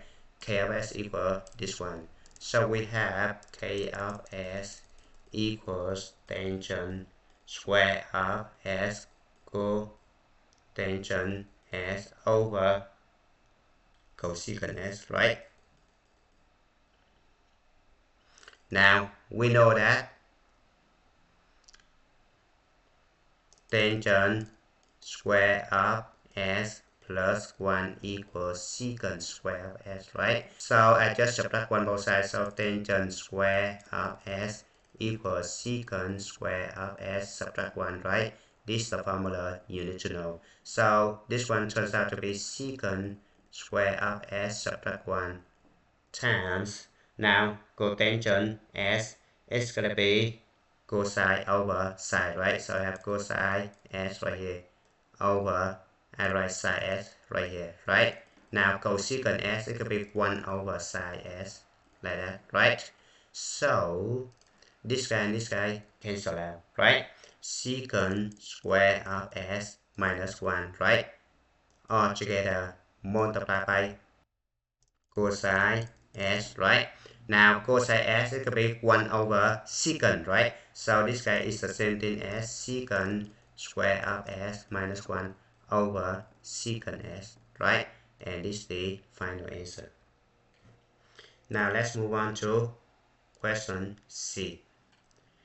Right, given the function m of s equal this one, we need to find the input values in the domain of m that yield an output values of 1 over 16, right? So we have m of s equals 2 raised to the 5s plus 3 over 2 raised to the s minus 2 all together power of 3.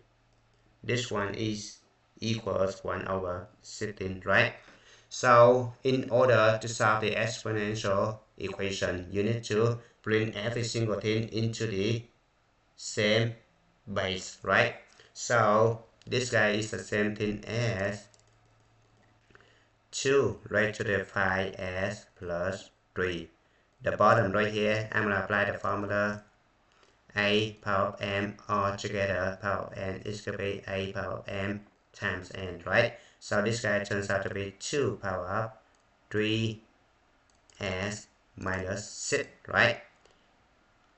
Equals 1 over 16 is going to be 1 over 2 power of 4, right? Now I'm going to apply the formula a power of m over a power of n equals a power of m subtract n, right? So it could be 2 power of 5s subtract 3s, it could be 2s, right? 3 subtract negative 6, it could be plus 6, so it could be 9, equals, now 1 over 2 power 4, right? I bring 2 power 4 to the top, it's going to be 2 power negative 4, right? Keep in mind, you have 1 over a power of m. If you make it to the top, it turns out to be a power negative m. You just change the sign of the exponent, right? Or if you have a power of m right here, if you want to bring this one to the bottom, it's going to be 1 over a power of negative m, like that, right? This guy have the same base, right? So you just equate the exponent, right? So I have 2s plus 9 equals negative 4, right? So I have 2s equals negative 13. Now divide both sides by 2, so s equals negative 13 over 2. And then this is the final answer, right? Now let's move on to task model E. Question A. Rewrite g of s as an expression in the form of e to the a s plus b, where a and b are constant, right? So we have g of s equals, now we're going to use the power rule, so it's going to be 5 times 2, it's going to be e to the 10s times e to the s plus 3 over e to the 4, right? Now this one have the same base e, right? You just add exponent, right? 11s plus 3, right? Over e to the 4. Now apply the quotient rule, right? So you have e to the 11s plus 3 subtract 4, right? So 11s subtract 1, right? So in this situation, a equals 11. b equals negative 1, right? Rewrite h of s as an expression involving tangent s and no other trigonometric function, right? So we have h of s equals 1 minus secant square of s times tangent s, right? Now 1 minus secant square of s is gonna be, remember, tangent square of s plus 1 equals secant square of s, right? Now you need to subtract secant square both sides, right? So I have 1 minus secant square of s, and then I subtract tangent square both sides, so minus tangent square of s, right? So I just replace this one with this guy, right? So it's gonna be negative tangent square of s times tangent s, right? So it could be negative tangent q s, and this is the answer, right? Now let's move on to the next one. Question B. You need to solve j of s equals 3 for s in the domain of j, right? So j of s equals 3 is the same thing as log base 2 of s plus 5 plus log base 2 of s minus 2 equals 3, right? Now you need to condense this log, right? So we have log base 2 of s plus 5 times s minus 2 equals 3, right? Now you just draw the arrow right here, right? So you have s plus 5 times s minus 2 equals 2 power 3, right? It's gonna be 8, right? Now you need to subtract 8 both sides and distribute this one, right? So s times s is gonna be s squared, right? S times negative 2 is gonna be negative 2s. 5 times s is gonna be 5s. And 5 times negative 2 is gonna be negative 10. And subtract 8 both sides is gonna be 0. So it's gonna be s squared minus plus 3s, right? Because negative 2s plus 5s could be 3s. And then minus 18 equals 0. Now you need to factor this one, right? Using s method. By 2 integers multiply equals negative 18 add up to 3, which are 6 and negative 3, right? So this guy turns out to be s plus 6 times s minus 3 equals 0, right? So you have two solutions, s plus 6 equals 0 and s minus 3 equals 0. And then you have s equals negative 6 and s equals 3, right? Now, you have these two solutions right here. You need to check to see if which one is the final solution, right? So you need to find the domain of this one. Domain s plus 5 greater than 0, right? And s minus 2 greater than 0, right? Now you need to solve a system of inequality right here. So you have s greater than negative 5 and s greater than 2, right? Now you need to combine this guy. So s greater than 2 is the final domain, right? So look at this one, you only have this one greater than 2, right? So this one is the solution, right? This one not a solution, so keep that in mind. Now question 2i. Solve for k of s equals 0 for s in the interval 0 to 2 pi, right? So we have k of s equals 0. It's the same thing as 2 sine s cosine s plus sine s equals 0, right? Now, a lot of students make mistake. They're going to divide both sides by sine s. That's not the case, right? You don't know if sine s equals 0 or not. So if you divide both sides by a number 0, it should be undefined. So keep that in mind. Don't do that when you solve equation, right? So you need to factor sine s out, right? So sine s times 2 cosine s plus 1 equals 0, right? Now you apply the 0 product, right? Sine s equals 0.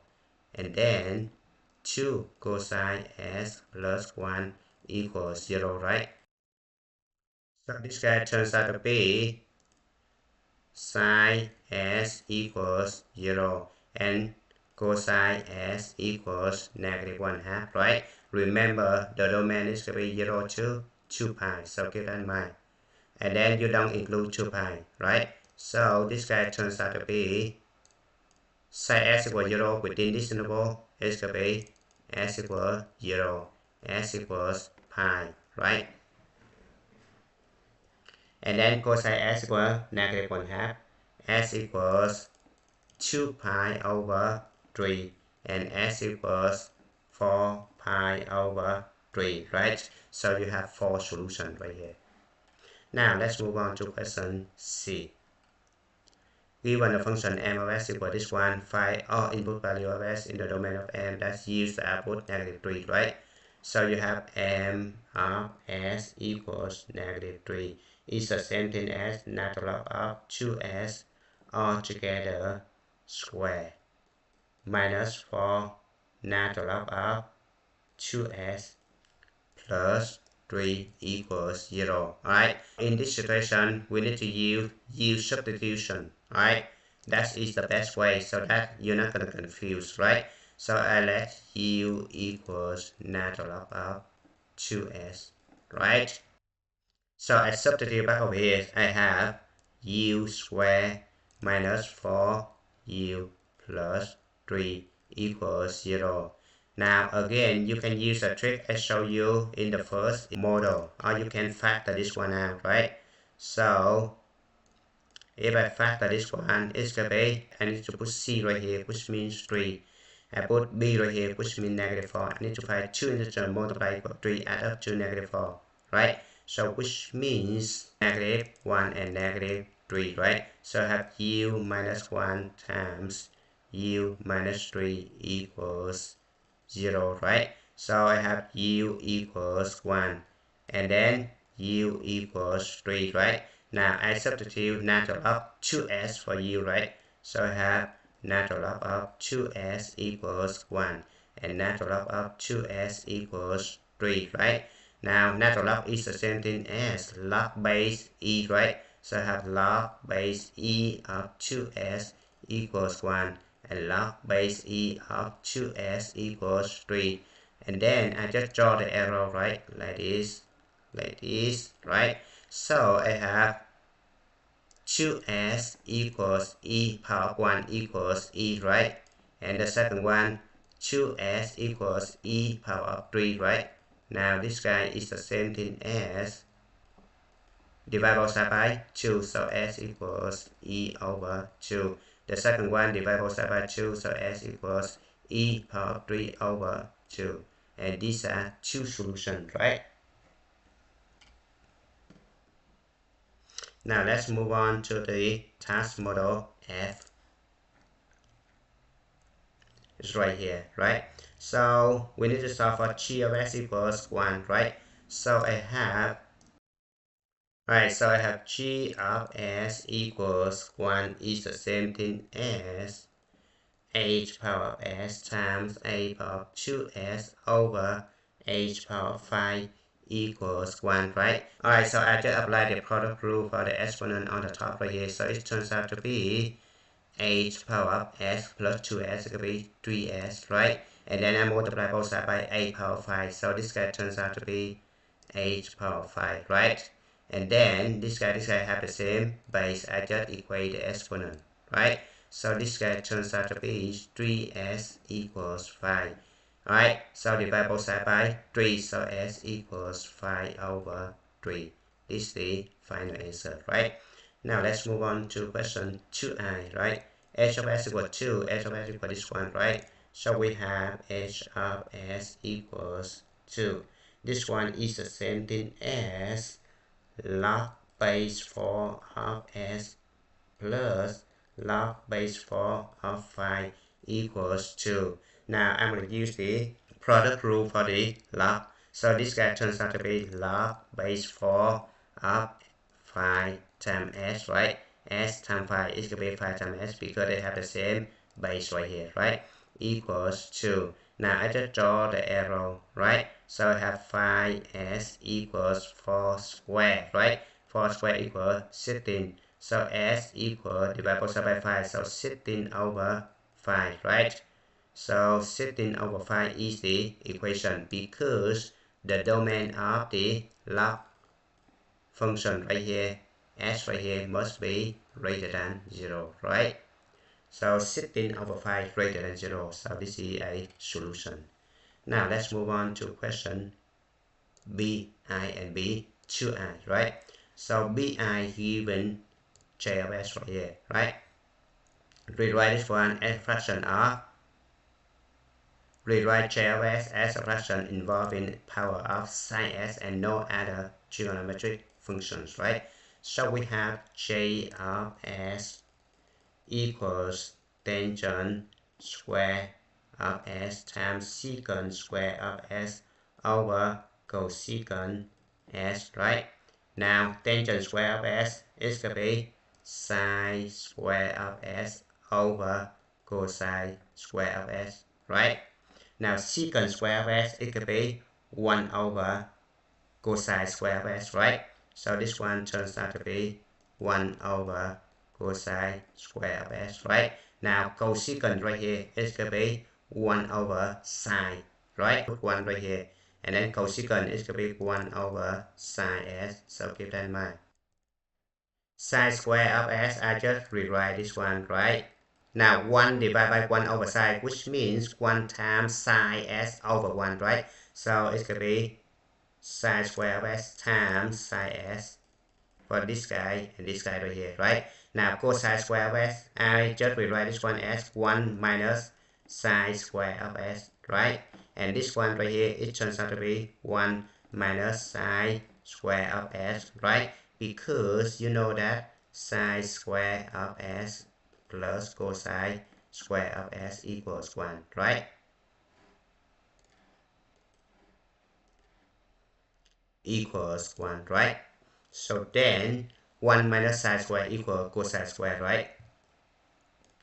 Now sine square times sine is going to be sine qs, right? And this one right here is going to be 1 minus sine square of s all together square, right? Because this guy and this guy the same thing, I just combine, it could be square, right? Now you just expand the bottom, so it could be sine q of s, right? Over, I'm going to use the complete square formula a minus b all together square.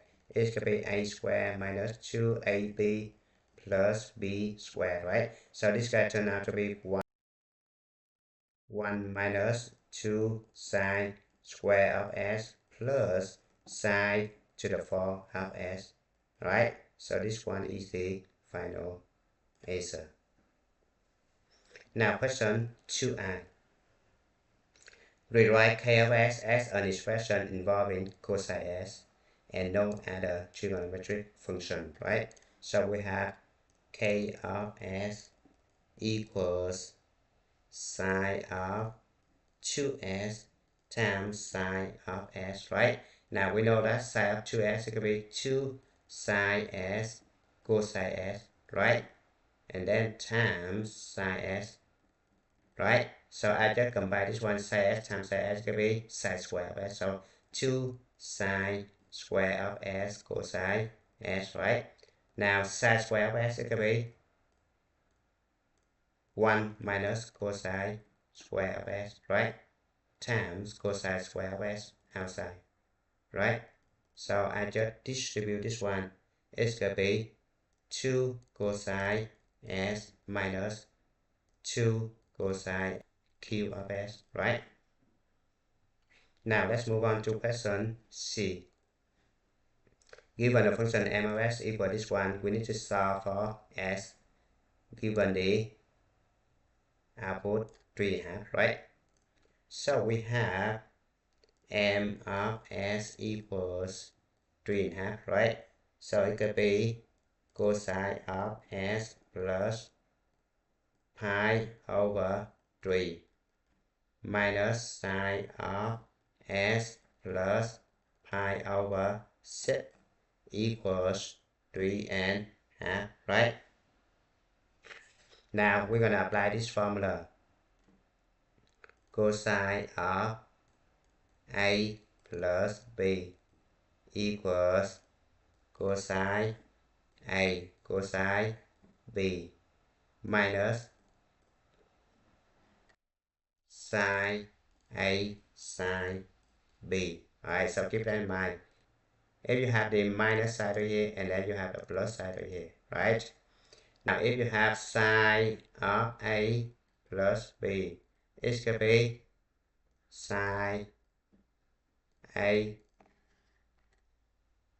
cosine B plus sine B cosine A, right? You have the minus side over here and this one should be minus sine, right? So I apply these two formulas into this graph right here. So I have cosine S cosine pi over 3 minus sine S sine pi over 3, the first one, minus the second one, sine S cosine pi over 6 plus cosine S sine pi over 6, right, equals 3.5.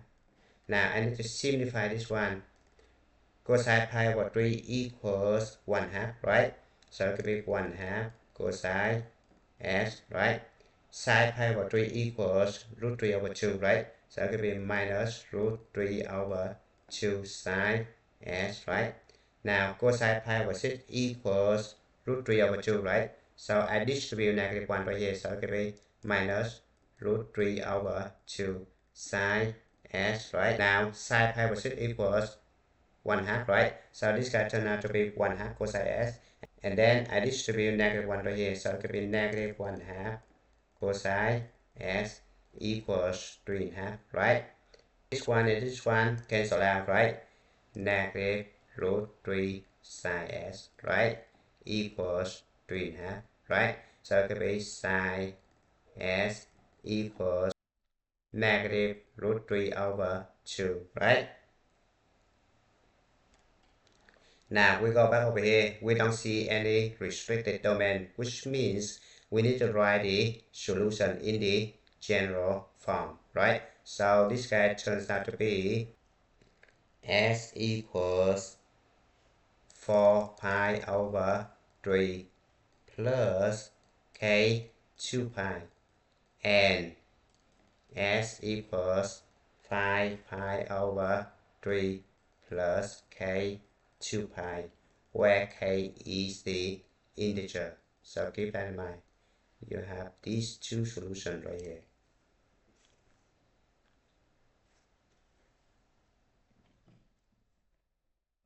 Alright, let's move on to model G.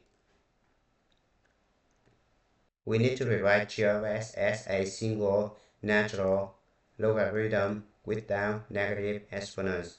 Your result should be of the form natural log expression, right? So we have G of S equals set natural log of S minus 1 minus natural log of S plus 3, right? So we just bring set back over here, right?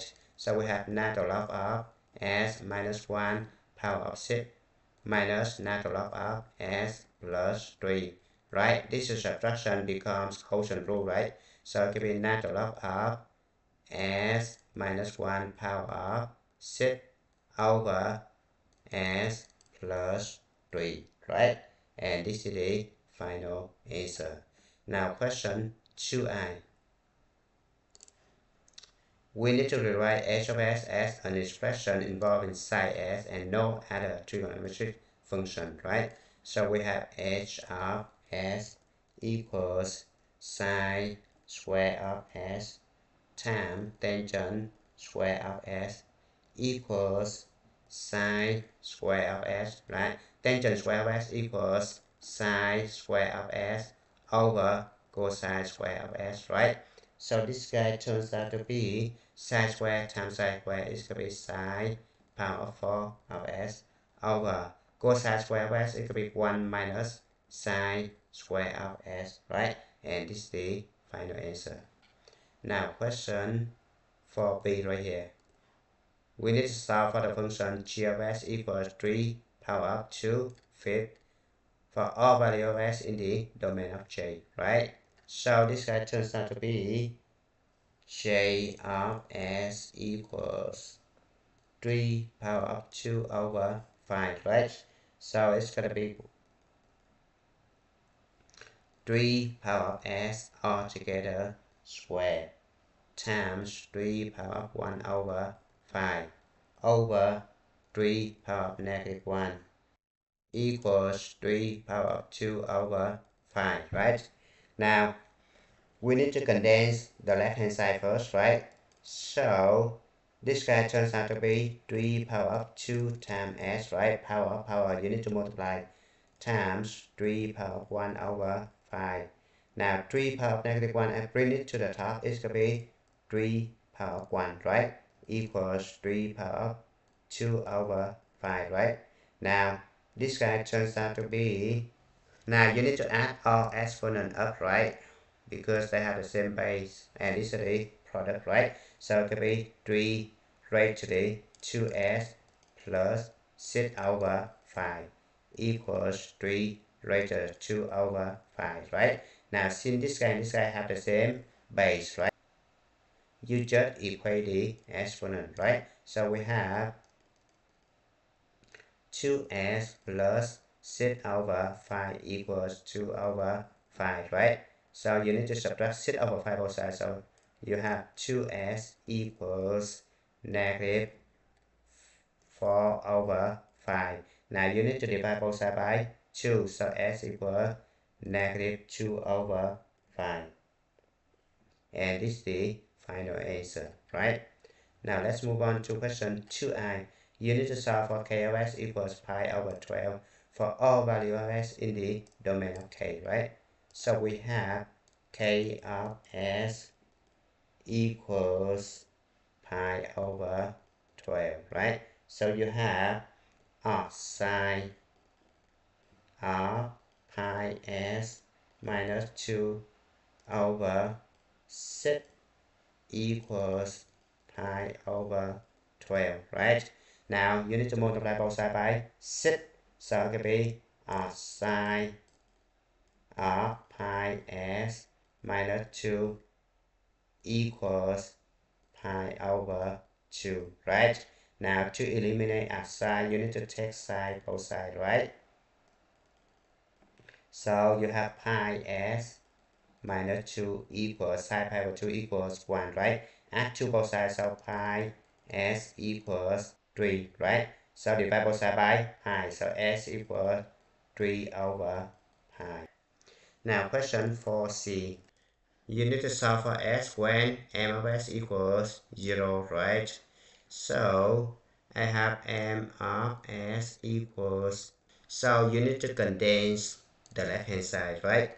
By moving this one to the back, right? So it could be log base 7 of s minus log base 7 of 2s plus 8 power of 1/2 equals 0, right? Now you need to convert this one to quotient rule, right? So you have,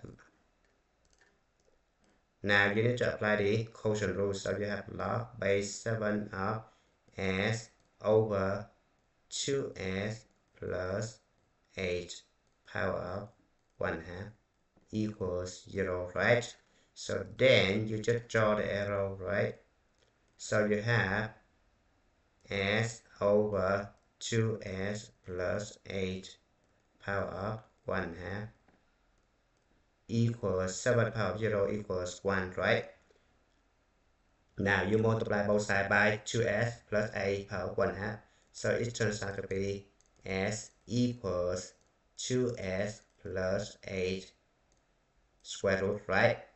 And then you just square both sides, so you have s squared equals 2s plus 8, right? And then subtract 2s and subtract 8 both sides, so I have s squared subtract 2s subtract 8 equals 0, right? And then I'm gonna factor this one, right? So I use the s method to factor this one, right? Now I need to find 2 integers multiply equals negative 8 add up negative 2, right? So which means negative 4 and 2, right? So this guy turns out to be s minus 4 times s plus 2 equals 0. This one is the zero product, so s minus 4 equals 0 and s plus 2 equals 0. And then you just solve for s, so it could be s equals 4 and s equals negative 2, right? Now you need to be careful with the domain of the logarithmic function, right? So we need to find the domain of this one, right? The domain of this one should be s right here greater than 0 and this guy right here greater than 0, right? Now you just solve for s, so s greater than 0 and then s greater than negative 4, right? Combine this guy, it could be s greater than 0. So keep that in mind. So only this one is a solution. This one not a solution, right? So this one is the solution because it's greater than 0, right? Now let's move on to model H. We need to solve for g of s equal negative 4 for s in the domain of 0 to 2 pi, right? So we have g of s equals negative 4, right?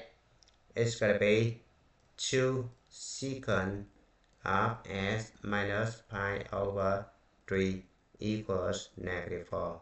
Now divide both sides by 2, so you have secant of s minus pi over 3 equals negative 2, right? Now secant is going to be 1 over cosine, right? So this guy 1 over cosine of s minus pi over 3 equals negative 2, right? Now I just flip this one, right? Negative 2 is going to be negative 2 over 1, right? I flip both sides, so it could be cosine of s minus pi over 3 equals negative 1/2, right? Alright, so I look at the unit circle. I need to find the angle where cosine of that angle equals negative 1/2, which means you have s minus pi over 3 equals 2 pi over 3 and s minus pi over 3 equals 4 pi over 3, right? Now I need to add pi over 3 both sides, so I have s equals pi, right? And this one s equals 5 pi over 3, right? So these are two solutions, right? Now let's move on to question 2i right here. You need to solve for h of s equals 1, right? So we have h of s equals 1. It's going to be log base 3 of s plus 2 minus log base 3 of s plus 1 equals 1, right? Now I need to condense this one using the quotient rule, right? So I have log base 3 of s plus 2 over s plus 1 equals 1, right? Now I need to draw the arrow, right? So I have s plus 2 over s plus 1 equals 3 power 1 equals 3, right? Now I need to multiply both sides by s plus 1, right? So I have s plus 2 equals 3s plus 3, right? So it could be negative 2s equals 1. So s equals negative 1/2, right? Now I'm going to check to see if this one is a solution, right? By finding the domain, right? So the domain should be s plus 2 greater than 0 and s plus 1 greater than 0, right? So I have s greater than negative 2 and s greater than negative 1, right? Now I need to combine these two guys, so s greater than negative 1 is the domain, right? So negative 1/2 greater than negative 1. So this is a solution, right? Now let's move on to question bi and b2i, right? Now you need to write j of s as a product involving secant and cosecant, right? So j of s right here. So j of s equals tangent s plus cotangent s, right? So it could be sine s over cosine s plus cosine s over sine s, right? Now you're gonna cross multiply this guy, right? And this guy. So it could be sine square of s plus cosine square of s over sine s cosine s, right? Now sine square plus cosine square equals 1, right? So with 1 over sine s cosine s. So I can split this one into two fractions. It could be like this, times 1 over cosine s, right? Now 1 over sine, which means cosecant s, right? 1 over cosine, which means secant s, right? And this is the final answer, right? Now let's move on to question 2i.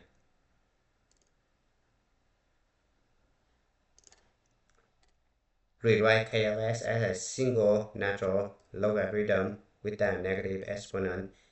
Your answer should be in the form of this one, right?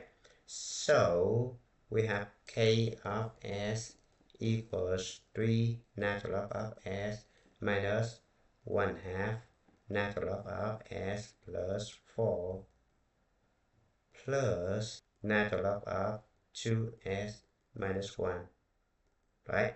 So in order to condense this one, I need to make the coefficient in front of natural log equals 1, right? So I need to bring this one back and bring this one back over here, right? So it turns out to be natural log of s cubed minus natural log of s plus 4 power of 1/2, right? Plus natural log of 2s minus 1, right? Now I'm going to use quotient rule for the first two right here. So it will be natural log of s cubed over s plus 4 all together power 1/2, right? Plus natural log of 2s minus 1. Now I'm going to use the product rule. So it could be natural log of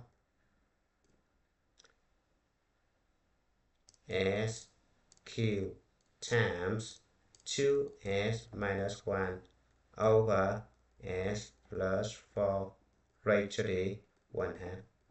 And this is the final answer, right? Now let's move on to last one right here. We need to solve m of s equals 1/2, right? So we have m of s equals 1/2 is the same thing as,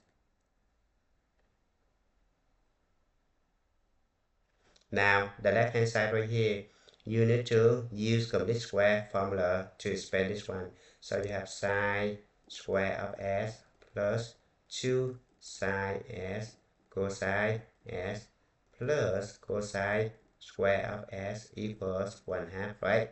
Now sine square plus cosine square equals 1, right? So I have 1 plus 2 sine s cosine s could be sine 2s, right? Double equal formula equals 1/2, right? Now subtract 1 both sides, so I have sine 2s equals negative 1/2, right? Now you need to find the angle where side of that angle equals negative 1/2 on the unit circle, right? So it's going to be 7 pi over 6 and 11 pi over 6, right? So you have two solutions right here. 2s equals 7 pi over 6 plus k 2 pi, right? Because this question right here, it doesn't have the restricted domain, so you need to write the general solution. So keep that in mind.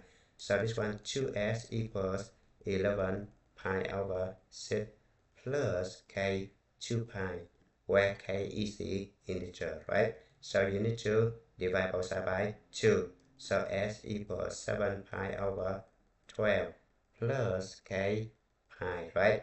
And this is s equals 11 pi over 12 plus k pi, where k is an integer, right? and it's good time to start. Thank you for watching. I hope you enjoyed the video. Remember that if you failing to prepare, you're preparing to fail. We rise like tall buildings as the chemicals they take us higher.